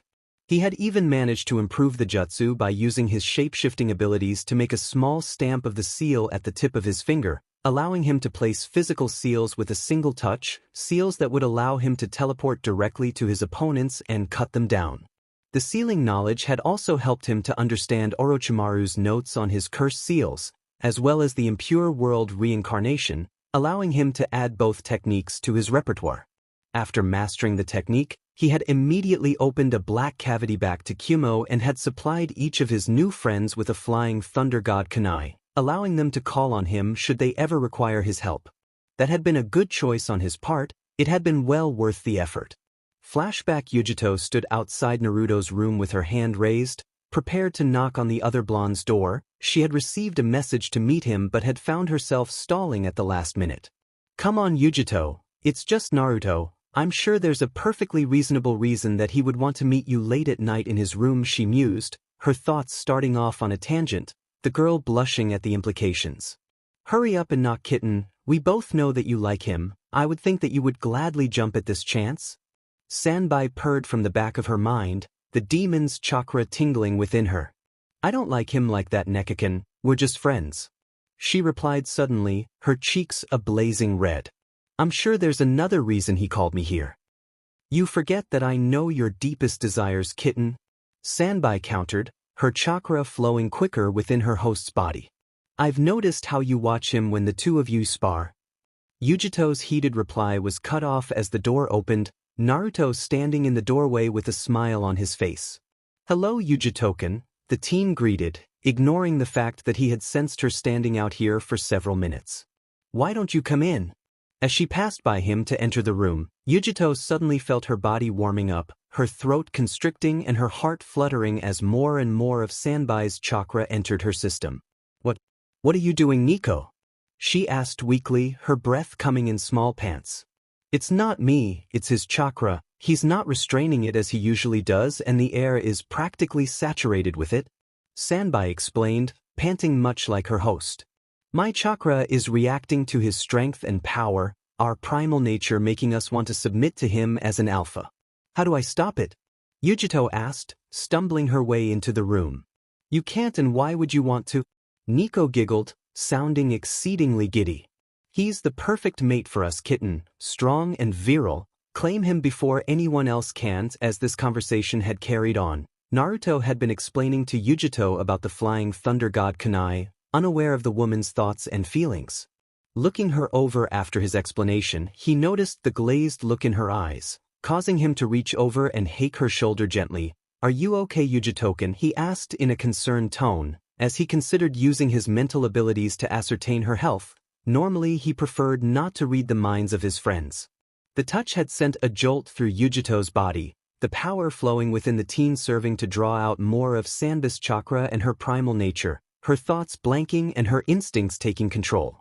Before Naruto could react, he found himself tackled to the floor, Yujito's lips locked with his and her tongue forcing its way into his mouth. That was the night he lost his virginity. He and Yujito locked in a bout of wild, furious SEC for the entire night. He woke up the next morning tired and sore, covered in sweat and BLD, the scratches on his back having healed sometime during the night. Once she woke, Yujito had apologized furiously, explaining the cause of her actions and begging for his forgiveness. However, after a few minutes of begging and apologizing, she had confessed her feelings for him, a crush that had come from viewing his strength and spending some time with him. While he himself wasn't exactly sure about his feeling for her, his advances being nothing more than a bit of mild flirting, Naruto had promised to visit her from time to time and they would put off any relationship until he was finished with Konoha. Flashback end with his friends in Kumo receiving their own flying thunder god kunai. He made note to visit Gaara and his allies in IWA to give them their own kunai, but first he would need to finish his mission in Kiri. Blazing through water country undisturbed, Naruto arrived in Kiri to see that the place was a massive battleground, the houses burning and bodies strewn about in the streets. He could sense many civilians cowering in their homes, men, women and children hiding from the battle raging within their village. Stalking through the village, Naruto managed to track down a still-living shinobi, if just barely. Kneeling beside the injured shinobi, Naruto closed his eyes and focused, employing his telepathy to dive into the man's mind and view his most recent memories.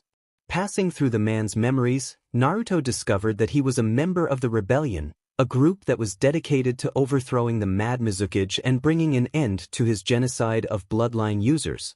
As for the raging battle, the rebels had finally gotten enough men and supplies to launch a strike against the Mizukage's forces, an all-or-nothing strike that would finally bring an end to Kiri's civil war.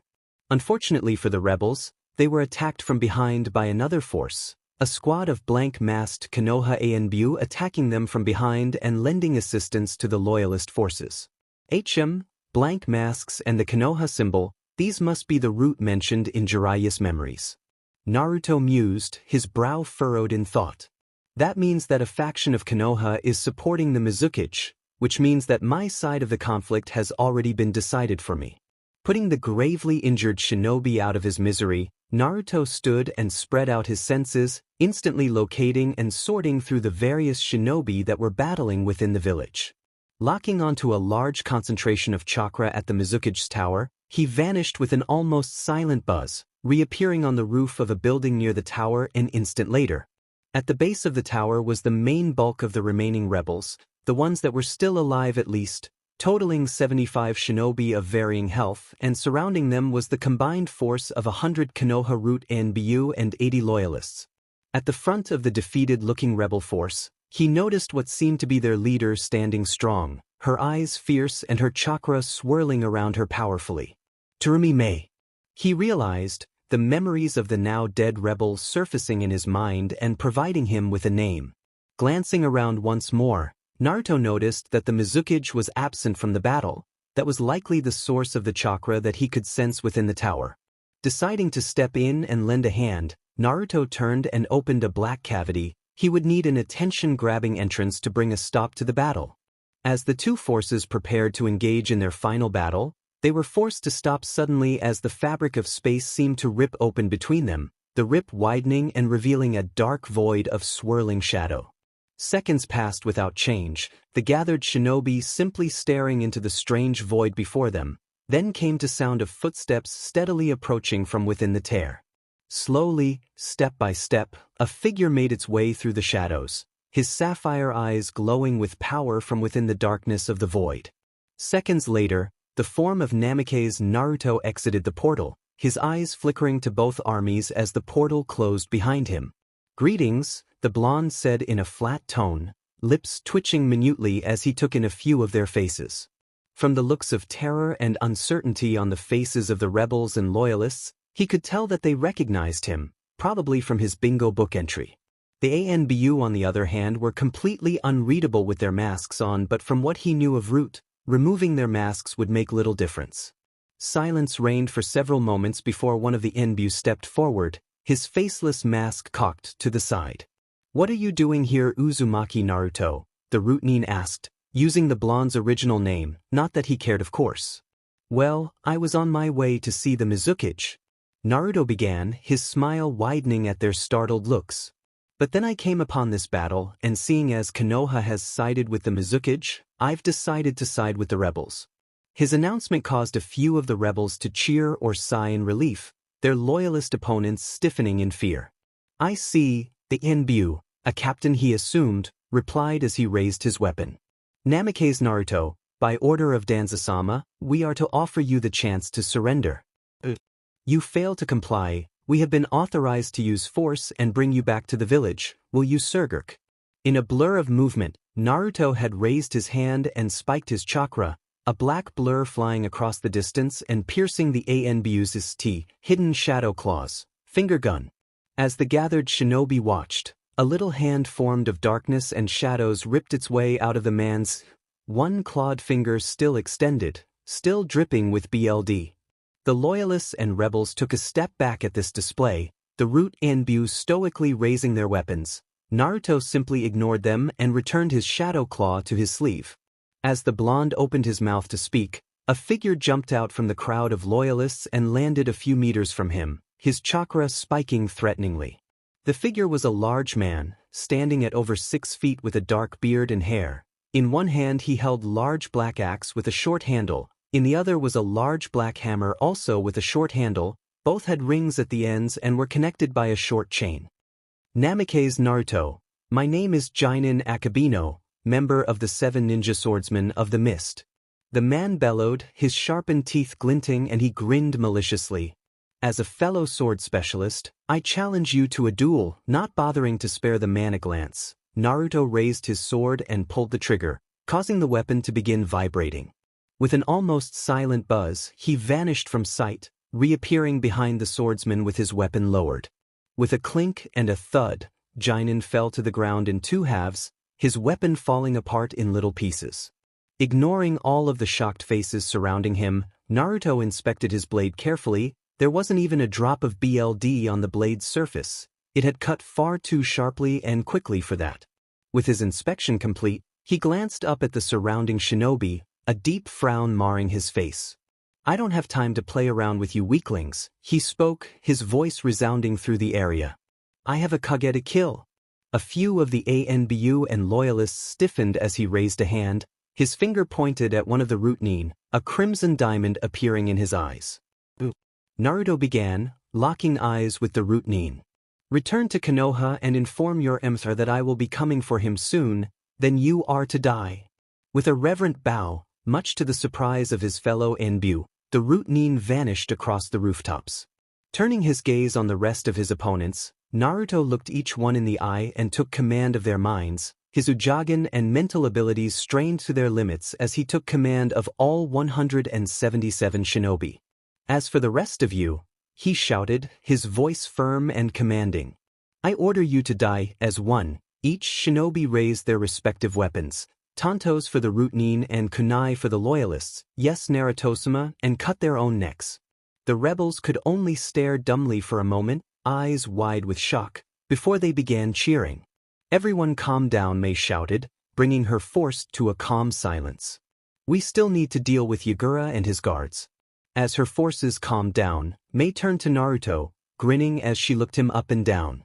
I must thank you for your assistance, Namikaze-san, she spoke, bowing respectfully, her men mirroring her actions. If it wasn't for you, we may all have died here today. Think nothing of it, Terumi-san. Naruto replied with a bow of his own. I have a grudge against Konoha, so I was planning to kill them anyways. Would it be alright to ask for your assistance against the Mizukage? Mei continued, her eyes locked on the tower looming over them. From what I've seen and heard, you can probably handle him and we will compensate you for your help. Naruto paused for a moment. He had planned on killing the Mizukage regardless, but having the rebel forces owe him one would be quite the bonus. I might as well, he spoke after a moment, causing his new allies to sigh in relief. It just wouldn't be right for me to save your lives, only to leave you to die moments later. Thank you, Mei replied, smiling in relief. Gaara is within his tower with a few of his guards. My soldiers and I will clear the way for you and keep his men out of your way. Entering the tower, Naruto and his helpers made their way to the top without encountering any resistance, which was enough of a sign for them to leave some men behind on each floor in case of a trap. Reaching Gaara's office, they found the Kage calmly seated behind his desk, several of his loyal jonin surrounding him. Much to the blonde's shock and surprise, there was an image of a Sharingan flickering over top of the Mizukage's eyes, a Mangekyo Sharingan at that. Deactivating his Uchiha, Naruto was unsurprised when the Sharingan image vanished. Only his activated dojutsu would allow him to see the image. Interesting, the blonde muttered out loud, gaining a few questioning gazes from his allies. Is he an Uchiha? He continued, a plan forming in his mind as he turned to Mei, his Uchiha reactivated. She seemed surprised at the question, as did many of the others. No, he was born in Kiri and neither of his parents had bloodlines, Mei replied after a moment's pause, her brow raised in question. Why? My eyes allow me to see through genjutsu? Naruto replied, turning his attention back to Gaara. I can see a Sharingan spinning within his eyes. Ao, one of Mei's bodyguards, chose that moment to activate the Byakugan hidden behind his eye patch, flooding the eye with chakra until he could see the same image as the blonde.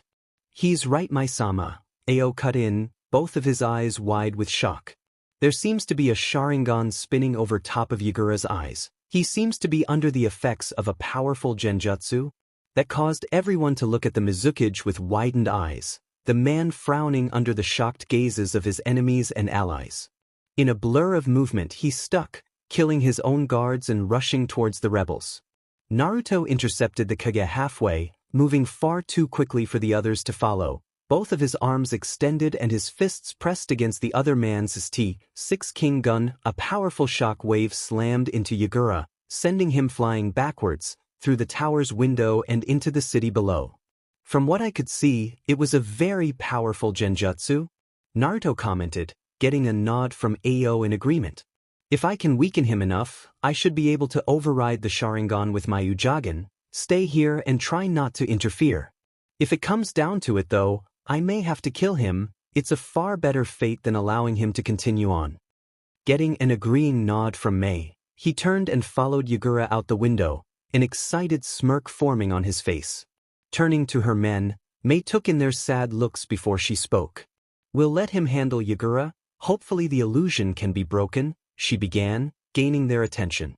All of you should split up and spread the word about this, Ao and Chojuro. I want the two of you to stay here and help me look through the office. There may be a hint as to who put that illusion on Gaara and how long it's been active. Nodding in reply, they all went to complete her orders, the one-eyed shinobi and a young teen remaining behind. Landing at the base of the tower, Naruto noticed that Gaara was already waiting for him, the Kage's face blank of emotion and the Sharingan in his eyes spinning hypnotically. Why do you side with the rebel scum? Namikaze? Gaara asked in a monotone voice. My reasons are my own. I won't explain myself to a puppet. Naruto replied, brandishing his blade very well. Gaara muttered, slicing his thumb and swiping the BLD on his arm. There was a puff of smoke from the Kage's arm, and when it cleared, Gaara was wielding what seemed to be a large hook-ended staff with one end being larger than the other, a green and yellow flower attached to the larger hook. Rushing towards Naruto, he swung the larger hook at the blonde's neck, spinning and SWNG the smaller hook at the teen's leg when the first strike was dodged. Knocking the hook away with his sword, Naruto moved the blade at Yagura's tea, aiming to impale the other man on his blade, but Yagura managed to dodge at the last second. They spent several minutes exchanging blows, neither managing to land a hit despite their expert-level skills, before the blonde decided to take things to up another level. In a blur of movement, he vanished and reappeared behind Yagura, pulling his sword trigger and swing at the man's back. Somehow, someway, Yagura managed to move his staff into position behind him, managing to block the blow despite the odds. The blade was actually stopped for a second, the chakra-reinforced metal making up the staff holding it at bay, before it cleaved right through the staff and continued on its way. Unfortunately, that split second was more than enough time for Yagura to dodge, the Mizukage leaping away before the blade could slice him in twain. Looking down at his destroyed weapon, Yagura frowned before throwing both halves of the staff at Naruto, his hands already flying though a set of hand seals. As Yagura stopped at the ram seal, Naruto noticed that the flower on the larger half of the staff was glowing, a series of seals spreading from it to the rest of the staff. Before the blonde could dodge, the flower and staff exploded, the powerful explosion shaking the Kage Tower and many of the surrounding buildings, startling their inhabitants. That explosion had the power of at least 100 explosive tags. Yagura mused, an almost invisible smirk making its way onto his face. There's no way he managed to survive it. "Ah, but I did," came a voice from behind him. As Yagura turned on his heel, he was met with the sight of Naruto's descending blade, the blade barely missing his head and slicing his left arm off at the shoulder. "Arg!" he screamed in pain, his other hand gripping his wound as he leapt away, anger flashing across his face. "You'll pay for that." Before Naruto could make a witty reply, he was pushed back by an explosion of demonic chakra from Yagura, the Kage's wounds beginning to close as he began drawing on his demon's chakra. Not good, it looks like he's going to use his demon inside the village. Naruto realized, various plans racing through his mind in an instant. As he watched, Yagura was quickly covered in a cloak of ocean blue chakra, the demon's power coming to the surface to empower its host. With another spike of power, the cloak began drawing in water from their surroundings, the mist clearing as the water vapor was drained away by the cloak. As more and more water was drawn in, Yagura's cloak continued to grow in size, the demonic chakra growing in strength and potency. As Yagura's cloak and form doubled in size, a tail of water and chakra formed behind him, a second beginning to far as the Kage continued to grow. This continued on for several seconds, immense amounts of water and chakra surrounding the Kage, until the large, watery form of the four-tailed giant turtle towered above the Kage Tower with Yagura at its center, protected from harm. The beast reared back its head and gave an earth-shattering roar, its tails whipping around and destroying parts of the village, crushing homes and killing innocents. "That idiot," Naruto raged, a frown marring his face as he listened to the screams of the dying. "He'll destroy the whole village at this rate." He rushed towards the beast, dodging around a descending foot and pouring great amounts of ki into his fist, increasing his raw strength to great heights.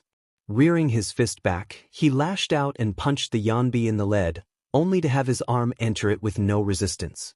Feeling great amounts of pain in his arm, Naruto pulled it out of the leg and found that it was melted down to the bone, melted by the highly corrosive liquid making up the demon's form. Noticing that he was healing far slower than usual, Naruto simply sliced the arm off at the shoulder and regenerated a new one. "Damn it, the water is filled with his demonic chakra. Not only will it injure me but it slows my healing down as well." Naruto cursed with a frown, although he was quite interested in the demon's form. This was far better than Shikaku's demon form. "Before I do anything else though, I need to get him out of the village. The rebels won't be all that thankful if I allow him to destroy their village." Blurring into motion, he transported behind the beast and fully released his limiter seals, his chakra flaring and drawing the demon's attention away from the tower it was just about to destroy. Combining Ryoryoku with the ki in his hands to form chakra, Naruto reared back both fists and punched forward, aiming for quality over quantity. Multiple hidden shadow claws, blurring from within the blonde's sleeve, four massive shadow hands grabbed onto the Yanbi's tails, the raw chakra counteracting the corrosive liquid and managing to grip the tails tightly. Rod the Blonde shouted, his face strained with the effort required to lift the massive demon from the ground. Many ninja and civilians, innocent bystanders that could only stand by and watch the demon's rampage, gaped in shock as the massive demon was lifted up above the village and swung around in circles. Having achieved sufficient speed, Naruto released his grip and sent the beast flying over the village walls, raising massive waves as the beast crashed down into the sea, the large walls being the only thing that prevented the village from being crushed under massive amounts of water. With that feat accomplished, he tore open a black cavity and stepped through, teleporting himself several hundred feet above the surface of the sea, the massive demon floating on its back below him. As the Yanbi seemed to sense his presence, Naruto channeled chakra into his fists and cocked them back once more, forming two pairs of parallel fists with his massive shadow hands. With a deep, calming breath, he launched both fists forward, the technique drawing his full attention. Ultimate Radius, 6 King Gun. With a powerful explosion, the shock wave released by technique blew apart the demon's body and parted the sea below, causing Gaara to fall all the way to the seafloor. Several seconds passed before the technique came to a stop, the water pouring in and filling the crater formed by the Blonde's attack. A few minutes passed before Gaara surfaced from the ocean floor. The Kaguya was bruised and broken but still very much alive. He had been protected by the Yanbi's form, but the shock wave had still managed to reach him within the demon's center. Looking around in a daze, Gaara's eyes widened as he saw Naruto slowly descending towards him, a self-satisfied smirk on the Blonde's face. Face twisted with rage, Gaara drew on the Yanbi's chakra, trading power for speed in order to form a small four-tailed chakra cloak around his form. Raising his tails above his head, the tips hovering an inch above his mouth, he began gathering chakra at the tips, orbs of black and white chakra appearing and coalescing together in a spherical shape. Within an instant, the Kaguya had formed a black and white ball of condensed chakra, one that was aimed directly at his blonde opponent. Tailed Beast Ball, not even bothering to spare a glance at the attack, the most powerful technique available to a tailed beast, Naruto surrounded his hand in extremely dense chakra and backhanded the ball away. The tailed beast ball was sent flying into the distance, landing in the sea and forming a massive dome of chakra as it exploded, vaporizing the water in an instant and forming a massive crater that was soon refilled. Naruto took a moment to bask in the look of terror and shock on Gaara's face, but it soon turned into a frown as his opponent turned tail and ran, the Kaguya diving beneath the surface of the sea and swimming as fast as he possibly could. Snarling in annoyance, the teen slowly went through hand seals and aimed towards the ocean, tracking the Kaguya's form with his hand. Lightning Release, Lightning Ball. With the silent buzz of electricity, a ball of lightning formed in Naruto's hand, hovering in place for a moment before it was fired towards the ocean. Using his absolute control over the lightning element, Naruto controlled the ball as it homed in on the fleeing form of Gaara, dropping it into the ocean and causing it to explode in a surge of lightning. He could practically hear Gaara's scream as the Kaguya was electrocuted, his chakra protecting him from death but the lightning buzzing through his mind, shutting down his motor functions and causing him to sink into the sea. Landing on the surface of the sea, several meters above the sinking Kaguya, Naruto cut his thumb and began forming seals. Summoning Technique. Mare Creature. There was a puff of smoke below the water, a massive shadow shooting out of the cloud and through the water, quickly making its way towards Gaara. A few seconds passed before Gaara was lifted out of the water, the Kaguya trapped within the tentacles of Naruto's summon. The summon in question was a massive sea creature, roughly half the size of Gamabunta, with the head of an octopus, tentacles and all, and the body of a man with webbed hands and feet.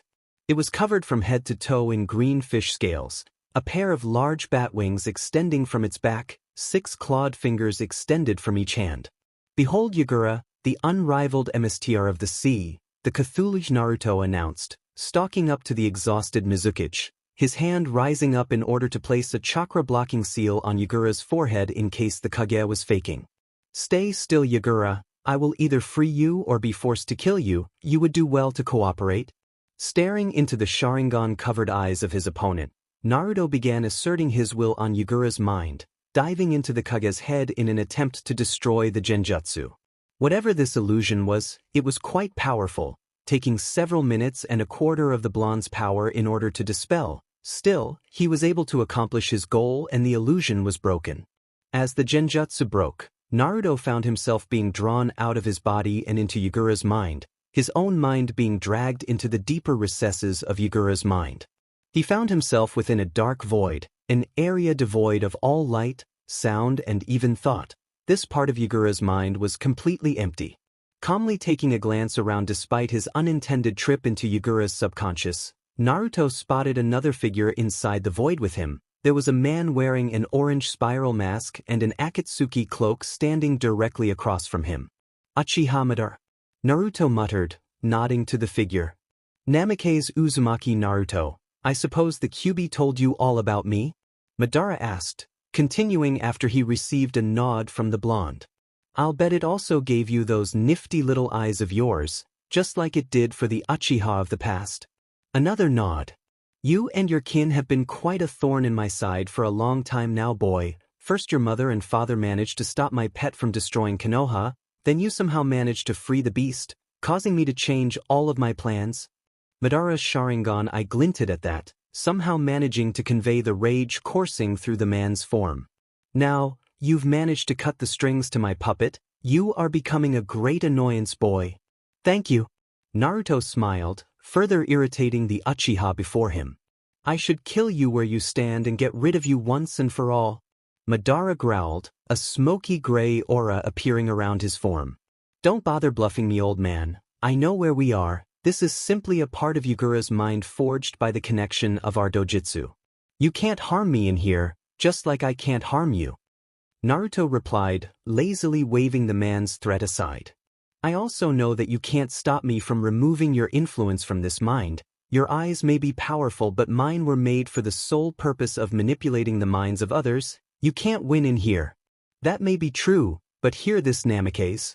Madara snarled, his form beginning to fade away. One day we will meet in battle. When that day comes, I will kill you. As the Uchiha faded from the void, Naruto felt himself being drawn out of Yagura's subconscious and back into his own body, the darkness of the void being replaced by pupilless pink eyes. Where am I? Yagura asked weakly, his eyes darting about in confusion. What's going on? You're a few miles outside of Kiri, Mizukage-sama, Naruto answered, drawing the Kage's attention. You have been under the effects of a powerful genjutsu for quite some time. I managed to free you, but I had to weaken you in order to do so. Everything will be explained back in the village. Receiving a hesitant nod from the weakened Kage, Naruto helped Yagura break free from the Cthulhu's tentacles and onto its head, the creature taking off towards Kiri at high speeds. Konoha. 3 hours after waking from a healing coma, Jiraiya found himself summoned to the council chambers, the council requiring a retelling of his battle with Naruto. Then I woke up here and you know the rest. Jiraiya finished, the council breaking out in whispers immediately afterwards. Hokage-sama, obviously we need to increase the boy's bounty and mark him as a kill or flee on sight. One of the civilian counselors spoke, his fellow counselors shouting out their support. He has shown that he has no longing to return to Konoha. We need to mark him down accurately. Silence, Tsunade shouted, ending the whispers. I'm afraid you're correct, Counselor Tori. I had hoped to bring Naruto back and show him that the village could be worth his forgiveness, but this attack on Jiraiya cannot be ignored. She sighed as they nodded in agreement. She didn't want to do this, but Naruto had given them little choice. Naruto will be raised to a S-rank threat with a flee-on-sight order. Tsunade continued, it broke her heart to do this, but it was her duty as Hokage and she needed to protect the village. We will also mark him to be killed on sight if able. He is a threat that needs to be dealt with. With the council in agreement, she prepared to end the meeting, only for the chamber doors to be thrown open, a lone root Anbu entering the room at a fast clip. What is the meaning of this, Danzo? Tsunade asked, eyes narrowed in a mix of suspicion and anger. She was well aware of Danzo's private Anbu force. It was just one of those secrets that everyone knew about but didn't care to mention. The root were little threat to Konoha and they were a great help to the village in strong times. I assure you, Hokage-sama, that I am as surprised by this as you are. Danzo replied, his single eye narrowing dangerously as he turned to the invading Anbu. What are you doing here? What is the meaning of this? The root Nin took a moment to glance around the room, his eyes finally stopping on Danzo's face as he took off his mask, causing the many people in the room to gasp at the vibrant red diamonds in the boy's eyes. Those are the same as Naruto's. Jiraiya whispered, his tone a mix of curiosity and a little fear. I have returned from the mission to Kiri Danzo. I am the only survivor and I bring you a message from Namake's Naruto, the root Nin spoke, his tone blank of emotion. Hearing the blonde's name, the members in the room perked up and listened intently. Perhaps he had come to his wits and decided to surrender. I will come for you soon. The root Nin continued, the crimson diamonds slowly fading from his eyes. Before anyone could reply or react, the root Nin drew his blade, startling the shinobi in the room, and stabbed himself through the skull. Silence, Tsunade shouted, bringing a stop to the following commotion. Imbu, take that body to be examined. I want to know why his eyes were like Naruto's, for animal masked Imbu melted out of the shadows of the room, grabbing the dead body and vanishing in the swirl of a body flicker. Tsunade turned her attention to the rest of the council. The civilians had begun shouting once again and the clan heads were whispering amongst themselves. Silence, she shouted over the clamor, bringing silence to the council room once more. Good, now then, Danzo the old man turned towards her at that, his attention finally being drawn away from the spot where his Anbu had died, his face paling at the look on Tsunade's face. She was extremely furious. What is this about a mission to Kiri? Danzo paled further. With Naruto, Kiri 2 weeks after his battle with Gaara, Naruto found himself walking through the village's streets, a smile on his face as he was greeted by the many villagers. Once everything had been fully explained to the hypnotized Mizukage, Gaara, with the support of the rebel forces, had held a village-wide gathering. During the gathering he fully explained what had happened to his subjects and apologized for failing them, then he stepped down as Mizukage and handed the position over to the leader of the rebels, Terumi Mei, who, surprisingly enough, turned out to be a Kage-level shinobi. The next day Gaara left Kiri, exiling himself in order to travel around the elemental nations and apologize to the few survivors of the clan purges, searching for absolution of his sins. As for Naruto, he had been labeled a hero in Kiri, both for his power and his actions leading to the freedom of the village and its Kage. He had been offered sanctuary and a powerful position within the village, but he had turned it all down, aiming for an alliance much like he had with the other villages. Kiri was more than willing to ally with him against Konoha, with Danzo's root assisting with the loyalist forces and an Uchiha placing their Kage under an illusion. They were looking forward to spilling leaf BLD. Still, Naruto had refused that offer. He was more than capable of dealing with Konoha on his own and Kiri needed to focus on rebuilding and growing strong. In the end, a contract had been drawn up and signed. It was just like the one he had with Kumo and IW. Kiri would trade him seafood and allow him access to their shipping lanes. In exchange he would offer them lumber and other resources. In the end it was his fastest established alliance, the meeting taking less than an hour and the contract being written and signed within minutes.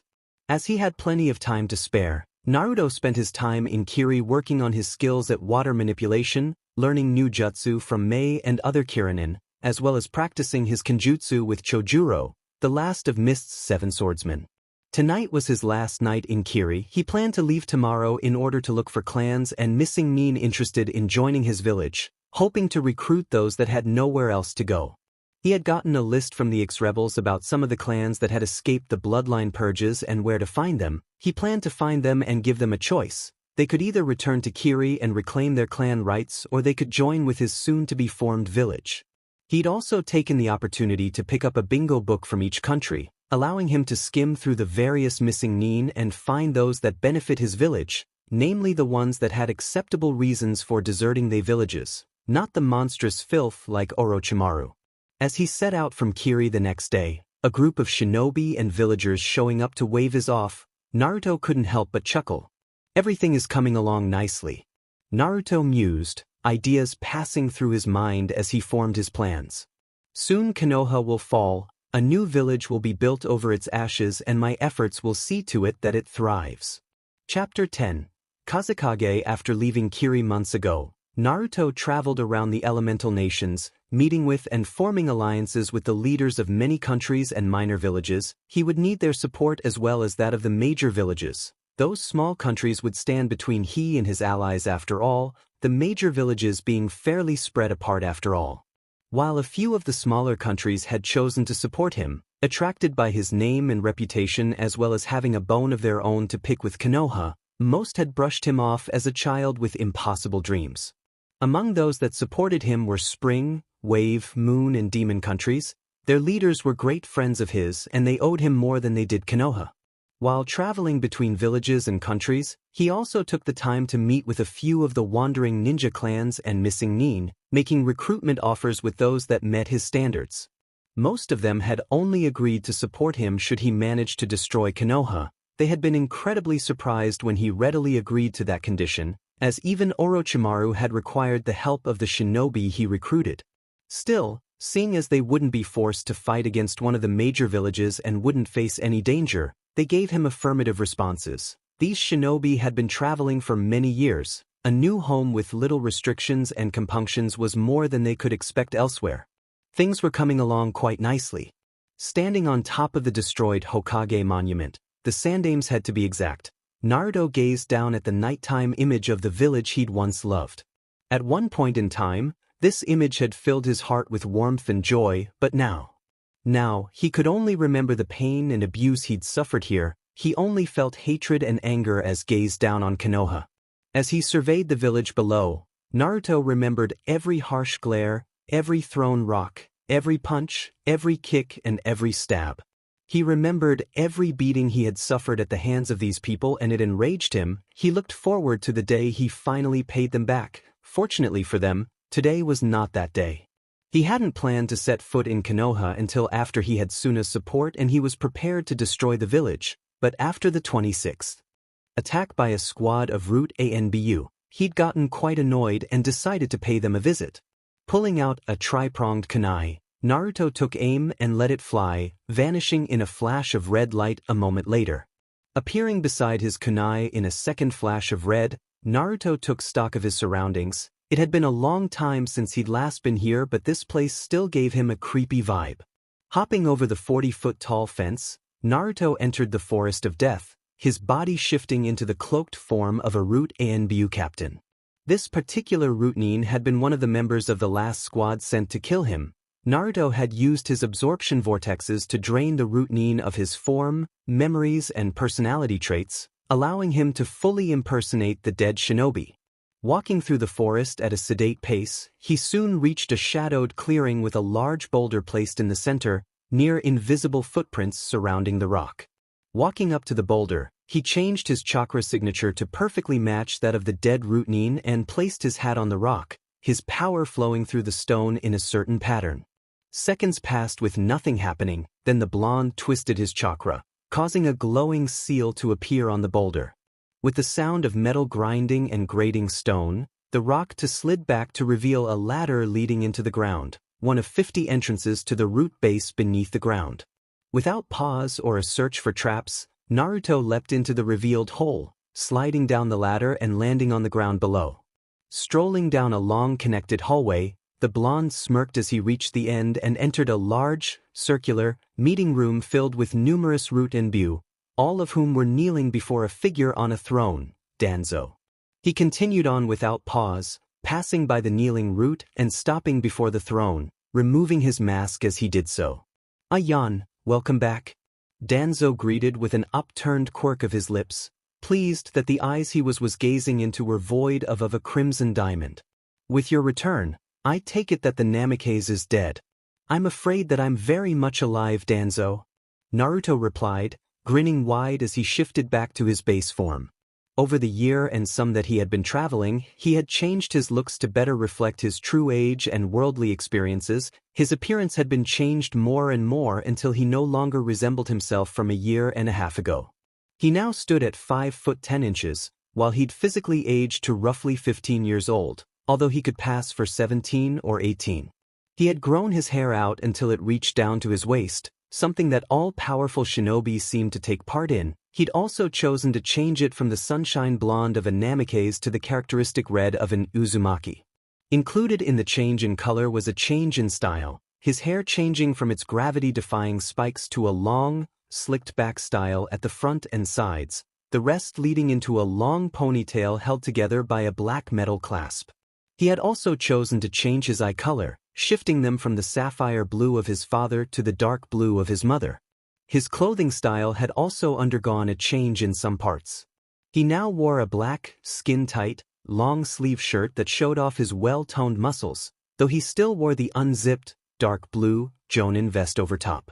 His baggy striped pants were replaced with a pair of dark blue cargo pants, pants that were covered with many pockets and pouches. He chose to keep his wooden geta and Uzumaki swirl gloves, as well as the red Akatsuki-style cloak with black Uzumaki swirls, although he added a silver ring with a red jewel inlay, worn snugly on his right ring finger.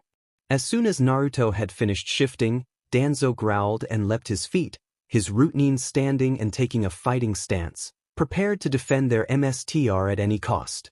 "How did you find this place, boy?" Danzo sneered, his single eye narrowed angrily. Even with his change of appearance, Naruto could still be recognized. His new appearance had already been added to the bingo books, not to mention the very distinct feeling of the teen chakra. "Right now, Danzo, that's the least of your worries," Naruto replied, raising his left hand and concentrating. "You've become quite an annoyance, old man. It's about time your crimes caught up with you." Danzo and his routine stiffened as Naruto's fingers extended, shifting and changing until they had become 5 double-sided knives, the routine raising their own weapons in preparation of battle. In a flicker of movement, Naruto vanished and reappeared in front of Danzo, his clawed hand at the man's neck. With a loud splat, Danzo watched fearfully as all of his remaining shinobi fell apart into many small chunks, their BLD splashing all over the walls and floor. "You've been sending your brainwashed soldiers at me for the last 18 months. That's 18 months too many." Naruto growled as his claws slid forward, their edges sharpened to the thickness of a single atom, slicing through the man's neck like a kunai through water. As he watched the old man's head drop to the floor, Naruto couldn't help but feel that something was wrong, something was different. A moment later his issy was pierced by a sword, one that had entered through his back, pierced through his heart and exited from his issy. Eyes wide, Naruto turned to see Danzo standing behind him, the one in front of him fading away before his eyes. "How did you survive?" Naruto gasped, BLD dripping from his mouth. Smirking smugly, Danzo reached over with his left arm and pulled off his bandages, revealing a Sharingan in his eye socket and 10 more in his arm, one of which seemed to have closed. "At the cost of one eye, I can cast the ultimate genjutsu, the Izanagi, an illusion that allows me to control my own state of existence and avoid death." Danzo gloated, believing his opponent to be defeated. "I siege," Naruto replied, twisting around and yanking the blade out of Danzo's grip, SWNG for the man's neck once more and removing his head from his shoulders, only for Danzo's body to fade away, the real Danzo reappearing a few meters away, another Sharingan eye closing. "So, your healing allows you to survive even that?" Danzo muttered, his right eye glinting dangerously. "Well, no matter, you'll just make a better tool that way." With that, the old man locked eyes with the redhead, his Sharingan eye spinning as its hidden power activated, trying to hypnotize his opponent.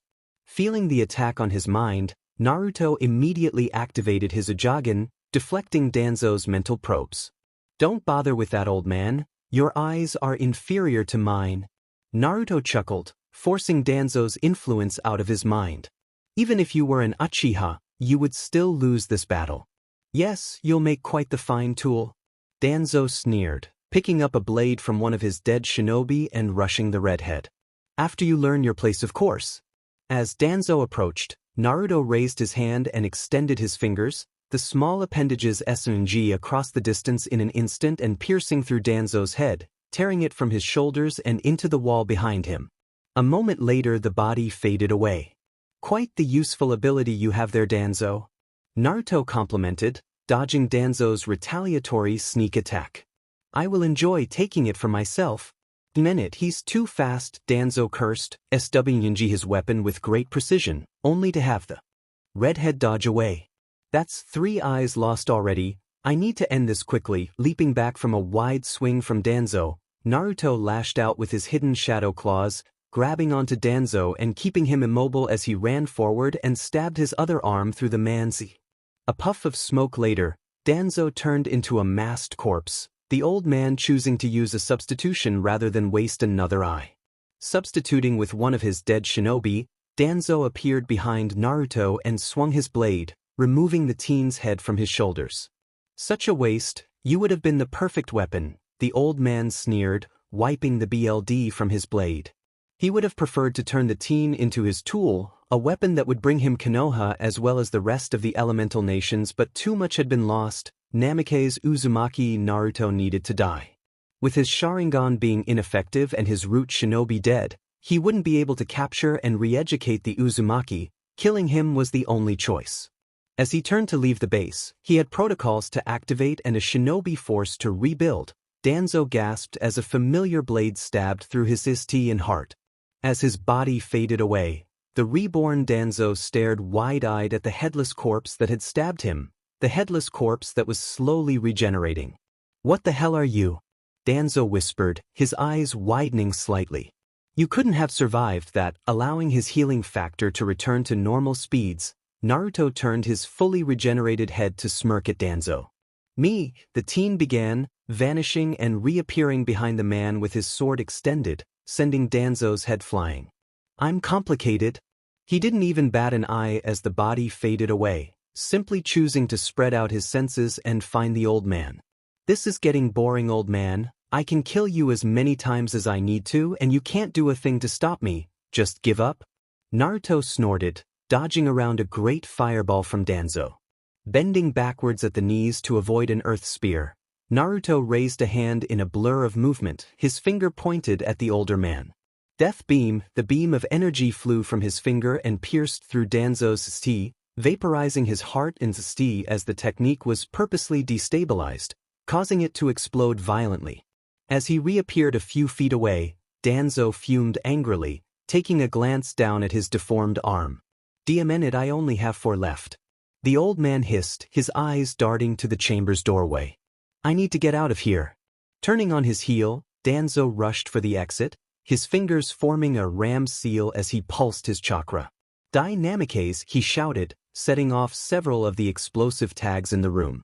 Rushing for the exit, Danzo made it up the ladder and out before the tags exploded, the entire clearing being vaporized by the ensuing explosion. "I need to get away before anyone is drawn by the explosion." Danzo growled, making his way towards the forest. Tsunade is already suspicious after that unauthorized mission to Kiri. Being caught here will only serve to draw further suspicion. He made it to the tree line without a problem and prepared to leap into the trees, only to be decapitated yet again by Naruto. "You've already seen what I can do, Danzo. Did you really think you could outrun me?" Naruto's voice spoke from behind, the teen turning to Danzo's newest position. "I was out of that room before the first tag had even gone off." "Min it all. I need to get out of here and get some help," Danzo cursed, looking around for an exit. "Don't bother, I've killed all of your men and it will take far too long for anyone from Konoha to reach this spot." Naruto continued, his head cocked to the side. "You built your base here for that reason after all? How did he know what I was planning? Is he reading your mind?" "Yes, I am." Naruto chuckled, gaining a wide-eyed look from the other man. "I know what you'll do before you even do it, Danzo." In a blur of movement, the old man vanished, his thoughts focused on one single thing: escaping with his life. In a faster blur of movement, Naruto appeared in front of the old man, bringing him to a stop and causing him to stumble backwards in fear. "It's about time that I ended this, old man. I've grown bored of playing with you." Naruto sneered, his eyes glowing with amusement. "Did you really think those illusions of yours were working on me? I told you once already, my eyes are superior to your Sharingan. I could have killed you 5 eyes ago. The only reason you're still alive is so you can learn true fear and despair, and it seems like you've finally learned that lesson. You're bluffing. It's impossible for you to read my mind and it's impossible to see through the Izanagi," Danzo shouted, his wide eyes darting about the clearing. "You're just trying to fluster me, Namikaze. I can see through your paltry tricks. The Izanagi is the most powerful genjutsu in existence. The Sharingan is unbeatable. Is that so?" Naruto's voice whispered from behind, the one in front vanishing in a puff of smoke. "Not powerful enough, apparently." Before Danzo could react, more than a widening of his eyes, his right arm was ripped off at the shoulder, removing both the senju cells and his remaining Sharingan. As Danzo screamed out in pain, Naruto pulled the wooden arm back and swung, striking the old man square in the face and sending him flying. With a smirk on his face, Naruto took a step towards the old man, only to come to a sudden stop as small, black rectangles began spreading across his skin. Holding his bleeding stump, Danzo looked up and laughed, his eyes glinting victoriously. I placed my curse seal on you as you removed my arm. You've been rendered immobile and you will remain that way until the ANBU arrive to investigate the explosion. Hopefully Jiraiya will have some way to keep you sealed. Danzo laughed, his tone delirious. Even if I die here, I'll die knowing that Konoha is safe from your insanity. Giving the man a flat look, Naruto simply flared his tremendous chakra and broke the seal, gaining some dark enjoyment from the look of shock and terror on the older man's face. A dark grin stretching across his face, the redhead raised his free arm and pointed it at the panicking Danzo, dark blue energy pooling in his palm. Naruto's several voices shouted, various spikes of chakra accompanying them. Turning his head towards the approaching chakra signatures, Naruto watched as Tsunade, Jiraiya, Kakashi, Asuma and Guy leapt into the clearing, several squads of ANBU and Jonin at their back. Ha ha, Danzo laughed, relief and delirium spreading across his face. Surrender now, Namikaze, you can't defeat them, Abala. With a loud squelch and an explosion of BLD and gore, Danzo's headless corpse dropped to the ground, his final words cut off mid-sentence. As soon as his body hit the ground, a fountain of BLD gushed from Danzo's teeth and flew upwards, forming 4 different seal patterns in the air.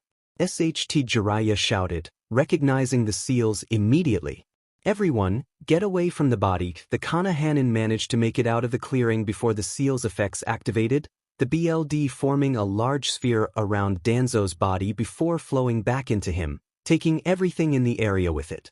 Looking at the destruction rendered by the seal, Naruto leapt into the center of the crater, Tsunade and the other Konohanins surrounding him a moment later. Ignoring the shinobi surrounding him, Naruto held out his left hand, causing some of the shinobi to stumble back warily, his right arm gripping Danzo's wooden arm tighter. He soon began absorbing Danzo's free-floating chakra, the Konohanin watching as a stream of blue light appeared in the air and streamed into the redhead's hand, a stream of BLD doing the same in his right hand. Finishing the absorption process, Naruto turned to the gathered crowd, finally paying them some attention. You all should have run when you had the chance, especially you Jiraiya. You should know by now that you cannot defeat me, the redhead spoke, locking eyes with the man. Surrender, Naruto. We have you outnumbered and there are more coming to investigate the explosion and chakra flares. Asuma growled, drawing his trench knives, their edges glowing blue with chakra. You think your numbers will make a difference? Naruto asked, lazily turning his attention to the Sarutobi.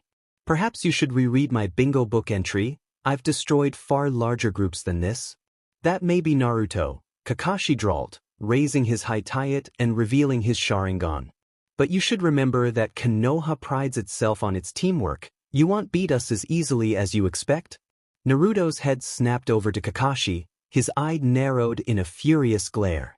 Don't give me that teamwork bullshit, you hypocrite. You ignored me as your student, belittled and insulted me whenever you could while praising my so-called teammates, the redhead growled, the venom in his tone causing Kakashi to flinch. By your own rules, you're worse than trash, Kakashi. Your word is worthless to me, so don't bother speaking. Naruto, Kakashi began, only to stop as Naruto's killing intent spiked, the pressure smashing onto his shoulders and forcing him to his knees. Do not speak, Naruto growled, raising a hand and pointing a finger at the Kapinin, causing the others to stiffen and prepare for an attack. Before Naruto could strike Kakashi down, however, he felt a tug at the back of his mind, a signal that he couldn't ignore. With a sigh he dropped his hand, earning some curious looks from the surrounding shinobi, all of whom had been expecting an attack against Kakashi. You should all be glad, it seems that someone requires my assistance. Naruto sighed, gaining further looks of confusion from his opponents. Rejoice while you can, for the next time we meet, you will all die. With that, he vanished in a flash of red light, leaving the shocked Konoha behind. Was that? One of the Enbu whispered, his eyes wide within his mask. Yes, Guy whispered in reply, just as shocked as his fellow Konoha. It seems that the unyouthful Naruto has mastered his father's jutsu. Snapping out of her shock, Tsunade turned to the group, orders already spilling from her mouth. Naruto has declared war with this single act. We need to prepare for the coming assault. Have all away teams return to the village. Tsunade ordered, only to receive blank looks in reply. You all heard what he said. Someone requires my assistance. That means he has allies. We need to prepare for the worst. You have your order. Go now. Hi, Hokagesaman, they shouted, leaping off into the trees. Picking up Danzo's discarded arm, Tsunade turned to Jiraiya and frowned, his expression matching hers as his eyes turned to the appendage. Come with me, pervert. You need to tell me about those seals Danzo used. Tsunade spoke, turning towards the village. We also need to figure out what Naruto did afterwards, as well as examine this arm. This has Orochimaru written all over it. In a flash of red, Naruto appeared beside one of his flying thunder god kunai, a kunai that was embedded in the floor of the Kazekage's office. Turning to face the Kazekage, Naruto gave his friend a wide grin, receiving a small smile in return. Hey Gaara, he greeted excitedly, taking a seat across from his fellow redhead. Good evening, Naruto. Gaara replied in his stoic tone. So what's the problem? Naruto asked, raising a brow in question. You wouldn't have called me here, especially at this time of night, unless it was important. It is. Gaara replied with a nod, gazing out his window and towards the horizon. I received a priority report from the border patrol just a few moments ago. 2 men wearing Akatsuki cloaks were spotted entering Wind Country an hour ago. I believe they are finally coming after me. That caused Naruto's grin to widen. Things were finally moving along. Good, it seems that the time has come to dispose of the Akatsuki once and for all. Naruto muttered, a plan forming in his mind. But Gaara raised a brow in question, motioning for the Uzumaki to continue. We can't just kill them when they show up at the village. We still need a way to convince the council to break the alliance with Konoha. Naruto continued, finally settling on a workable plan. Hopefully Gaara would agree. This situation might just help to change their minds. You're correct. This would be the best time. Gaara agreed, eyes narrowing minutely. Of the major shinobi villages, only Suna has yet to ally with you. So what's your plan? Naruto gulped as he took in Gaara's expression. Time to bullshit. Alright, listen carefully. 3 days after Gaara's kidnapping, Naruto stood on a cliff overlooking Suna, a frown marring his face as he took in the shinobi standing at the village gates. As he had expected, the Suna Council had sent word to Konoha after their Kage's kidnapping. Konoha had sent a rescue team to assist. The rescue team, consisting of Sakura, Kakashi, and 2 others he recognized formed Danzo's memories, was now making their way into the village, Sabaku no Temari guiding them through the village. The first shinobi was Tenzo of the Wood Release, the sole survivor of Orochimaru's Mokuton experiments, the same experiments that had been used to create Danzo's arm. The second shinobi he recognized as one of Danzo's routine, Sai, one of the few routine that had been on a mission the night Naruto slew Danzo. As the Konoha team made their way through the village, Naruto vanished in a puff of smoke, sending his memories to the real Naruto. It would be a few hours before the Konoha team left Suna, one of the village elders tagging along, a Naruto clone following unseen and undetected. All was going according to plan. Flashback. We should let them capture you. Naruto explained, receiving a flat stare from his counterpart. Don't worry, I'll place a flying thunder god seal on you in case you come into any danger, not that I expect you to since they want to take you alive. Gaara stared back for several seconds, his face blank of emotion and his eyes piercing, before he sighed and closed his eyes. Fine, I can do that, the Kage replied after a moment, trusting in his first friend. But why do I need to be captured? If you just lend me assistance in the battle, we can showcase your power to the village and use it to convince the council. Yes, we could, but I've been planning this out for a while now, and having the Akatsuki capture you fits perfectly, more so than if I helped fight them off. Naruto explained. Do you remember when I came by and fixed your seal? Gaara nodded. Well, it's a special seal that I devised personally. While it continues to hold Shikage back, It does much more than that. He continued, eyes darting to Gaara's ist where the seal was located. The seal has split Shikaku's mind from its power. The power is stored at the very end of the seal while the mind is stored at the front. It's for this reason that you have a harder time controlling yourself when you use his power. Gaara's eyes narrowed dangerously, his sand whipping about him in a frenzy. He had been wondering why his powers had weakened greatly over the last few months. And why, pray tell, would you design the seal in that manner? I don't understand why you would make a seal like that, Naruto. Wouldn't it be better to have his power at the front and his mind at the back? Gaara asked with narrowed eyes as his sand whipped about. He had been wondering why the demon's whispering had gotten louder over the past few months. Yes, it would, but the seal was prepared with the Akatsuki in mind. Naruto explained, his hands up in a placating manner. With your old seal, it would have taken them 4 days to extract the demon from your body. While it had many flaws, it was still a powerful seal. Lesser seals would only take a day or 2 to break. Gaara said nothing, so he took it as a good sign and continued. With my seal, it will take them the same amount of time to extract just the demon's mind. Naruto continued, his tone prideful. To take its power from the secondary seal, they would need another 4 or 5 days.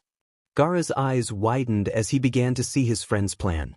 You plan to allow them to extract his mind, leaving behind all of Shikaku's power. Correct. With this plan you'll not only survive and come out better off than before, but it will also give me a chance to discover the Akatsuki's base. Naruto replied, excited that Gaara had finally seen his side of things. That will also show the council that I'm much more reliable than the team that Konoha is sure to send. Flashback, and following behind the Konoha team from the air, Naruto watched as they approached the Akatsuki hideout, only to be stopped by Uchiha Itachi. Watching the battle, he couldn't help but wonder why Itachi was here instead of extracting the demon. Surely his Sharingan was required to keep the Shikaku docile. It wasn't until the battle ended, the Konoha team coming out victorious surprisingly, that he discovered how Itachi was there. A doppelganger technique. How fascinating. I wonder where Itachi learned it. Naruto mused, a technique like this was far superior to any normal clone technique, far more durable and risk-free. He looked down at the body, only to realize that the Konoha team had left already. Ah, they're gone, time to dispose of the spy. As the team made its way towards the Akatsuki base, Naruto vanished and appeared beside a tree in the clearing, his fist punching through the wood and grabbing the man hidden within. Yanking his arm back, he raised a questioning brow at the appearance of the man he was holding, a man in an Akatsuki cloak. The man had large, Venus flytrap-like extensions enveloping his head and upper body, short green hair, yellow eyes, and a dual-tone body. His left side was completely white in color while the right side was completely black. How did you sense me? No one should be able to sense me, not while I'm using that technique. The man gasped, his eyes wide. His voice seemed to alternate in tone, both have speaking one after the other. That is not your biggest concern right now. Naruto replied, his tone dangerously even as his grip tightened. What is your name? He could feel the man struggling in his grip, trying to escape, but it was to no avail. His chakra was inaccessible. After a few minutes of struggling, the man stopped moving and sighed, surrendering to the inevitable. Without chakra, he couldn't escape. He could barely move without the chakra that had flowed through his veins for so many years. Zetsu, the man finally replied, both halves glaring furiously. Well then Zetsu, you have my apologies. Naruto began, receiving a confused look from the other shinobi. Usually, I play around with my opponents, allowing them to show me their strength before I utterly crush them. Unfortunately for you, I'm in a bit of a hurry. I need to catch up with the Konoha team and Gaara, so you'll have to forgive me for ending this quickly. As Zetsu's eyes widened in fear, Naruto brought his open palm up to his face, dark blue energy pooling in his palm. Bala. Zetsu's head exploded in a splash of BLD and gray matter, splashing his greenish BLD all over the destroyed tree behind him, his headless corpse dropping to the ground a moment later. Absorbing some of the man's BLD and chakra, Naruto returned to the sky and followed after the Konoha team, remaining on the outer limits of their sensory range. Akatsuki cave with a deep frown marring his face, Pain opened his eyes and looked down at the body of the Kazekage. There was something wrong with this situation. The extraction process should have finished long ago. They had been studying a copy of the Kazekage's seal for the last 3 years, and none of their spies had mentioned the vessel's seal being strengthened. It should have broken long before now. So, why was this taking so long? The Konoha team was approaching, as well as whoever had found and killed Zetsu. He had sensed the man's death, but he had been unable to sense his attacker. That was not a good sign. Zetsu is dead. Someone other than the Konoha teams is headed this way, he informed the others, receiving varying looks from the gathered nin. Hot Haiden shouted, a devilish smirk spreading across his face. So the weak effer finally got offed. About time. Be silent, Haiden. Kakuzu growled, glaring at his partner. He was a comrade. Show some respect. And without him our spy network has been crippled. Sasori grumbled, thinking about the increased work he would have to do. Indeed. Itachi agreed before turning to Pain's position. Was it the Konoha team that killed him? They did not seem to be that powerful when I met with them. No, it was not. I was unable to sense his killer. Pain replied, eyes narrowed in concentration.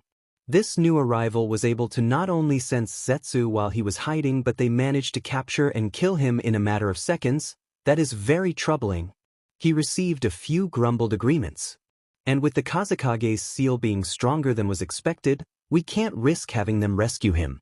Pain continued, his gaze sweeping over the assembled shinobi.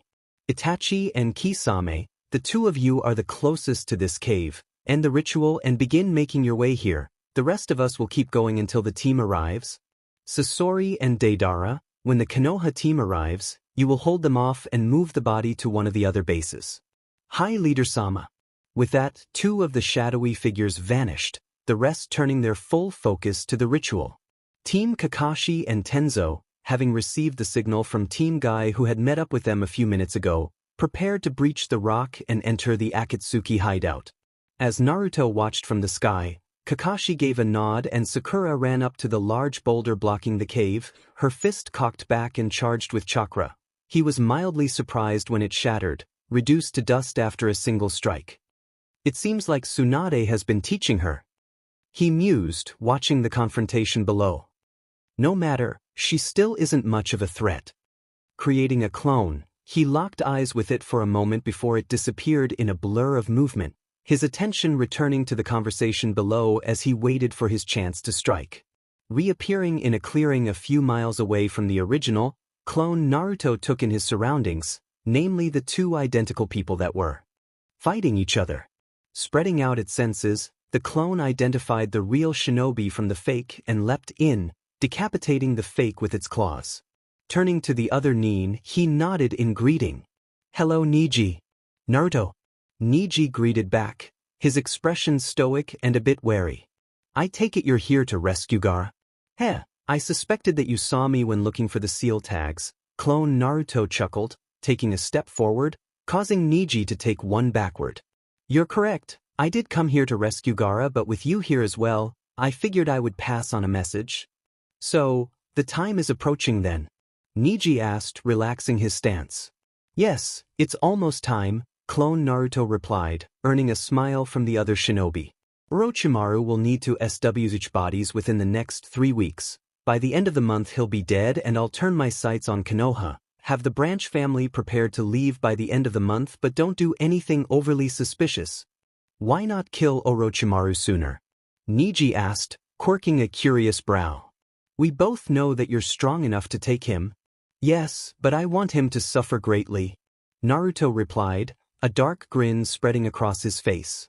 He's must have spent the last few months counting down the time until he gets the Sharingan. I want to wait until the last second before ripping his dream from his grasp. Understood, I'll spread the word to the branch family. Niji stated, ignoring his friend's maniacal grin, and Naruto, thank you. Giving him a smile in return, Naruto chuckled. I promised to remove that seal, Niji. I always keep my promises. A moment later, he vanished in a puff of smoke.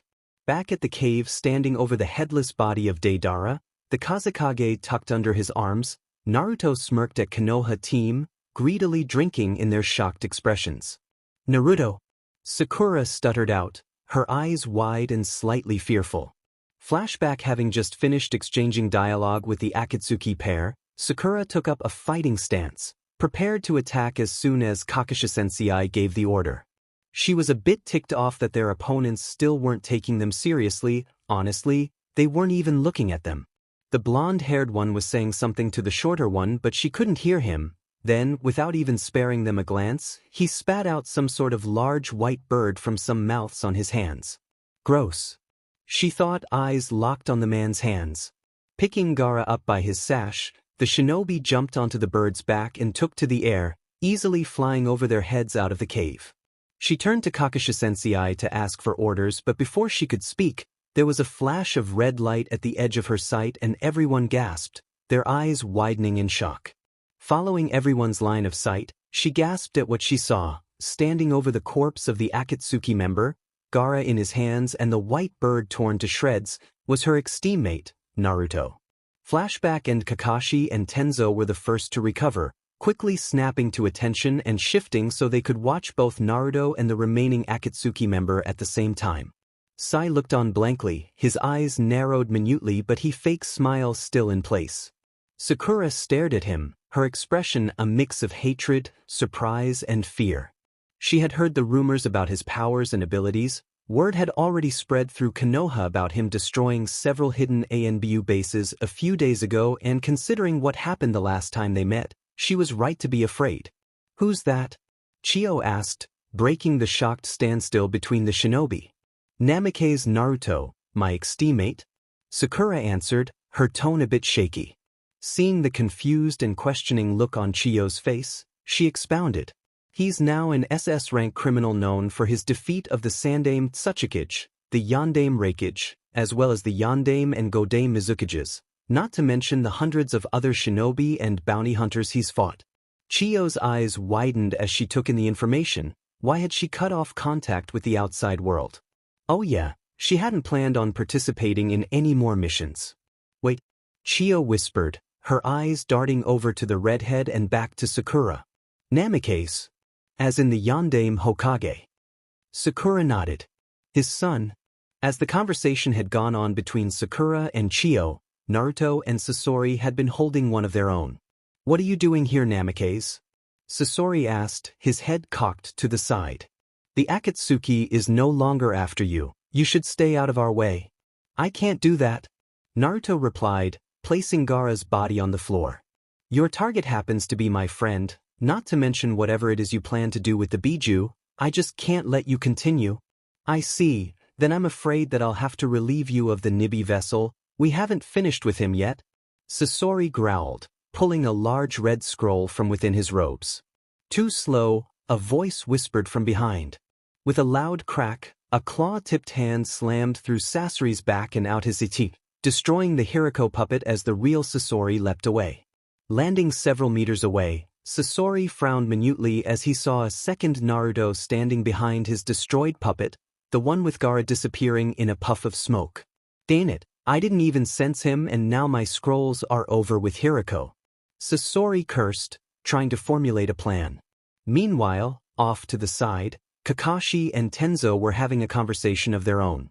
"What should we do, Kakashi-senpai?" Tenzo whispered, leaning closer to the other man so as to not be overheard by the two powerful shinobi.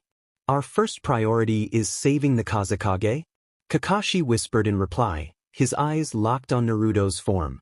"Wait until they're distracted fighting, then we can run in and grab the body. After that, we'll head for Suna as fast as possible. We can't deal with Naruto right now." "Hi." Tenzo agreed, turning to Sai and forming a few hand signs to relay the message. Getting a nod from the X-Red operative, who turned to relay the message to Sakura, Tenzo turned his attention back to Naruto and Sasori, waiting for a chance to run in and grab the Kazekage. Having formulated a plan of action, Sasori rushed towards Naruto, his chakra flowing through the many traps and gadgets built into his body. Opening his stomach compartment with a click, the puppeteer shot his stinger out at Naruto, the blade piercing through the redhead's leg and retracting in an instant. "Good, I caught him off guard. The poison should stop his movement soon." Sasori mused, activating another of his puppet body's gadgets. With the whirling sound of machinery, two small rods popped out Sasori's hips with blades attached to the ends, blades that began spinning quickly.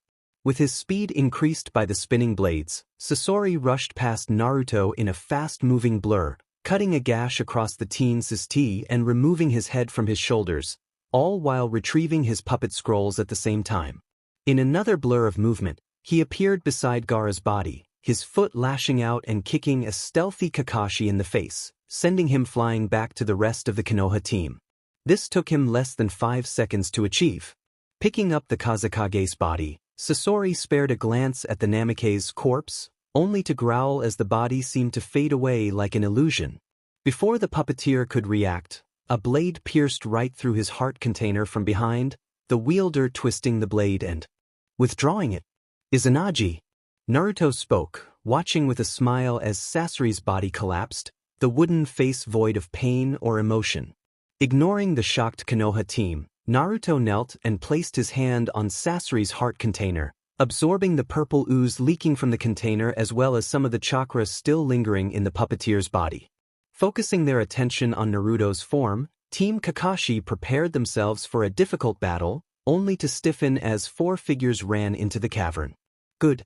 Sakura sighed, taking in the 4 people that had entered the cave. With Team Guy here, we should stand a better chance? What happened here? Tenten asked, taking in the 2 Akatsuki corpses and the kneeling redhead. Yash Lee shouted, grinning wide as he took in the now familiar form of the one-time blonde. Naruto-kun, your flames of youth must burn brightly to be able to defeat 2 powerful criminals such as these. Before Naruto could reply to the other teen's exuberant behavior, 2 more figures entered the cavern, causing Team Kakashi to stiffen further and Team Guy to leap away from the cave entrance. Looking to the newcomers, Naruto smiled as he took in their forms, ignoring the uneasy Konohan teams. Kisame, Itachi. Naruto greeted, stepping away from Sasori's corpse. I'm glad you could join us. Hello Naruto-kun, Itachi replied, Sharingan eyes taking in the entirety of the cavern. I see that you've already disposed of Sasori and Deidara. Demon Kid, did you get stronger again? Kisame chuckled as the 2 shinobi moved to Naruto's side. Your reserves were already huge the last time we met. Samahata says you've increased by a lot more. You're working with the Akatsuki Naruto? Kakashi growled, his single eye narrowing as his hand went for his covered eye. Glaring at the man for speaking to him once again, Naruto rolled his eyes and flicked his vision over to the 2 dead bodies. Guess not? Tenzo muttered, getting a nod from Guy and Kakashi. Indeed. Naruto concurred, his head turning towards the 2 Sclass shinobi. I met these 2 during my travels. Kisame was a spy for the rebel forces due to the Akatsuki leader being seen in Kiri a few times before the bloodline purges. Kisame nodded at that, his sharpened teeth glinting in the light as he grinned. A glance upwards proved Naruto's claim. The blue shinobi was wearing an unmarred Kiri Haitayat. Itachi, on the other hand, was cleverly framed by Danzo and the Sandaime in an attempt to prevent the Uchiha uprising, forcing him flee Konoha. Naruto continued, eyes glinting dangerously at the mention of the Sandaime and Danzo. Both joined with me after I defeated them in battle, and now that I no longer need them in Akatsuki, they are rejoining me. Taking the information in and filing it away for his report, Kakashi sent a hidden signal to his team and guys, causing them all to slip into their respective fighting stances. Well then, we're going to need to ask you to step away from the Kazekage. Kakashi replied, revealing his Sharingan eye. You're interfering with our mission and we are authorized by the Hokage to attack you on sight. Naruto chuckled, Kisame's grin widened and Itachi smirked. Kakashi, your teams couldn't even destroy copies of these 2 at only 30% of their power. Naruto commented, his tone heavy with amusement. What makes you think you can defeat all 3 of us? What makes you think you can even slow us down long enough to grab Gaara and return to Suna? That doesn't matter, you are interfering with our mission and we will do anything necessary to complete it. Tenzo replied, determination clear in his eyes. Well then, it's too bad that you've already failed. Naruto countered, earning looks of confusion from the Konohan teams, only for their eyes to widen as Gaara's body vanished in a puff of smoke. Gaara was swapped out by a clone the second I killed Der. The real Gaara should be arriving back at the village any second now. Grinning cheekily at the shocked and angry looks on their faces, he grabbed Kisame and Itachi by their arms and the three disappeared in a flash of red light, leaving two stunned teams behind. "Damn it," 10-10 shouted after a few seconds of silence, snapping the rest of the team out of their stunned shock. "We should return to Suna and see if he was telling the truth," Niji commented after a moment. The others nodded and took off into the trees, rapidly making their ways back to Suna, each contemplating their own thoughts. 1 week later, Naruto laying within his room in the Mizukage Tower, Naruto filtered through Zetas's memories and confirmed the information provided by Itachi and Kisame. Pain and his partner were based in AIM while Haiden and Kakuzu would be going after Yujito soon. Madara, on the other hand, was always somewhere unknown. It would take a long time to track the man down, but Naruto was already working on a way to find him. Sasori's memories were of more use to the redhead, especially the man's extensive spy network. Naruto had spent the last week subverting Sasori's spy network, altering Sasori's sleeper jutsu and placing himself as their emissary, turning the dead shinobi's extensive spy network into his own. Currently, he was reviewing the information on Sasori's spy in Orochimaru's ranks, a spy he would be meeting in 11 days, a spy known as Yukushi Kabuto. Chapter 1. Departure. Naruto ran as fast as he could, tears streaming down his face, sobs escaping him every few seconds. All he'd ever wanted was to be respected.